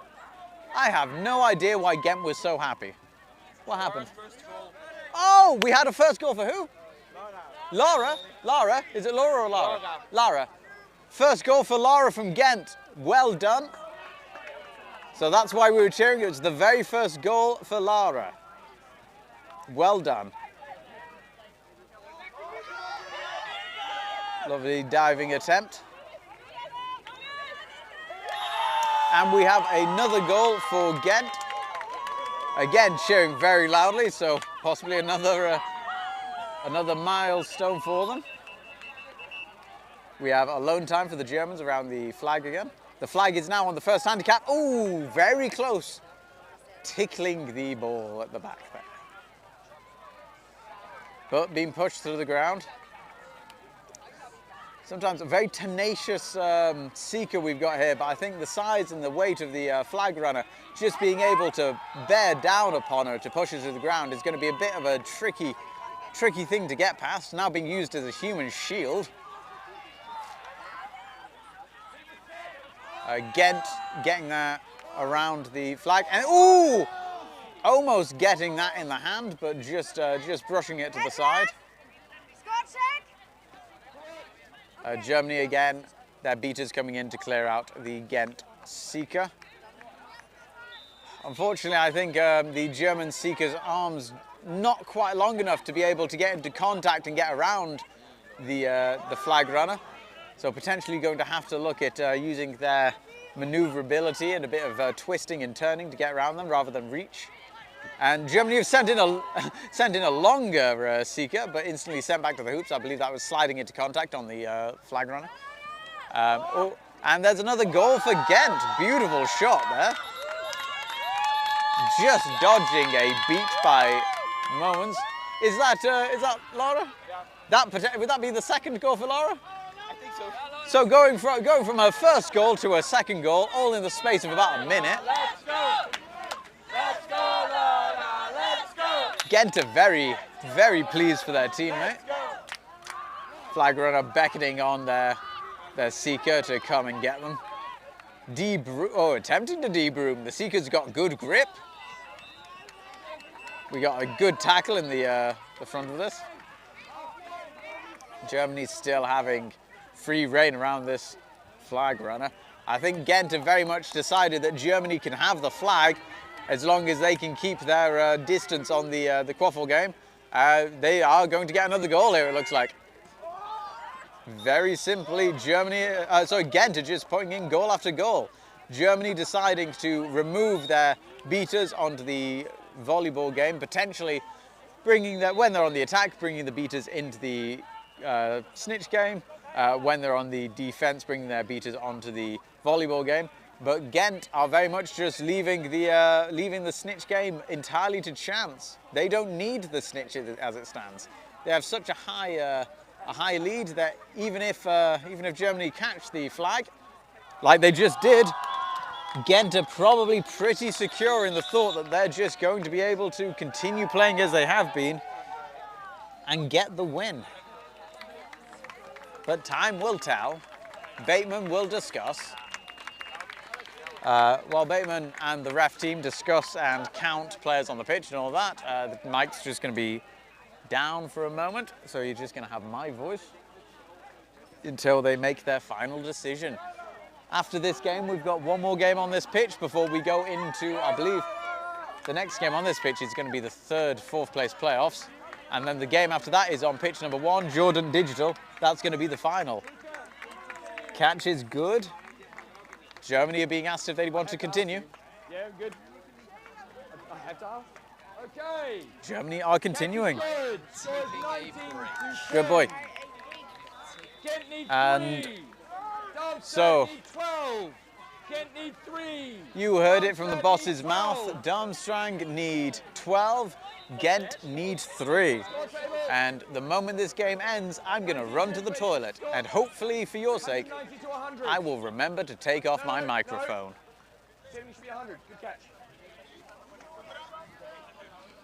Score is currently 190 to 100. The score to reach is 220.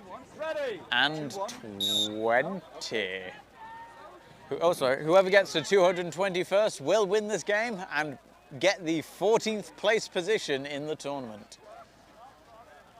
Germany looking for that shot, and they take the shot, and they've gone straight for it. First blood in overtime going to Germany. Germany now needing, I believe, 10 points. Darmstadt need 11. Yep, Darmstadt need 11 points. Ghent need 3. Ghent being a lot more secure in the sense that they can really just take a couple of pot shots at the goal here. Germany not having that luxury. Germany really needing to make every run count. It looks like there's a attempt to bring out the beaters, and beautiful shot through the centre hoop. Ghent, there we go. Ghent pulling out a defensive beater to make a shot on them, which removed them from the play, allowing their passing option to continue and get a shot into the centre hoop, which was not defended majorly. Goal is good. Goal is being called good by Bateman.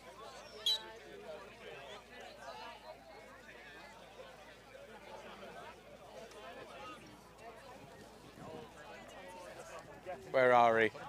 The bludger possession is with Ghent. Ghent have held bludger possession for quite a lot of the game. Number 99 being used to push out, or well, keep the Germans from getting too close to the hoops, where we have number 44 there to mop up anyone who breaks the defensive line. Ghent running it through, 17, being pushed back but passing it over to Jade, who is now passing it to a back player who has just 2 chases in front of them, but they've got, oh, I thought that was through the hoop, but they have called it through the hoop. That means that Ghent only need 1 goal, but hey up, they're going for a quick run. Thankfully, Andy, our camera operator, she was able to keep up with that, rather than I was. So I think that was called good. Play on, play on. So, Play on. yeah, that was called good. So that means that Ghent need one more goal to win and claim that coveted 14th place prize. Ghent now bringing back possession of the volleyball. Bludger possession is retained with Ghent. This might be the play to end it all. Will they go for it? Number 29 passing to the centre, but it's being contested by 15. 15 missing the dodging the beat and running for the hoops. They're going to just pop it in, nice and simple. That would have been embarrassing if he missed, but he did not. We can but imagine all the japes, all the memes that could have been, yet denied because he put that through the hoop like a champion. 55 running for the line. Number 15, keeper, claiming possession. They've now got keeper immunity in their own half. They no longer have keeper immunity. Again, Germany really fighting hard to stay in the game. Ghent needing just one goal to win it. Ghent only needing one goal and they have won. And that is a goal for Germany. They aren't making it easy for Ghent. They are only trailing by 8 points, which means Germany only need to get 9 to win this. They are so close to claiming that title. I love that he's gone to Germany, not Darmstadt. Because I can't say their name, all right? And there goes a shot. It's gone under the goal, and number 15 again claiming it. It looks like they've got a clear run at the hoops. There is currently no one in their way. Oh no, there is a keeper in their way, but they do have a passing option. They've not seen the passing option, and they've shot well over the passing option, and that's going to be a turnover for Ghent. Ghent getting Ghent getting quaffle possession. Bludger possession is now with the Germans. How do you say the name again? Darmstadt. Darmstadt now having bludger possession. This could be where they pull it all back or they get beat out. Right, and there's a big pass over to the wing chaser who's passing it back to number 15. But number 15 for Darmstadt has reclaimed it. They've been doing great to bring back the points for their team so far, and being pushed out by number 12. There's been a pick set by 54. Well, no, there hasn't been a pick set. Number 12 being able to rabbit herself around the players there to stop the play from charging at the hoops. 18, big pass over to the back, who are not quite getting the hands to it. 17 is there to block them out. Big pass over, and it's gone to the hands of number 12, but being beaten out by 14 of Darmstadt. Like Stat. Exactly. Darmstadt. Go. Darmstadt. Lovely shot, and that looks like it was a goal. They've called it a goal. Someone's called it a goal. Darmstadt are still in the game, with the score being 140 to 210. They are only 8 points away from taking this title. They are putting up a fantastic final stand. 55 being contested by 18. It looks like the beaters are being removed. And oh my good lord! 15. I don't think I've ever seen hands stickier than that. They're going for a run, and there's no one in front of them. They're just going to pull it through. Did they miss? They missed. Good lord. How did they miss? Lovely hands by 55. Broken hoop. So we have a stoppage for a broken hoop. I got too excited and I didn't actually see the point that they missed there. How did that happen? How did that not go through? Good lord. I'm getting to the point where I'm starting to believe. I believe that Darmstadt could pull this back from a, what were they? They were 11 points behind. No, you can. But can they do it? No. If you want a timeout, you can have a timeout. Could they get the final 8 points and win this? Are you sure you can? Will the Gargoyles, with 1 goal to go until their victory of this game, allow that to happen? What is going on? You can have a time out if you want. No, thank you very much. Do you want me to do anything No, I think, is that the last game? I believe so. I'll do that in a sec. But one more sec, so Darmstadt have possession of the bludgeons, but it looks like one of the refs is saying that they shouldn't have possession of the bludgeons, so they've turned over bludgeon control. However, the Darmstadt beater who wasn't turning over bludgeon control turned over a bludger incorrectly, and that's going to give, oh no! That should have been the end of the game, but it was a throw well off pitch, which means that 18 is going to regain control of the quaffle for Darmstadt. But we're going to have a discussion about beaters and bludgers and carpenters and kings in the middle of the pitch. Let's see what's going on. I can't believe that this game is still going on, actually, to be honest with you. How long will we be? We're coming up to 50 minutes of streaming this game. Fantastic effort by both teams. I really wish that I brought an extra drink. And again, really need the toilet. It's the problem with aging players. We need the toilet far more than you would think. We're done. Off we go. Remount. Okay, the call for remount. The bludgers' possession is now back with Ghent after a bit of confusion on the pitch with the beaters who needed to give their bludger, who didn't need to give their bludger, yada, yada, yada. Right, here we go. So, Darmstadt now have the volleyball, but Ghent have the bludgers. Ghent, with bludger possession, have proven to be incredibly dangerous. So we're going to see what's going to go on. But hang on, they are allowing a bit of space for the Germans, and they have taken out one of the bludgers. However, number 12 now has the volleyball. There's no one in front of them, and there they go. That being the game-ending goal. Matt Bateman wasting no time in blowing that whistle. I believe that leaves the score 220 to 140. Fantastic showing, fantastic play by both teams. They should both be incredibly proud of that. I would be so happy with being on either team, seeing how both of them played there. Fantastic gumption. We're going to be back, I believe, with the.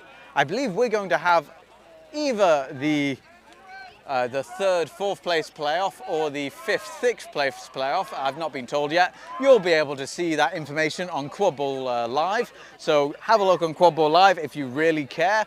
If you don't care, just stay on the pitch with us, and we'll be back with you nice and soon. So see you very shortly.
Welcome everybody, you're back on the live stream, streamed by Shots On. Welcome to the match for place 17, which is the lower brackets final, and it once again will be a DQB only matchup. We're talking Munich Wolpertinger versus Berlin Bluecaps.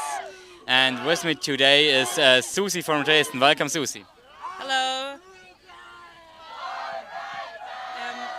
I'm here, and this is not the only game Munich against Berlin, because their first match had also been Munich against Berlin yesterday in the morning, so it's a rematch, and I'm very happy to see who will win this time. So first game was won by Munich, but it was a contested game. It was decided by flag catch. After 19 seconds. So was it you on the flag, Susie? Yeah. I was the flag runner, and I was caught, I think, after 18 or 19 seconds. And yeah, let's see how long it will take today. So new match, new chances for both of the teams. Quite interesting. These teams both got eliminated in the group phase, and well, pushed into the lower bracket. We are supposed to do a shout out to Domcha.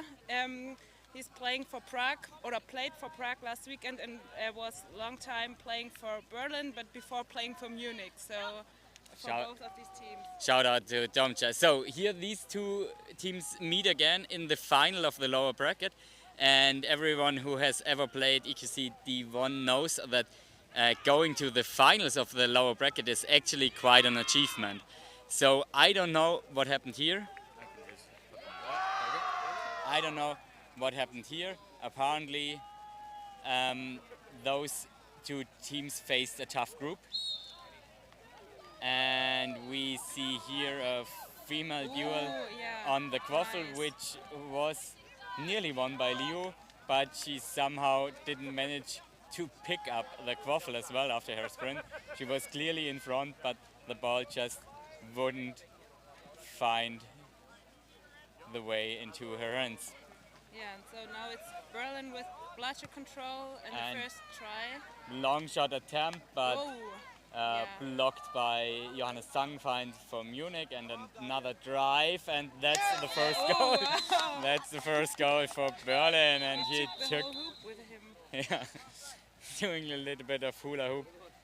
Yeah. But yeah, convincing drive. So after the first block, they had their chasers positioned around the hoop. And then it's always difficult for the defense to defend that second chance, because yeah, things are getting confusing. And yeah, it was quite a clean drive and an early score opportunity. So Berlin taking the lead on that final. Berlin has also bludger control. So let's see, they're playing hoop D. Yep. Let's see how good Munich can play against that. Ooh.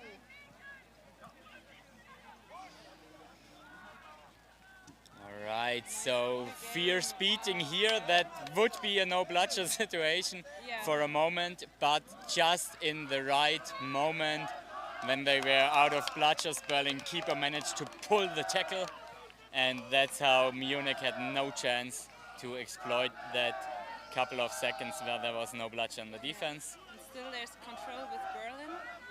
Control with Berlin, Quaffle with Berlin.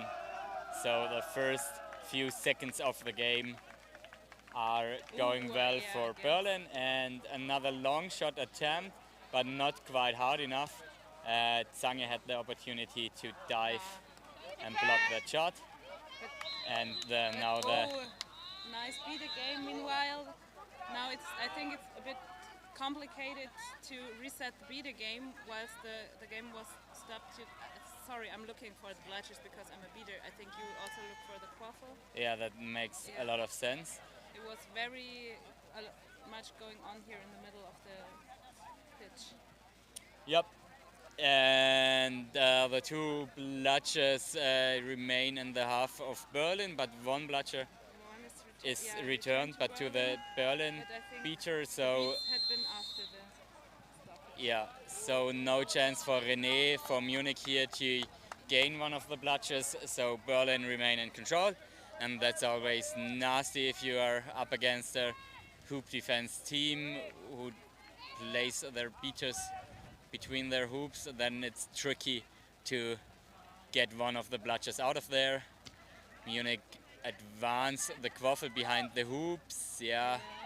Try for another pass for the sweet spot, but the sweet spot is not as sweet as it was well defended by number 21. I think that might be Franziska for Berlin, but yeah. Yeah, and still the control is with Berlin. Yep. I think Munich didn't have it at all the whole game. Not yet, not yet. So let's see if they can break this. So that's Max for Berlin, also an experienced player, yeah. Long shot. Sorry, commentary. Can I just, very quick announcement on the stream? Yeah. Basically, we've not got the volunteers to run 2 pitches at once, so I'm having to move over to the second pitch, which means this is going to be a 1-camera pitch. Unfortunately, you won't get replays, and there won't be a flag cam. The commentary will basically say if you want a flag cam or or to stay on the volleyball at the time. Go. So good luck and. Thank you. All right. So we are a little bit limited with the technology here, but we will cover up for that and just talk even more. So it seems like number 1 chaser from Berlin is having a good game. 2 scores from his side yet. Do you by any chance know his names? The guy with the sunglasses? Yeah, Daniel. That's Daniel. Yeah. He's had right experience. Yeah, nice long shot, and I think he also scored the very first goal in this game. So things are going well for him personally. And that's now Berlin again with their hoop defense. Berlin is playing a variety of hoop defense where they are not quite as passive. They are playing hoop defense, but then are also looking for pressing options. And now we have the bludger control with Munich. Yeah. Whilst the bludgers were. Yeah. They There's a brooms down situation. I don't know. Did you see why? No, I was looking to the bludgers. Yeah, me as well.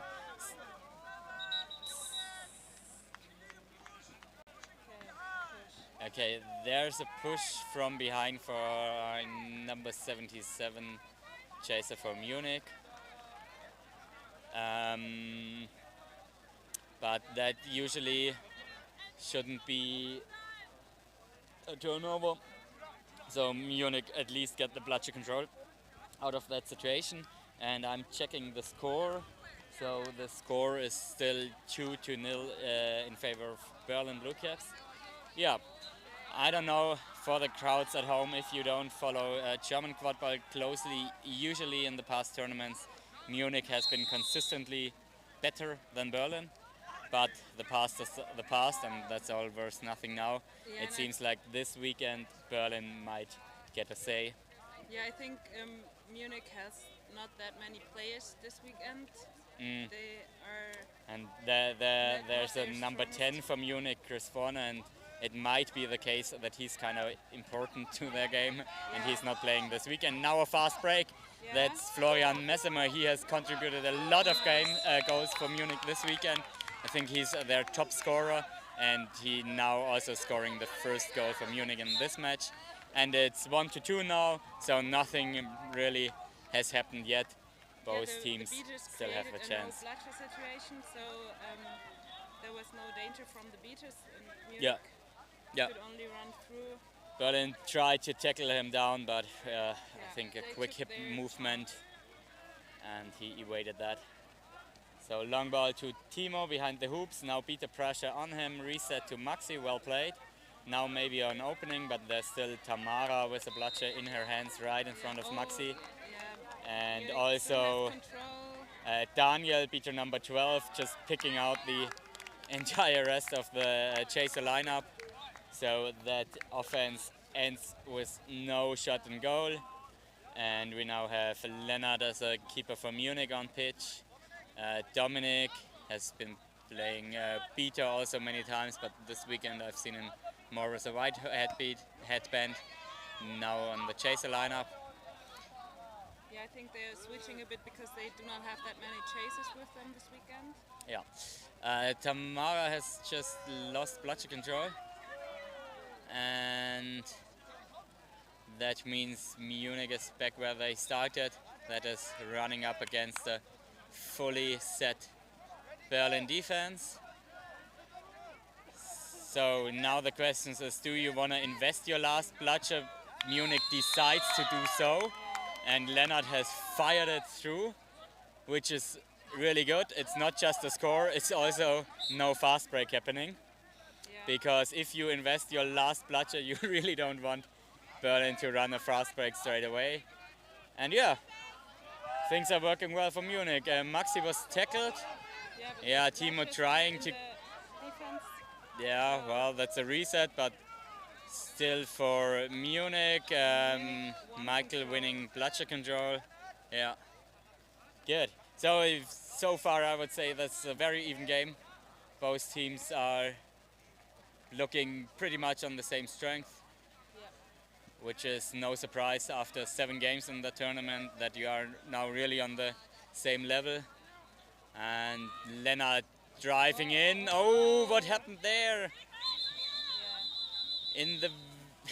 He was all the way through, but in the very last moment his arm was blocked and he just couldn't raise the ball up to the hoop anymore. Yeah, the hoop is broken, so we have a little brimstone now. Yeah. We need to change the hoops.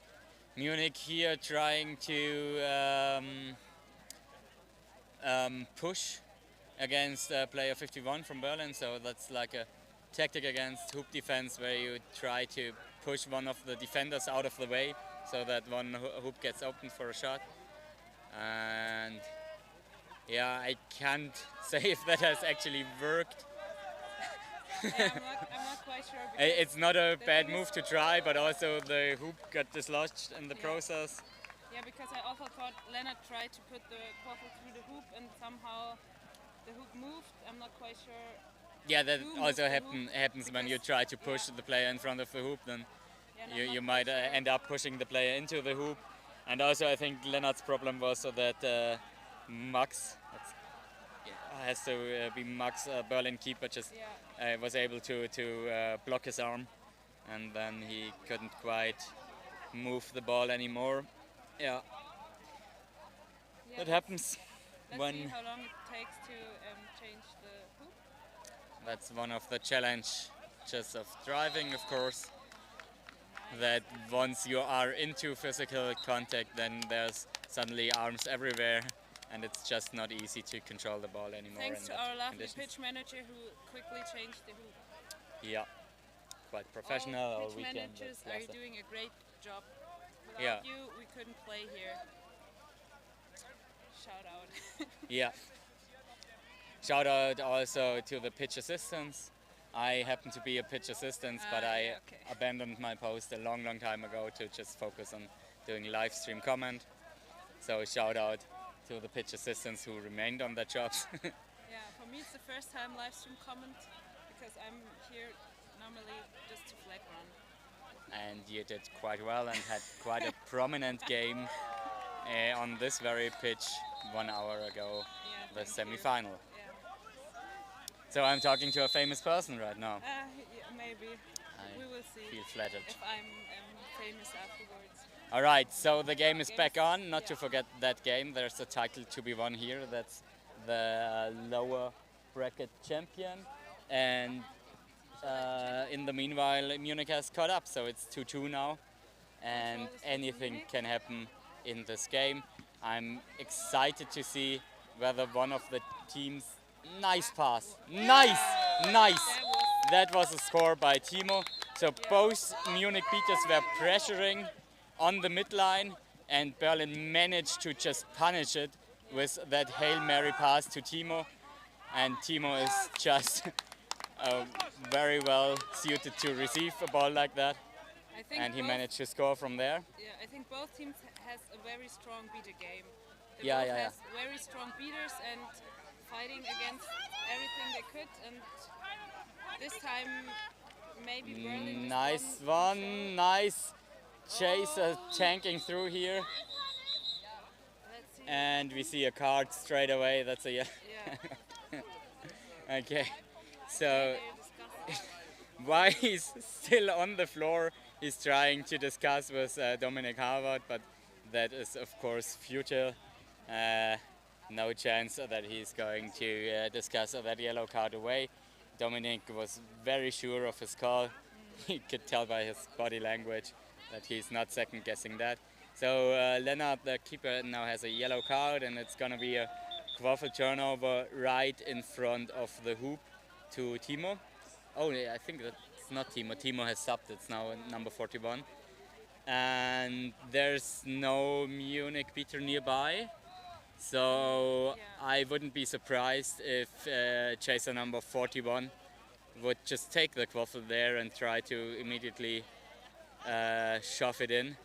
So maybe just out of the standing, a dunk move here, because or maybe just go for the left hoop, also an option. Yeah, I think it looks like Yeah, the left. just easy put through the left hoop. So yeah, that must be 4-2. Yeah. So Munich had caught up, but now they are again 2 behind.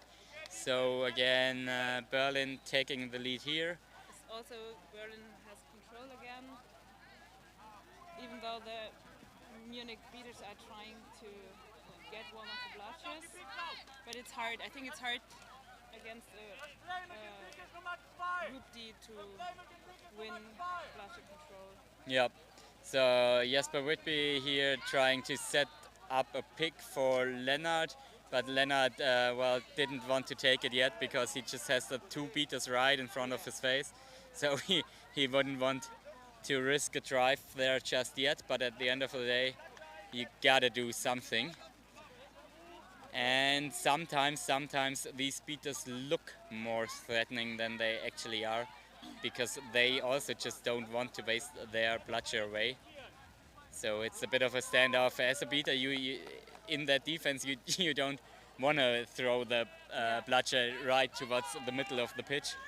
Now a reset taken by Munich. They did it in a very clever way just before. They took out the beater without bludger, and then afterwards they took out the chasers. Okay, Michael from Munich again throwing and risking the last bludger. Lennart again scoring, and again scoring in a way that's not giving away an easy fast break at least. But now the fast break is running while Munich beaters are busy winning bludger control. So it was a trade. Munich received the bludgers but conceded a goal here. But maybe it was not a bad trade from Munich, because you also want to have some kind of control. Yeah. Maybe. Yeah, at the beginning of the game they could use their control. The first minutes, always the team with the control made the goals. But let's see how it I were Munich, I would now try to score without risking any of my bludgers, but they go a very different way. Yeah, they kept their control and scored, but there's a broomstone. But they certainly risked their control. Their beaters basically went all in. And yeah, that's the different tactical options that you have. Do you want to maximize your chances to score a goal, or do you say, yeah, better let my chasers have a go at it without that much of support? But yeah, let the beaters play it safe. But Munich, I think you can tell that in their DNA is aggressive beater play. They are not so much about conserving bludgers. They say, let's use it to score goals. And yeah, that's the different tactics that you can apply in our wonderful sport. Will be now. They're discussing something with one of the Munich beaters. With René, I don't know what they're saying. It's 4-5. I just looked. Yeah. 40 points to Munich, 50 for Berlin. And we do not see the game time here at our commentator spot, but I would guess it's got to be something around minute 11. There's an illegal headbeat call. I have not seen it, but I think okay. It was in the chaotic situation before the goal happened. Yep. Well, that's of course So the score is 30 to 50, not 40. Ah, okay. The goal does not stand. So yeah, that headbeat call now really has a grave impact for Munich. They lost bludger control, they lost one goal, and there are 1 minute of penalty time for René, so it's a triple punishment really. Yeah. But yeah, it's the rules applied, and they apply same to everyone. So let's see how Berlin continues with their control now, and what can Munich do against it with only one beater in the defense. It's always hard to be alone as a beater, I think. Oh. But Kylie did very well. And Certainly. Munich defended good. Yeah. I think number 41 Berlin had a valid opportunity to score on that drive, but I think he could have risked a little bit of more contact there and move into the straightway of the hoop. Yeah. Try to go around and then tuck it in, and that gave Carly the opportunity to throw at him. Now Zange again, looking for a passing option. Florian Messermuch, yeah, good run, but even better block. Yeah, it's hard to do a long shot or a middle range shot against the hoop D. I think it was nice. That was a nice tackle from Leo. Yeah, certainly, but also number 1, Daniel, you called him, managed to offload the Quaffelstil to his teammate, but in the end of the offense, the Munich defense managed to do so. And once more moving towards the Berlin defense. All set. We see if René's back in the game, so we have 2 beaters for Munich again. So number 77, yeah, that was picked right away by Berlin, number 3 beater. Oh. So yeah, as I told you earlier, the Berlin beaters are not as passive as you can be in a hoop defense. They are looking for pressing options, and as soon... This was a very fast try to score, but... Yeah. Now, number 3, the Berlin, defense of Munich is standing there and preventing a set reset for his team.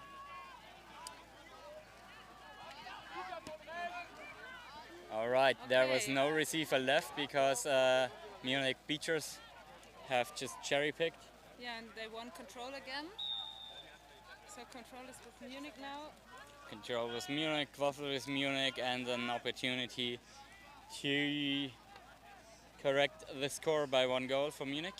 Yeah. Would be good, because what they want to do is stay in touch, stay in range, and then maybe they can go for a win by flag catch again, like they did yesterday. Jesper. No beater situation. Yeah. And that's the goal. That's the goal. Well played by Munich. Yeah. They provoked the beat, and then the defense of Berlin did not have any. Florian Messmer, number 3, their top scorer this weekend.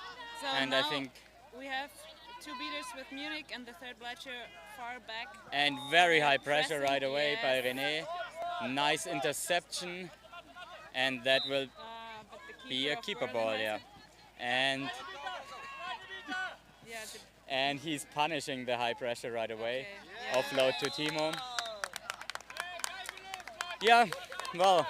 Berlin used the situation very clever. Well. But now, yeah, that's the Everyone other way yelling around. "Keine Beater," No number beaters in 70. defense. But there was the beater back, yeah. Yeah. Yeah, Oh. okay. I thought maybe it had been before, but okay. But Yeah, that Munich now still in control. Munich has made too little out of that no beater situation. I think it was a case of the Munich chaser being exhausted and would have called for a faster sprint. And It might be out of bounds. No, wasn't it out of bounds? yeah, that should be a turnover anyway. Was it from behind? Or was it out of bounds? Someone called just contact from behind, but I'm not quite sure because No, it was Be- out of they were bounds. Yeah, standing? Yeah, I think they were standing. I think it's Munich's just a boundary call. chaser Leona was.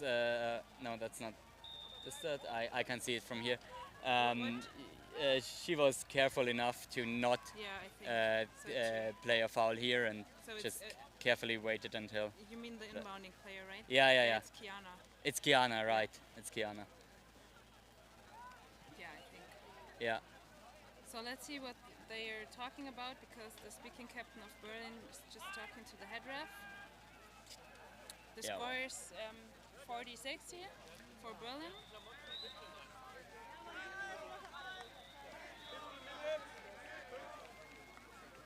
So let's see what the... I think I quickly asked what the time is. Nice idea. So the teams have called for a timeout. I didn't get which team has called for that. Maybe it was Munich. It's 15 minutes of game time now. 15, yeah. So in a few minutes there will be the flag runner on pitch.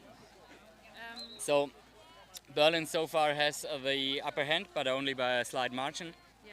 They might want to make the game faster to find a chance to pull away, but might also be risky, or they might also go for, nah, just continue what we've done so far, we're doing good. For Munich, I think they need to be careful to not give away any more easy goals, Yeah, and I think because they just want to keep in range now. It's not worth risking a lot to try to score 1 or 2 goals, because in the end it's not going to change a lot once the flag is on floor. If you are 2 behind or 1 behind, there's no difference really. It will be Munich needs to make sure that it will be yeah, I think it's contested. Important, to keep the control for the flag on pitch situation. Yeah, but there's still 5 minutes to go. Of course. But really, like now, catching up 2 goals is not worth all that much. So I think Munich should look for a little bit more of control in the game. And yeah, what does it take to score more goals against a hoop defense like that? From my personal perspective, as an Ostliga player, it's very hard to score against Berlin. I think other teams are making it better than my team, Dresden, but I think Munich also has difficulties to score against that. Yep. I think one component of it is individual skill in your chaser lineup. Yeah. If you happen to have players who can shoot very hard or like do very nice deceptions and move the ball with great control while under contact, that's really helping you against the hoop defense. Be good at blocking. If you're running with the quaffle and block the beats, then you've got a chance, I think. Yeah. And it certainly also just takes Munich. experience and the mindset. Yeah. You don't, you shouldn't flinch too soon if you see beaters in front of you. That's also a key aspect. You have to have confidence and try your chances. No beater situation, but Munich couldn't use that. Yeah, and in the meanwhile, number 23 has secured bludger control for Berlin. Yeah. Munich in a classic 2-2 compact zone defense, however you want to call it. Berlin setting up an offense with 1 troll behind the hoops. That's Daniel, it's a diamond shape. Now ball to the left hand side. No beaters actually. Yeah, true. The ball rolled over to the sweet spot and there was a good score here. Yeah. Quite a curiosity goal. So a Berlin player was tackled but managed to roll the ball out of the tackle, and that was enough to find the sweet spot option with the number 7. So yeah. And meanwhile, I had not seen it, but there had been some beater action going on the far side of the pitch. I'm not quite sure what happened, but Berlin is still in control. So Lennart trying to set up their planned offense against hoop defense. Oh, Dominic nice catch. trying to René, push just catch for the hoop. one of the bludgers of Berlin, and so now there's, I think, the control again with Munich. Yeah. Yeah. That And was meanwhile, the chasers executed the planned attack, which consisted of pushing the chaser away from the hoop and then trying a long shot, but the long shot did only find the rim of the hoop and not the hoop itself, so no goal here. But certainly, as we just said in the timeout, bludger control is getting more and more important for Munich. They nearly lost bludger control, but they got it back. And actually now it's a no-beater situation. So it's Dominic in a one-on-one against number 3, and he was blocked enough, but oh no, how unlucky is that? Oh my, but he's converted that frustration in anger and just stole the quaffle right away from behind. He must be the most unlucky chaser in this tournament, like the second chance. Oh, and meanwhile the flag came on pitch. And now another drive option, why there are no beaters in the defense. Yeah, control is with Munich. And that was a score by Munich, so in the end Munich managed to score, so they are now only 1 behind. No, I think it's 50-70 if I see it right. Oh yeah, okay. Then there are still 2 behind, then I forgot about some goal that Berlin scored, I'm sorry about that. And yeah, for Berlin it's now about playing an offense that gives them the chance to go into beater duels. So far Max. Oh yeah, and here we have beaters shooting. Yeah, there was a bludger fight on the end of the pitch. Yep. I'm not quite sure who was called inbounding, but I think Munich. Kylie from Munich. Yeah, I think. So I think and there will be a tackle control. right away. Yeah. That's Max on Leo. Okay, and now there's Dominic carrying. And Okay. the seekers are released. Seekers I'm not released. quite sure what is shown on the stream. Yeah, so both seekers have their go on the flag, and Berlin managed to get the bludger control right away when the seekers were released. Number 3 scored a nice beat on the Munich beater in that moment. There was a catch. There was also a beat by Tamara, but I'm pretty sure that the beat was too late. He already had the flag in his hand in the moment that the beat connected. It was pretty clearly visible for me at least. In the situation before, he grabbed the trousers, but and if he had been back for that before, then this catch couldn't have happened. But I think if they didn't call it before, if they didn't call it right away, then it's then too late to call now. Maybe, yeah. I hadn't seen the catch. So that let's see if it's good. Would be a tremendous. Catch is good. So you can see Berlin celebrating their success, and as I told in the opening of the game, winning a lower bracket on Division 1 is a great achievement, and as well for Berlin winning against Munich also is nice. You don't get to do that every day, so no wonder that they are very pleased with the outcome. And the first game yesterday, when they played against, it was the other way around. Munich catched and won the game. So maybe it's a little bit fair, but otherwise, I don't know if fair is something we can focus on now. But nice game. So I think 2 DQB teams making it to the final of the lower bracket. Also an outstanding achievement that speaks volumes of the quality that Germany also has in the midfield. That's like the middle ranks, that top 4 advancing to the upper bracket, and 2 of the lower place teams making the final of the lower brackets. So I think a lot of reasons for DQB to be happy about that tournament, and maybe there will be another reason to be happy very soon as we see Braunschweig beginning their warm-up, and Braunschweig still has very valid chances for the bronze medal against Paris Titans, which would be a screamer, of course.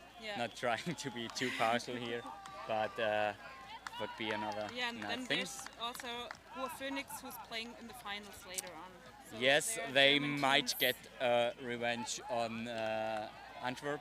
Yeah. That's Let's the see how matchup we've this will seen end in last year. a So few minutes or hours, I think. thanks everyone for tuning in. It was a pleasure to comment on Pleasure this to game. watch.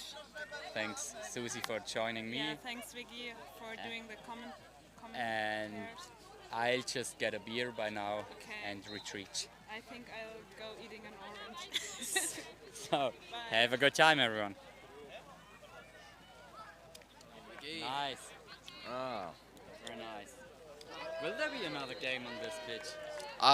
Yes. Do you, is it okay if I commentate with the two of you? Or- Oh, I would retreat actually, but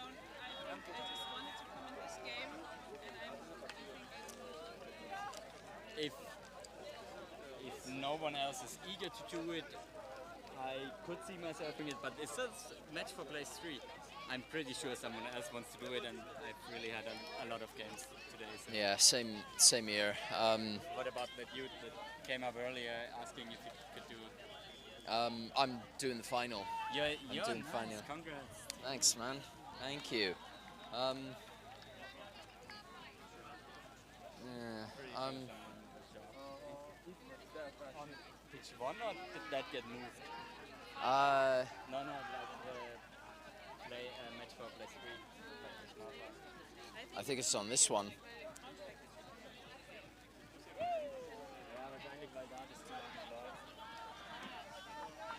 Camila.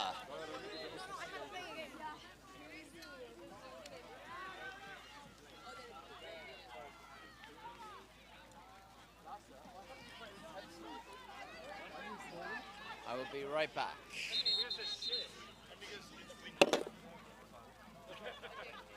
Give me a tent like the one they have, I will put it up in a half. German NGP bought it.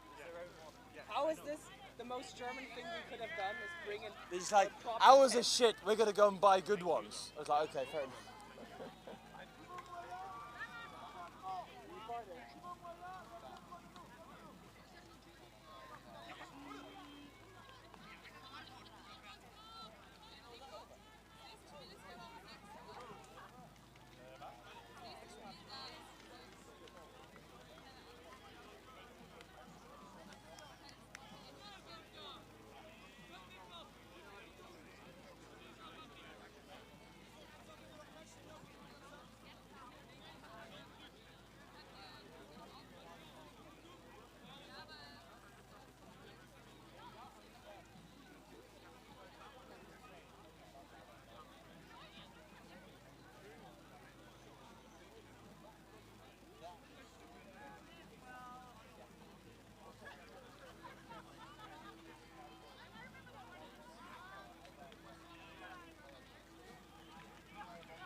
mean, if you're not the pitch manager, you can't answer. He's going to ask it towards another pledger, so...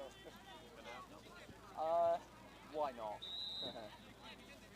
Why not?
Right, confirmation from Captain Raj that... Oh. Confirmation from Captain Raj, who now has his head in his hands. Broomicorns are starting their chant, they're jumping up and down. It looks like a very fun chant. It does look like a great chant. Oh, referee's blowing their whistle. Our Tetons going to go for their chants. They look like they're getting hands in, at least one person. They're getting hands in. One person's getting hands in. They're locking in for this game. Would you not? Would you not? This is for 3rd and 4th place of EQC European Quadball Cup 2025. Division 1. Division 1! Overall. 3rd and 4th place overall. So the winners of this game will be 3rd. Thank you, best commentary team. Best commentary team. I don't think there is another commentary team. Yes, is that Doug the ref? Yeah. Doug the ref, he seems to be great fans of us, so we're great fans of his. Then again, I don't think that was picked up the microphone. Oh, well, Doug complimented us and we complimented him. Would have been on the camera, right? Oh yeah, but like... The camera doesn't pick up sound, I was Emma. going with like, how good is everyone's lip reading? Everyone trusts us. Do a quick course.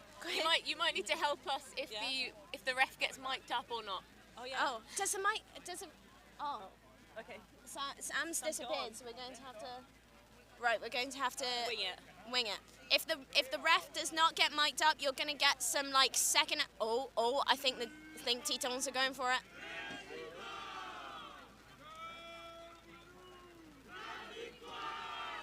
Oh.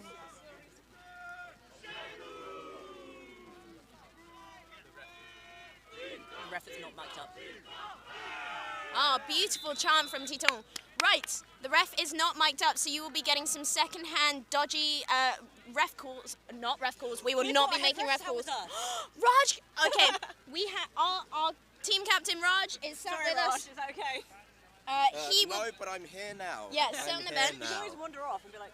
Any ref calls will be interpreted by head ref qualified Raj. Well, no, we'll give our guess first. And Raj Oh can, yeah, nod or we'll shake give his our head. best guess. Do not. Oh, Tetons told off for their slow pace. Brief announcement. Oh. Third We have an announcement. They're announcing this game. All right. I think ref is getting agitated. London QC versus Malaka Vikings. Oh, I think that's for that's semi-finals, That's isn't for it? 5th, isn't it? That's for 5th. Raj? No, because we can't have semi-finals. The only match that matters right here, right now, Is this Broomicorns match. versus Teton. Yes, you are watching Broomicorns versus Teton. Teton, also known in English as the Titans. Broomicorns, also known in English as the Broomicorns. Broomicorns in pink and Tetons in purple. The Broomicorn chaser starting offensive is the one Southsea met on the bus on the way to the venue. Oh yes, Southsea did meet before they got on the bus. Oh, and they've gone! Oh, We have a brilliant kick from Broomicorns gaining control of the quaffle. Bit of a scuffle over the contested... Bit of a scuffle in the middle for the contested bludger. But right, Broomicorns have it. Broomicorns coming up. Oh, being man by the Teton. Oh, nice beat from Teton 21. Fantastic. Oh, fast break. Is he gonna? Oh no, The fast sorry. break was a bludger. You will find that I have problems distinguishing the quaffle and the bludger, which is bad for a chaser. Again, if you don't know, chasers are wearing the white headbands. They're in charge of the quaffles. Beaters are wearing black headbands. They're in charge of the bludgers. Keepers are in charge of the quaffle, and they have green headbands. That was from 16. Excellent block from 16 on Broomicorns, and running up the left side of the pitch. Are they gonna? Oh no goal! There is no goal there. AR's calling it good. AR is goal ref calling it no good. Oh, having a bit of contention between the refs. The assistant ref called it good. All 3 assistant refs. Yeah. All 3 assistant There- refs. There are 4 currently assistant refs. Oh, okay, all I only 4. saw 3 of them respond. But the one goal is good. So the goal ref, who is supposed to be watching the goals at all times, did not catch that. Oh, well, it's hard. You know, they say the rule, if you're 51% certain as a ref that a call is to be made, then you call it. Yes. So clearly they were 51% certain. And differences in perception make everything. Yes. And angles, the ARs, different Definitely. angles. But either way, that was the first goal of the match, wasn't it? First goal of the match, that was 2 Broomicorns. Yeah. Brilliant. Exciting. Broomicorns, of course, both teams have been performing beautifully in this competition to get here, but we have seen some brilliant plays from Broomicorns in the last 2 days. We've played Titans. We will not mention how badly we lost that one, but we can confirm. Oh, fast break from oh, good beat from Titans. Fantastic. Number 13. Wow! Wow! That was excellent. Set up by 13. More than half a pitch pass. More than half a pitch. Perfect catch. Straight Now, through. 70 feet. We're getting intel. 70 feet. A 70-foot pass. Okay, perfect. Oh, are they going to call it no good? Okay. The goal has been called no good. The goal is no good. So that beautiful setup from 13 and dunk by 10 was no good. Broomicorns currently have control. Oh! Little bit of hoop maneuvering. Never hurt anyone, except it did now because it might have. Always hurts everyone. Always hurts everyone. We're getting some. Yellow card for knocking off own hoop. Oh, yellow card. We're getting some dirty looks from some Titans. Don't. Looks like it was an accidental movement of going up to block the shot. Yes, but it did. Just knocked the bottom of the hoop. It did very much look accidental. No one would go for a hoop intentionally, I don't think, unless they were crazy. Yes, you'd be correct, but it doesn't matter if it's accidental or not. If it's if it's recklessly dislodging a hoop, it's a card. But Raj, if it was purposeful, would it be a red card more than a yellow card? No comment. No comment. That is a no comment from Hart. They have lost a bludger. They've lost a bludger. Or they are replacing a faulty bludger with a nicer one. Ooh.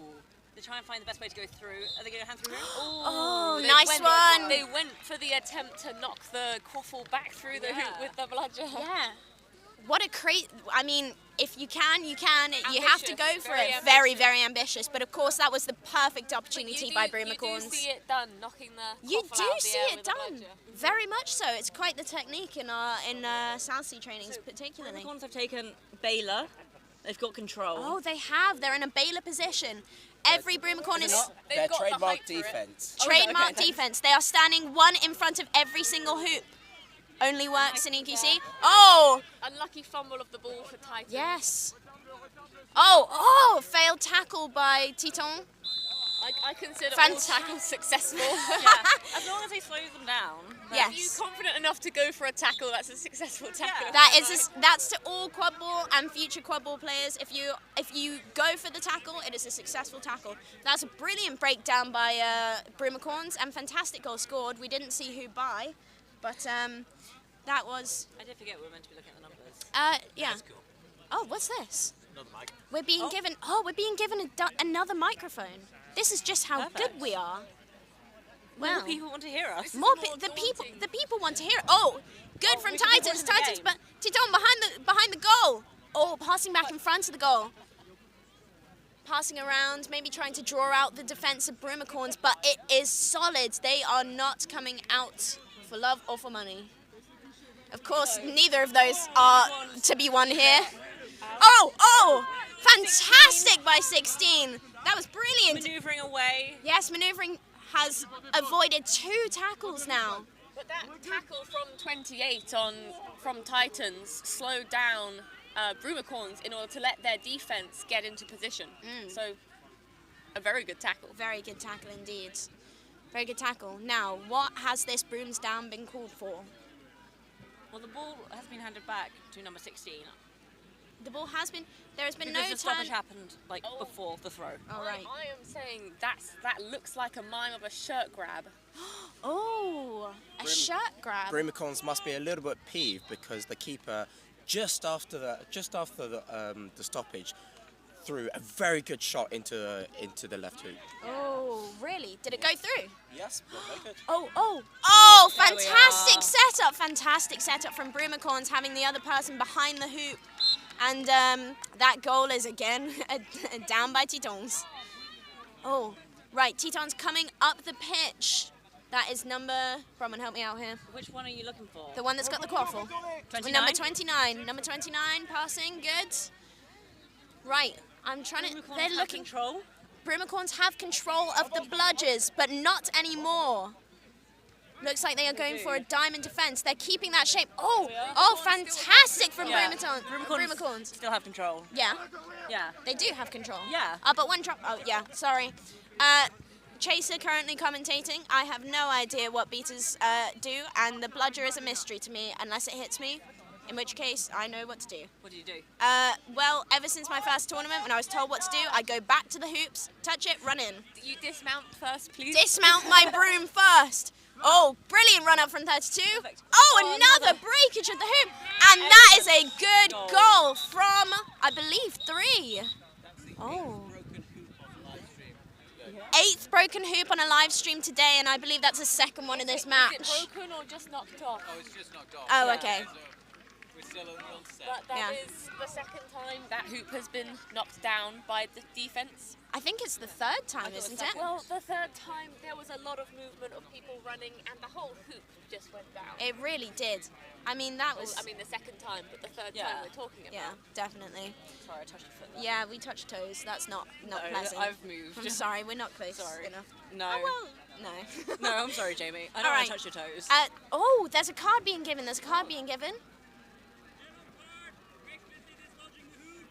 Yellow card for dislodging the hoop. Yeah, another yellow card for dislodging the hoop. Titans are going to have to be careful. Goal stands. Goal stands, so... For 29. So the dislodging player did not have to spend time in the sin bin, the penalty box. The sin bin, as colloquially called. Yes, after a yellow card, the offending player has to spend 1 minute off pitch. Or if a goal has been scored, they can go straight back on. Oh, a timeout has been called. Oh, what? Is it timeout or? It must be timeout. Oh. 5-minute game time. Right, we have 5 minutes. Not the earliest I've seen. Is it not? No. Yesterday I was reffing one and it was under 5 minutes. Really? Yeah, maybe even under 3. Was that the one you were reffing? Oh. I was timekeep. That was, I think. Was that the one you were reffing with me? That was the game where we'd started 15 minutes ago, 50 minutes ago, and the game time was 20 minutes because of stoppages. So that's what we like. We like the refs to be on. Yes, we definitely. Timeout was called by Teton. Yes, this timeout was called by Teton. They get 1 minute timeout. Each team gets to call 1 timeout during the match. Oh, lovely waving of the flag from Broomicorns. Look at that. It is a beautiful Happy flag. birthday, Aaron. Happy birthday. Can we get a happy birthday, Aaron, in the chat? Everyone in the chat. Happy birthday to happy birthday, Aaron. Hashtag happy birthday, Aaron. We are also bringing back, if anyone was watching the, I believe it was the Leviathans versus Marauders game earlier, we are bringing back hashtag droppage. If there are three bludgers on the floor, it is a hashtag droppage. Oh, nice. Up the pitch. That is a deep defense. That is a deep attack. Goal is no goal. There was no goal. Oh, it's a lovely block from 36 on the Broomicorns. Broomicorns could have run up the and field. A nice beat just before. Yes, that was brilliant. It was a deep attack by the Titans. Right. I like the contrast with the red socks with the dark. The red goes quite well with the purple. Oh. Fast-paced attacking. Oh, but not getting very far. Nice, brilliant. Oh, but not a goal. That's off pitch. Off pitch. Which means turnover of ball. Yep. So you like the red socks with the purple? What about with the light blue? I think like I am. Like I am. I think Emma heard you say that this morning. I think she's dressed just for you. I prefer red socks. I prefer red socks with a nice red kit that says SQC on it. Yes, you do. Right, Titans coming up the pitch. They are making a slow, calculated approach. Oh, until now, fast break through. Oh, is that pass good?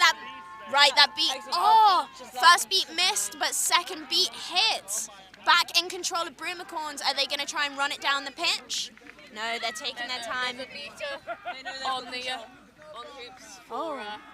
There is.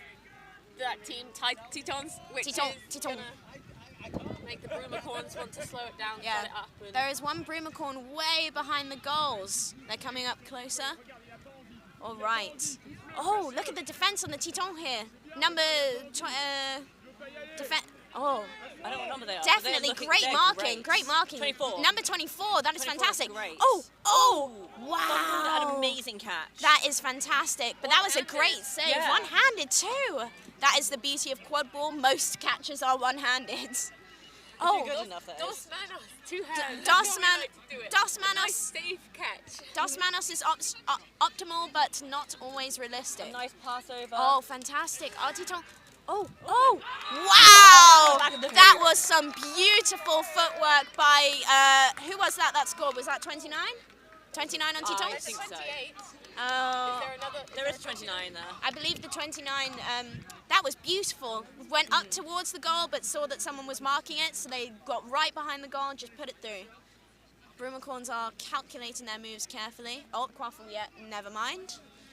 Can you score in basketball by like putting the ball through the other way? I don't. No, okay. I think if it's. having head Oh, shaken at brilliant save by 28 there. See, that's the fun thing about Quadball, you can Fantastic. score from either side. Yes, you can score from either side. You can go around the whole. Oh, what was that? What just happened? Oh, I thought that was going to be called. It looked like the player. Yellow card Yellow card called. for 36. Oh. Contact for behind, Ref I think. accidentally called Yeah. them Heidelberg. Right, a ref accidentally called them Heidelberg Hellhounds. That is not the correct name. These are. Say the first bit. Braunschweiger Broomicorns. Yep. These are the Broomicorns. Now in the sin bin. Penalty box. Yes. Oh, with the penalty box. I believe that was for contact from behind. Even though I saw. I'm It not looked gonna- like contact from behind. It did. We did not see how they fell. Yes, it looked like they. Oh, fantastic! Back in the game though. Oh, brilliant block by the. Oh, fantastic setup. That was beautiful. That's a brilliant setup for We love to 20. see the pop to the chaser waiting at the small hoop. Yeah, that is what happens if you leave one of your hoops open. 28, just put it through the goal. Fantastic. There was something else I was going to comment on, but I've forgotten what it is. Oh, 25 walking up slowly. Good on-point defense. Oh, but they've been beat. So currently the score is 5 to Broomicorns, 2 for Teton. 5 to Broomicorns, 2 to Teton, or 50 to 20. You can probably. Tetons with good bludger control. Tetons with bludger control. Oh, but not. We've not seen it much. Oh, And they're using no, their that control. was. They're using their bludger This is a control. fast break. This is a fast break. There was a quaffle there, Oh, but but they. unfortunately it just went over. They didn't score, but that was a beautiful fast break. That was some fantastic. Beating, wasn't it, Emma? Yes, it was. Sorry, I don't see the. I don't see the blushes. I wasn't. That was some fantastic beating and a brilliant opportunity for. Was that Teton to score? Teton to shoot, but not score, as that goal was not called good. Yeah. All right, let's get back to the present. 16 running up. Oh, but 16 is being marked by 2 players. Control. Teton has control. Teton has control, which is why their deep defense is. Oh, but no goal. But what a fantastic setup. Oh, if that angle had been any better. Right, Teton walking up the right side of the pitch for them. Are they? What kind of defense are they setting up? They've got 28 deep by the goals. All right. Was that game? Oh, a little bit of a beta cuddle. Oh no! We've got a hoop down. A hoop down. A little scrappy around that hoop. A little scrappy around that hoop. I think that hoop might be broken. I think that might be a clean in half broom. Do you? Broom? No, hoop. Sorry, getting my terminology mixed up. Where are you going? I think our stat man Sam Davies will be not so happy to know that that is, in fact, an 8th broken hoop. That is. Livestream. I thought. I don't pay for them. I don't mind. Is that an 8th or a 9th, Sam? That'll be 8th. That will be 8th. An 8th broken hoop. Not as bad as the first game of the weekend between, I believe it was Rhinos and. Whew, I would have to look that I was timekeeping for, where the hoop absolutely snapped straight in half. Straight in half. Is there a curse on this pitch, do you reckon? I think the curse is called the live stream. People do what they can for the live stream. It's not a curse. Sam Davies is not a curse. Oh, sorry. Apologies. I called him Davies. Davis. I apologize sincerely. I think we've been fired. Well, maybe not you guys. I have, definitely. Start speaking right. Whoa. Okay. Well, in this intermission, while we get the brooms back up, for those who don't know, for those who aren't present today, there have been trading cards that the players have made and submitted, and some of the teams have made whole team cards too. That include a nice little photo and their name or whatever name they wanted to put on, and a quote for them. I have somehow collected 2 Titan cards and 1 Broomicorn card. Shall we go through them? Oh, I just knocked the camera, sorry. Shall we have a look? What is the game time, please? Let's have a look. Who can we match up to? Right, Emma, can you see the number of this Broomicorn? Okay, we've started again. We started again. Oh, nice beat, but too close to the hoop. Titan's getting into defense. Oh, that was fantastic content from Titans. Broomicorns have control though. That was brilliant contact from 14.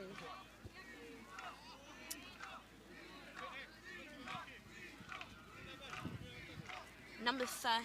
Oh, I see. Right. You're late. Oh, fantastic. Fantastic passing from Titans here. Oh, but pushed quite far back by the beater. 16. Oh, a stoppage has been called. Oh, is that the same hoop? Oh, it was a boundary line. It was over the line. Oh, it was boundary. It's a turnover to the Broomicorns. It's a turnover to the Is that what it's Broomicorns. Okay. Well, while we're stopped right here, we have number 13's card. Dennis Plog, sorry to call you out like this, but your quote is, "One more goal before retirement. I promise it's the last one." Number 13, have you retired? I don't know, have a look. We don't know. Oh, number 13 is right over here. They have not retired. But Broomicorns have run up a... Oh, fantastic! And a goal before the keeper line. Why are you smacking at me? Jamie's on fire. Jamie's ready. The adrenaline from the last games is not worn off yet. So yeah, number 13. Your quote has been noted. Our trading cards are going to be famous now. Our what? Trading cards. Our trading cards are going to be famous. Yeah. See our rare trading cards at the next UQC when we become the best commentators around. We need to get a photo of us, like, with the microphone. We definitely do. Did you hear that, Raj? Okay. I feel like it'd be something after the match. Yeah. Oh, we'll do like professional ones. Oh! Big stoppage. Fantastic commentary. We need to start watching Fantastic commentary. I mean, awful commentary. Oh, is that an injury? Has number 16 been injured? That is. Oh, that is an injury. It's a yellow card. Oh, it's a yellow card. Oh, contact from behind. Contact from behind. Number 16 there. He does not look happy about that. I mean, would you? No, I wouldn't be happy. I'd be happy to get my first card and get it out of the way. I've never noticed the rainbow on the Broomicorn shirt until How? just this moment. It's central. Maybe I've only seen them from behind. Anyway, that's how Emma likes to see her Broomicorns. We will watch as players remount their brooms now that Chaser 16 has been taken out of play. All right. How close are we to the... Oh, fantastic throw from Titans, but it's just so far back to their own defense. But Broomicorns are holding strong on their defense, holding strong. Have used their reset. Oh, no reset used. Oh, no reset used. A reset is when you go back behind the halfway line, is it not? It's any line, isn't it? Any line? It was not a reset because it was their first action. Okay, not a reset, but in case you wanted to know, thank you, HR Raj. Raj is not HRing this game, to No, clarify. he is just HR qualified. and sitting behind us, He passed one coincidentally. test. Oh, stoppage, but a great beat from, that was a fantastic beat from Broomicorns onto number 28, Titon. Our secondary mic has been snatched, which is good because it was a daunting mic. Yeah. Looked like something from Men in Black. It did. This mic is very goofy. It's got a very little hair. Yeah, this hair mic's on top. got a little bit of a toupee. And who doesn't want if you want to the hair. I'm not going to try it. What if you razored the hair? If you cut No, the hair like- on this? Oh, what if I don't want to do that to our beautiful That's why I listeners. said we're not going to do it, but... Yeah. All right. Give them all a warning to mute. Who's got control again? Broomicorns have control, attacking. That is probably a good thing. If I was a bludger, I'd let you know. Oh, Quaffle going back. It was but they don't have the meters with them anymore. That was almost a hashtag droppage. Oh, Tetons have it back. That was so close. That was a bit of chaos on the pitch. The beaters went one way and the Quaffle was another. Always good to have the bludgers nowhere near the Quaffle, she said sarcastically. All right, do we think we can find anyone else in this card as Tetons are approaching? Quaffle is coming up the right side of the pitch, held by, is that number 29 again, I see? It is 29, yeah. It is 29. Oh, going for a bit of a fake out. They've pushed the Broomicorns quite deep. Oh, 22 going to man mark 32. That sounds like a brilliant idea. They're doing a 1.5 bludger. They're doing a 1.5 bludger. Oh, fantastic tackle from 9 on the bludger. Oh, that was not a goal. Oh, but with pass back. Oh, goal was called no good though. That was a by the goal ref. But of course, as we've seen, goal refs can be wrong. All refs can be wrong. All refs. Let's not do refs. Okay, slander let's. on the Whoa. commentary. We love our refs. We love refs. We love Thank you, refs. Thank you, refs. Thank you for Ref- volunteering. Oh, yellow card for contact from behind for Tetons. Is this my favourite player? Oh, it is my favourite player, 9. Oh. Is he your favourite player? Yeah, well, you have favourites. No, I don't have favourites. I just said that. Number 9, Jamie's favourite. I just said that her contact was brilliant from behind, and clearly the refs did not agree. So now I know if you go to contacts. Not good. Not good. Right. Oh. I think a Broomicorn tried to just push someone off of the hoops. Yeah. Oh, fantastic drive around by Broomicorns. Oh, pass off. Oh, fumbled pass, but it hasn't affected their play. Who's got control, Bronwyn? I believe. Broomicorns did have control. They no longer have control. Here comes Broomicorns. Oh, does he have... Oh, what a fantastic goal. And another hoop down. Ladies and gentlemen, we have another... Dislodged by a Quaffle, not a person. Yes, I don't think you can give a Quaffle a yellow card, Emma. Unfortunate. I bet some people try. Some people... I'd try if it didn't. Good. Oh, 2 running straight up. Is that a beater? Right, beater. Oh, fantastic tackle by 32 there. No goals. Wow, that was a fantastic, that's brilliant play. Many shots fired, but those tackles from both the beaters and the chasers were just quite something. All right, we've got cheering from the Broomicorn sub box. What do we think for? Lovely crowd up in the... Oh, we do! Oh, if everyone can see the crowd up on the... Yellow card? In the cafe. Oh, contact after being beat. Initiated it. Oh, initiated. 2 has been given a... Oh, 2072 Broomicorns. Currently 5 points, 50 points in the lead. Broomicorns have the Quaffle. But do they have the bludgers? I do not think so. Oh, bludger at the back being defended by Teton over there. Fantastic, Tetons have control. Very controlled walk up. Clearly assessing the situation by Broomicorns. 16 minutes game time. All right. Oh, some good man marking by 99 there. Oh, but running up by Teton. Was that Oh, can they dunk it? Oh, what a fantastic setup and goal by 99. What a brilliant goal. Brilliant pass, That- brilliant catch, brilliant play. Yes, all around, that was quite something. Oh, but the game's moving on quite swiftly. Number 2 about to be released again. Right, number 2. Oh, we almost just watched a chaser go Broomicorns still on it, directly though. through the hoops, and we just did. So If it doesn't work, try again. Yeah. The other way you can be released from the penalty box sooner is if the opposing team scores a goal. If the opposing team, is it if your team scores a goal, you get to go out? No, Oh, opposing. okay. I might have been releasing people a bit too soon then. Don't worry, I caught you on that when we were timekeeping together. Uh, and you were lucky the players were ignoring you. Yeah. If you are watching for the first time, I only started playing in October, so you and me both. Oh, wow! Contact straight through the hoop. That hoop is being flung around. I do not think that's going to be called.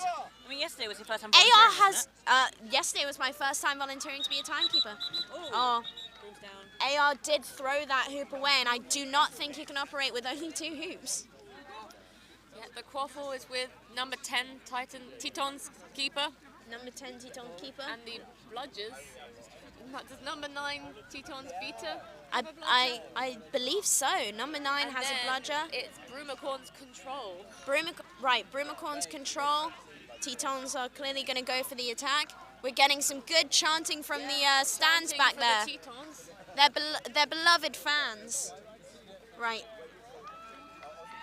Who's this player? I think he's like holding up a red card there. Oh! I am not making ref calls. Hold up to the camera, see if they can locate. Right, refs. Who am I thinking of? This is a light-haired. I believe it is number 99 here. If we do not have a number 99 here, I am so sorry. Oh, it might be number. No, it's not number. Oh, timeout requested by Tetons. Yes, there's no more timeouts for this There is game. no more It was timeouts. requested by Broomicorns, wasn't it? Because didn't Teton already have theirs? Oh, that must be Broomicorns had Broomicorns. already both teams have used their timeouts. There's Yes. been 2 times out, therefore we're done. Yes. I am currently trying to identify the person on this card, and my 2 suspects are both around the back of the Teton huddle.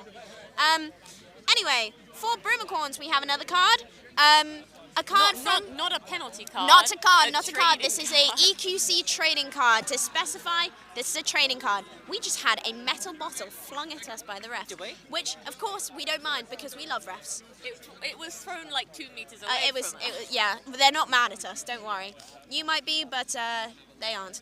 We've got a brilliant card here from Broomicorns, from Sebastian, from Sebastian, who is number, who do we think? A keeper. They're a keeper. Well, a fantastic EQC trading card from Sebastian here, which is a Rickroll. Sebastian, how dare you, except you gave me my EQC trading card, and I will always be thankful. Thank you, Sebastian. This is a Sebastian appreciation moment. Sorry, not to get off track. Right, Quaffle is coming up with number 13 from Teton. Oh, going around the goal. Needs to be careful there. Oh, 2, a beater and a chaser, and the keeper have been beat out. Broomicorn beater game has been going strong. I believe they're hanging back. They're hanging back because Quaffle control is in the hands of Broomicorn, who are coming quite fast up the pitch. Broomicorns also have bludger control. Broomicorns have bludger control. Fantastic. Ooh. Fantastic! And that's why we say in Quadball, if it doesn't go in the first time, put it through the second time. Right? Yeah. I've never heard that. Well, I've said this right now.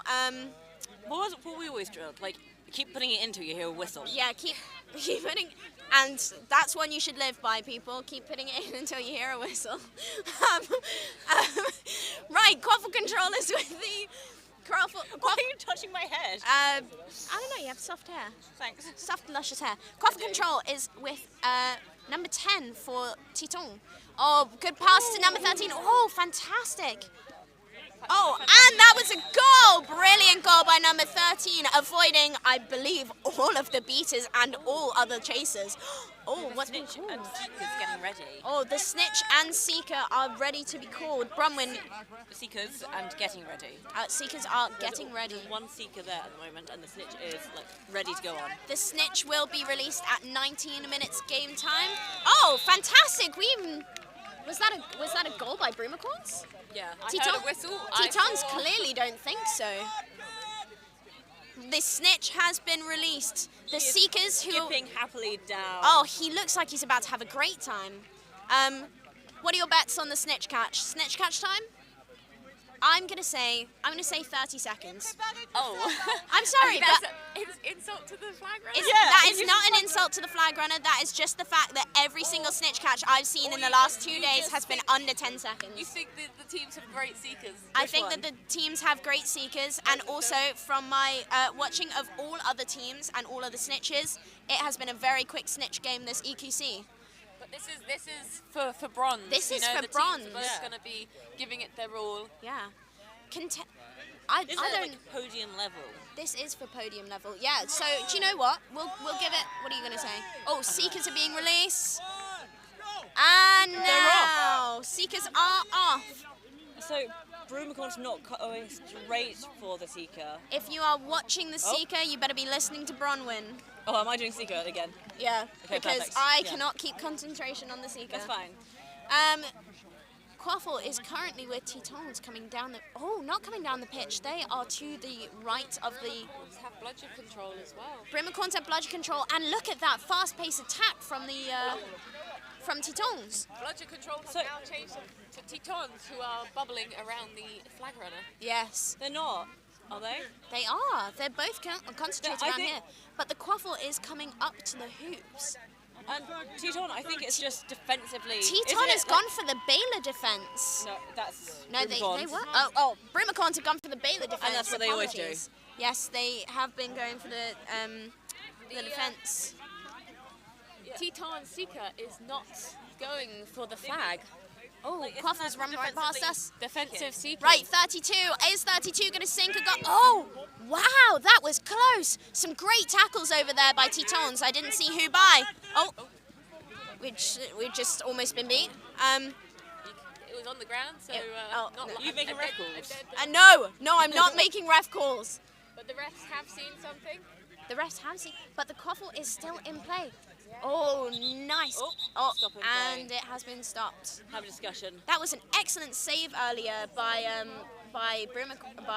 Tetons. I've just seen how their rainbow moves onto their shorts. Like, does it really? Look at 32. Who's wearing the shorts? I'm looking at 32. 32. Oh, I'm looking at 32.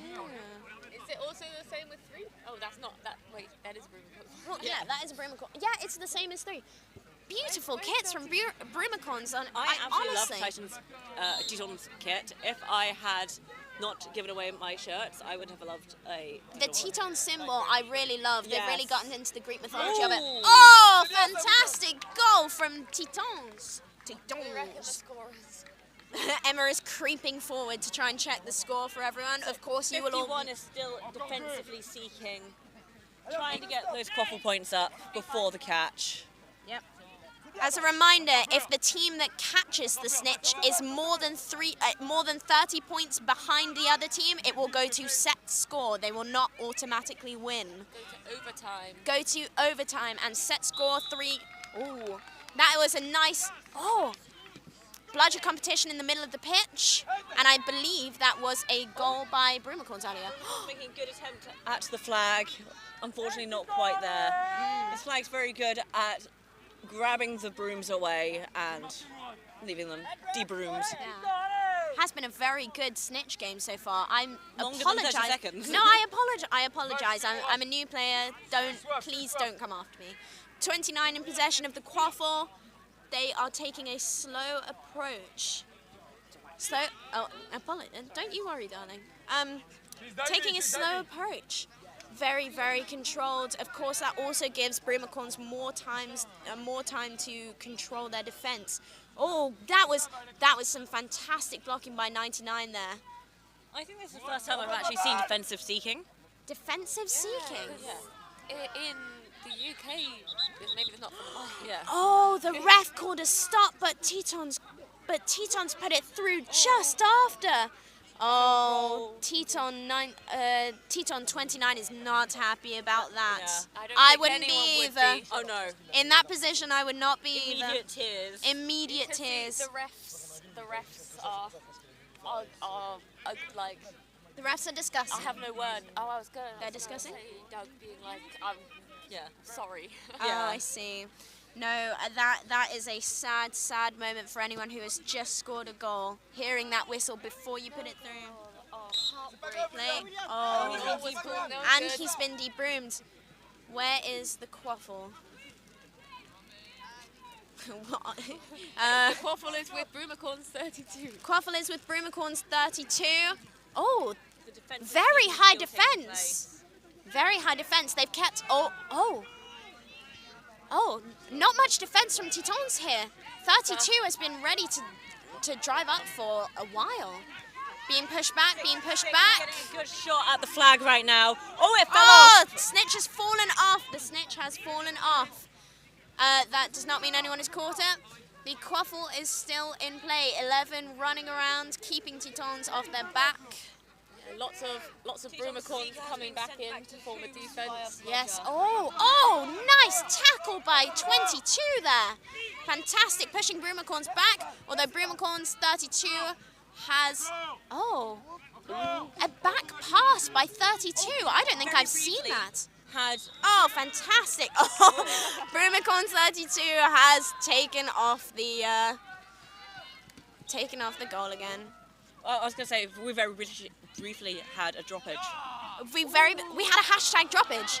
If anyone saw that, that is normally what a droppage is for. Bludgers are not made to be on the ground. They are made to be aimed at someone else. Oh, nice pass over the goal for the quaffle for Teton. So I feel is it? Oh, fantastic! That looked like the perfect setup. He was just put off by the defender and it went straight through. What a brilliant goal. So Broomicorns Seeker has subbed off for 35. I am fairly sure Tetons is the same. Oh. I need to stop whacking the camera. You need to stop, you do need to stop whacking the camera. Oh, brilliant beat by 21 there. 11 has lost control, and that is a stoppage. Like a droppage, but less fun. Yeah, a stoppage is less fun than a droppage. We're calling it a stoppage because we don't want to say sticks down. Yeah. Oh, we can say sticks. Can we? Oh, and they're back. They've remounted. Sticks up again. Who has the quaffle? It is 20 who has the quaffle, coming around now. Oh, nice pass over the goal, but a bit. Oh, they've got control of it. Oh, and the beaters are. That was not the beaters. That was Chase's contact. Snitch is doing full rolls. Oh, Snitch is doing gymnastics. As for the quaffle, Tetons, I do not think have managed to score that attack. 35 is struggling to get past the wall that Teton have set up. So there is at least one beater on and the defensive seeking at any point. At the moment, they seem to have two beaters around bubbling. Whoa! That was a jump and a half from 14 trying to defend the goal. Unfortunately, it has come through courtesy of number 23 from Broomicorns. Fantastic. Another attempt at taking the broom away from number 9 from Flag. The snitch is also known as the flag for people who aren't people who follow the current rules. Yes, for people who follow the current rules, the quaffle is not actually known as the quaffle, it's known as the volleyball. The bludgers are known as dodgeballs, and the snitch is known as the flag. So we may use interchanging vocabulary. Fantastic goal from Teton. Also, brooms are sticks. Brooms are sticks. Yes, but we like to use the old vocabulary simply because... Jamie has picked it up from, simply because I have picked it up and I will not drop it. Oh, brilliant pass by Broomicorns, but straight to the hands of Teton. 14 running out of the pitch, but not quite as fast. Oh, fantastic beat from, I think, number 16. Fantastic. We have one Broomicorns chaser way at the goal. Keeps falling off the flag runner, second time. Oh, Is that a... It is not a goal if the hoop was not attached. Oh, we've got a turtle. We've got a mess. We've got a pile. We've got a 5-person turtle. 5-person pile up at the Teton defence. They've all been beat. Oh, there goes the keeper. There goes Teton keeper straight down the pitch. And it is open. Fantastic by 10 keeper. Like the hand through hoop. Yes, you have to love the hand through hoop. Most reliable, obviously. Most reliable. The flying shots are beautiful. If you are shooting, you can put your hand through the hoop. You can put any part of your body through the hoop. You just can't touch the hoop, which is why one day I will dive through that hoop and make a goal. I mean, you can touch the hoop. You can touch the hoop. I was told you couldn't touch the hoop. Back in, No. When you're shooting. Okay, I've confused my fellow commentators as per usual. Broomicorns. Oh, last minute shot from Broomicorns. Oh, and fantastic from behind. I've touched the hoop before. You've touched stoppage. Oh, and there's a stop. Oh, is that an injury? Sugar. That is an injury. Number 32. 32 and 24. And 24. They've decked each other somewhere. Nice clap for the injured players.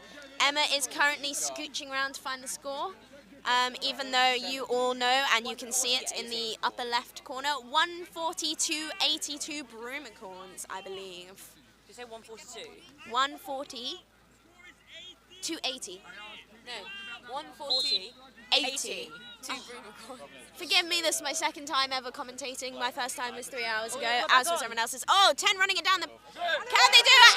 And that was a brilliant shot from behind the keeper line.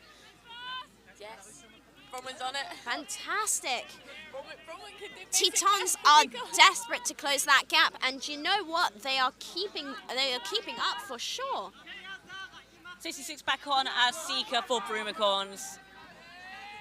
Oh. This snitch game must be fascinating. I've never seen the bludgers. Jamie, you estimated 30 seconds. I'm sorry. I would like to apologise. I will go. Nice beat from Tetons. Number 9 is still going strong. 10 has picked up the bludger. Oh, and a brilliant setup, dunked in by 14. Fantastic, Tetons. Now that was fantastic. So is that 140 to 100? Yes. Oh, when I said they would in swim. When I said they would in swim. Not yet in swim. Almost, I said. Now, what is swim? Yeah, Tetons have bludger control. Tetons have. Thank you. Swim is where, like, when you snitch when it matters. Snitch when it matters. So snitch when it matters. When you catch it, you win. Yeah. The snitch matters. I think that the Seekers and the Snitch are getting quite tired here. Oh, is it swim now? Swim. Is it a swim versus a fwim strategy? Those are both real terms in this beautiful, beautiful game. 35 has come back on as that Seeker for Broomicorns. Number 9 still going incredibly strong. Oh, there's been a yellow card handed out on the Teton end of the pitch. There was a brooms down called on one side of the pitch. There was a broom. And wasn't recognised. See, that's by the what other I side thought, of the but pitch. I didn't see it. I didn't see it. I didn't hear the whistle. I heard the whistle. Okay. Oh. Did you? Yeah. Yellow card called. Oh, back contact from 28. For Teton. For Teton.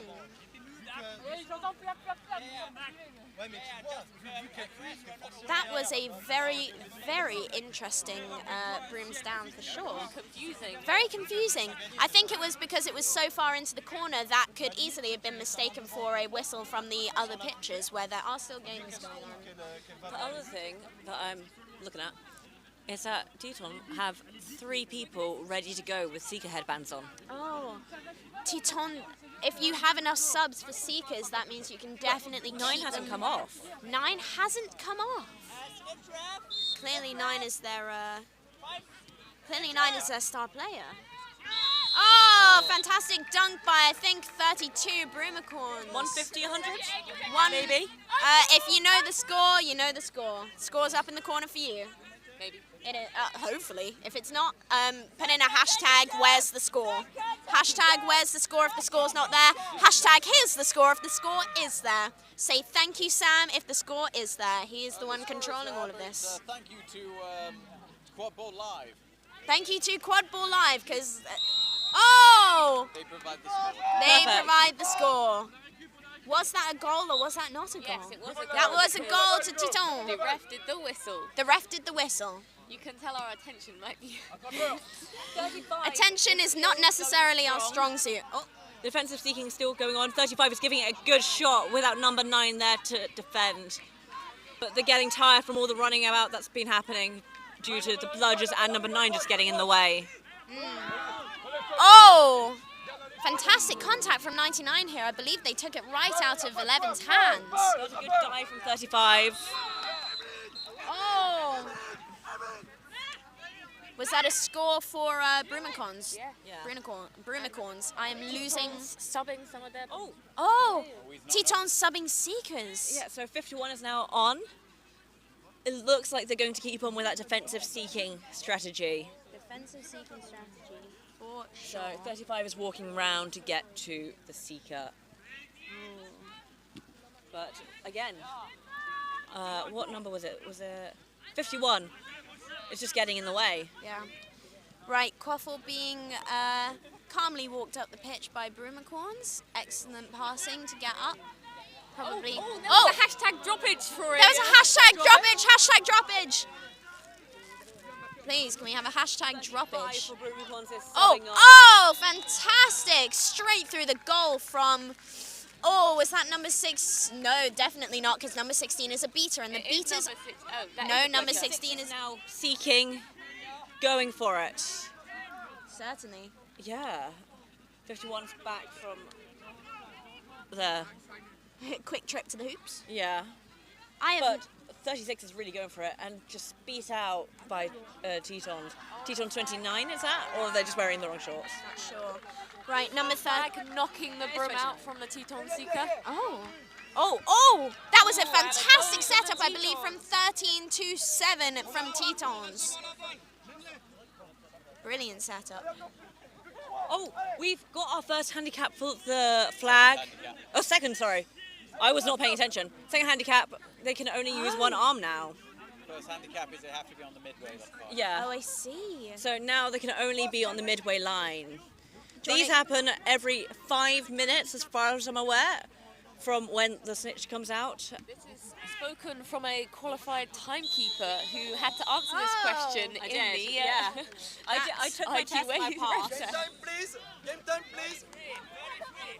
33 minutes, so that was indeed every 5 minutes. Yeah. Wow, yeah. This might be a very, very long game. Well, there's a time cap for this tournament, I'm fairly sure. Yep, time cap. 45 minutes? Yeah.